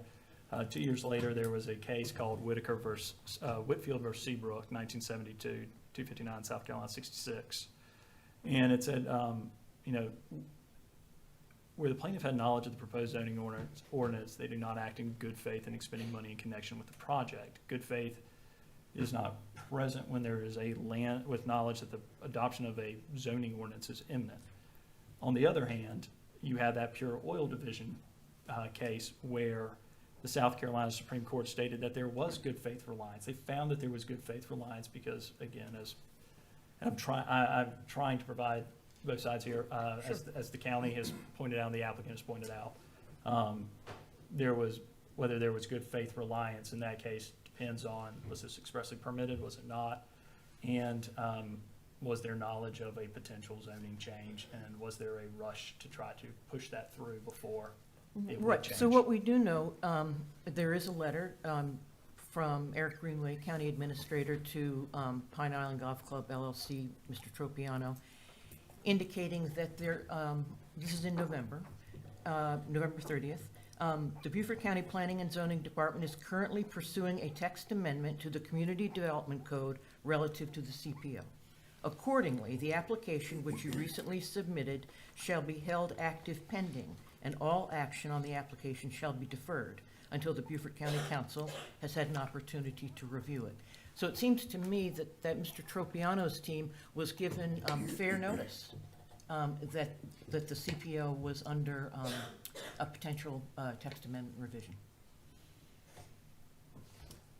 Does that fit the fair reliance doctrine, or whatever you call it? Good faith. Good faith. So when we started off, I warned y'all that y'all might ask me questions that I have to shirk from answering. That would be one of them, because I think that's a question for y'all to answer, is whether that's good faith reliance. Okay. It certainly sounds like good faith to me. I mean, I read from a letter from the county administrator, so, if that's something that we need to talk about, I'm happy to bring it up, but it seems fairly straightforward. My other question is whether or not, amongst us, was there enough notice as required by Freedom of Information Act and our meetings and the CPO committee meetings at the St. Helena Library? Are we satisfied that the developer was given enough notice and that we complied with the regulations of the county? Yes. According to notice? Yeah, I'm happy with that. Okay. I mean, I think so too. I'll, I guess, start the conversation back to Council's first question that had to do with whether or not a 6-hole course is something that was right under the old language. And I think in order to really address that, we have to consider not only the text within the CPO, but also the language, the definition language that was subsequently modified in the Community Development Code. Because while the CPO language talks about including both 9-hole and regulation courses, the definition in the Community Development Code is much more specific, and it basically says that a golf course is defined as regulation and par 3 courses having 9 or more holes. And then it goes on to say accessory facilities and uses, including driving ranges, clubhouses, etc. So I think when you look in the context of the language in the CPO in total, as well as the definition that existed in the Community Development Code, to me, that doesn't indicate the 6-hole course is a by right use in the old language. Same interpretation. Yes. I'm sorry, what did you say? I agree. I agree with your interpretation as well. It also says about restricted access, gated communities is specifically prohibited, which is what this is going to be, according to conceptual plan. So whether the golf course 9 or 18 holes, it also says no restricted access, meaning gated communities. And what is defined as a gated community? Because the applicant had said that there's been gates on that property for a lot of years, but now apparently there's heard gated testimony that communities says with- it's a fence. Right. Not a gate, and now there's security people there. That's So it. is that a gated community? I don't know. I think that would be, I mean, I've got a gate in my yard. I mean, it's not a gated house, but if I put a security Well, guard out there. gated communities normally come with an HOA. And Right. I haven't heard anything about an HOA here, so. Right. Or covenants, deeds, restrictions, none, we haven't heard Yeah, I anything. haven't heard like any that. of that stuff. All right, anything else you want to mull over? If not, I'd like to entertain a motion. What's everybody talking about with as far as the application, the applicant date? 3/7, 3/24, I think it's 3/24. However, our county council attorney rather, told us it's a conceptual plan, so it's not really considered to be an application until it's stamped approved. So,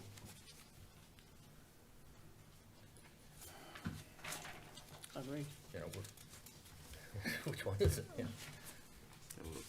And perhaps that may be a better question for Mr. Holbert, if you had that question about what is the difference between an actual development plan application versus conceptual, and whether an application for a conceptual plan application is of, Okay. excuse me, an application for a conceptual plan is somehow lesser, but I think it's better for Mr. Holbert to answer that question. Speak up on behalf of the applicant. I think that you're in discussion period now, and there was a lot of questions. Mr. Hilbert got up and gave about a 6-minute presentation. I believe there's some point where the presentation does need to end, or that both parties need to speak. And once discussion period is started, I don't think that really under parliamentary procedure, there should be these questions directed to one party. And I'll just leave it at that. But thank you. I think the process. I would close it then. Okay, that's. I want to close any further discussion of it. What we need now is a motion, so would someone like to make a motion on action item number 9, the final appeal? Mr. Chairman, I've been working on a motion here. If you don't mind, I'm gonna remove the top portion of this piece of paper because it has information that is not relevant to the motion. And don't want to create further confusion. Do we need to go aside for a few minutes to get the motion correct before it's worded for public record? I think the proper process would be to, for whoever would like to make a motion, if you would like to review this, make any changes that you deem appropriate or best. This is just a recommendation based off of what I've heard today. Ultimately, whatever motion y'all make needs to be supported by the testimony that you've heard today and the appeal documents. But you have 3 options. You have the motion to affirm the decision of the Beaufort County Planning Department. You have a motion to reverse the decision of Beaufort County's Planning Department, or you have a motion to affirm with modifications. So, I don't think it's necessary to put all the rationale in our motion. I think it's just the support that will go behind it. Motion's either to affirm, deny, or modify, correct? so typically what you will have is some limited support that will be more thoroughly explained in the written order. But most of your support and evidence is included within this testimony today and the appeal submittals. But we do have some additional language there just to actually find the sustaining grounds or the grounds for reversal. Okay. So we're in a position to make a motion based. But this does not have to be read into a No, motion. and I would argue not. I would I recommend understand. not all of y'all looking at that. That was just if there's somebody who wants to make it. I won't look at it. But I do need a motion. affirm, deny, or modify? Well, I'll make a motion to affirm, let's see, to affirm the decision of Beaufort County Planning Department staff. Would you cite what, regarding the Pine Island appeal? Oh, Just to of make it course. complete Oh, to make it complete, okay. Make a, Let's see, hold on. Regarding, the Pine Island appeal, I guess that's the best way to say it. yeah, you wanted, I've got it. Right, got it. Regarding the Pine Island Golf Course A, B, and C, all three, because the applicant's attorney asked if A, B, and C Yes, could be that's as correct. one. That's correct. So I'm not gonna make a motion that delineates, I'm gonna say all three of them. For conceptual plan, for Pine Island six-hole golf courses. 3 six-hole golf courses. So I affirm that the the decision of the Beaufort County Planning Department, affirm their decision to deny the applicant's appeal. so For you're three, affirming the county's position, correct, which is denying the applicant. yeah, affirming the county's position. Okay? Staff, I guess, planning department staff's position. And before there's a second, I highly recommend that y'all state the reasons for your position. That's one of the things that I wrote out were different sustaining grounds for your position. Okay, since there's not a second, Your motion is still on the floor, you can amend it. okay. The reasons would be that developments proposed by the applicant are golf courses, and golf courses are prohibited in the CPO district under the existing ordinances and the prior iteration of the ordinance. And I would say all prior iterations of the ordinance. Two, that the applications at issue were originally submitted by the applicant to the county on March 7th. However, the applications were incomplete due to the applicant's failure to include mandatory supplemental reports and exhibits. The applications were not complete until March 24th, when they were received by and accepted by Ms. Austin. And as of March 24th, the county had already published notice to the community and the developer of its intent to revise the zoning ordinance for the CPO district. As I said earlier, I think the applicant knew that back in November through that letter.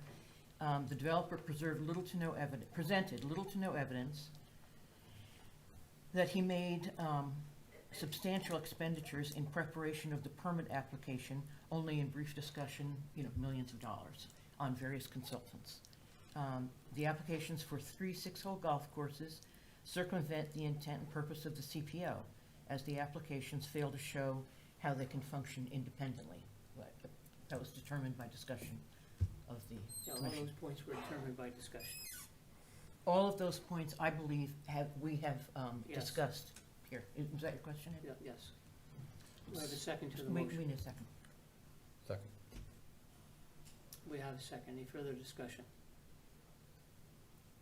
Although, Do we need to add anything in there about the vested rights issue in this motion? In my opinion, I don't Further believe so. discussion. I don't think so. I think the evidence that was presented to us at least made it clear to me that that kind of isn't top of mind. well, we did mention vested rights and the fact that the consideration for vested right is when the application is, not the concept, but the final plan is Right, approved. like stamped, basically, not just accepted as it was on March 24th. I think that would put that in as important. We should put it in. I believe so. I think so too, which means she has to amend her original, No, it doesn't matter, you just add to it, yeah. well, just it's- add, amend. Mhm. So you want me to read through everything again? No. I would amend my motion to include that we feel that vested rights are not applicable. If No, I'm, no. matter of privilege, if I may. Yeah, that's not right. I think what I'm hearing is a motion to amend the motion that's on the floor with another finding that there was not a finding of a vested right under the Beaufort County Code or the South Carolina Code of Laws, because the application that was submitted was not stamped and approved, but rather it was just received.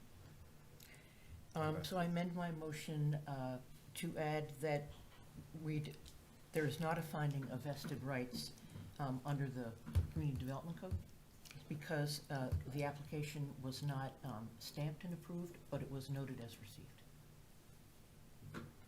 Second.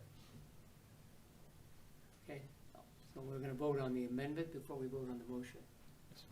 So all those in favor of the amendment to the motion, original motion, raise your hand. Okay. All right, and the motion then, all those in favor of the motion As amended. as amended, raise your hand. That's unanimous. County's position is affirmed and the appeal is denied by the applicant. Thanks for this, I could All still right. find it. Is there any other business before us? I know I have it right here, but I was so busy looking at Hold it, whoa. Does somebody want to call the meeting? Do we have any other business? To adjourn, is that what you're Do we saying? have any other business? No. Okay. No, no other There business. being no other business, the meeting is adjourned.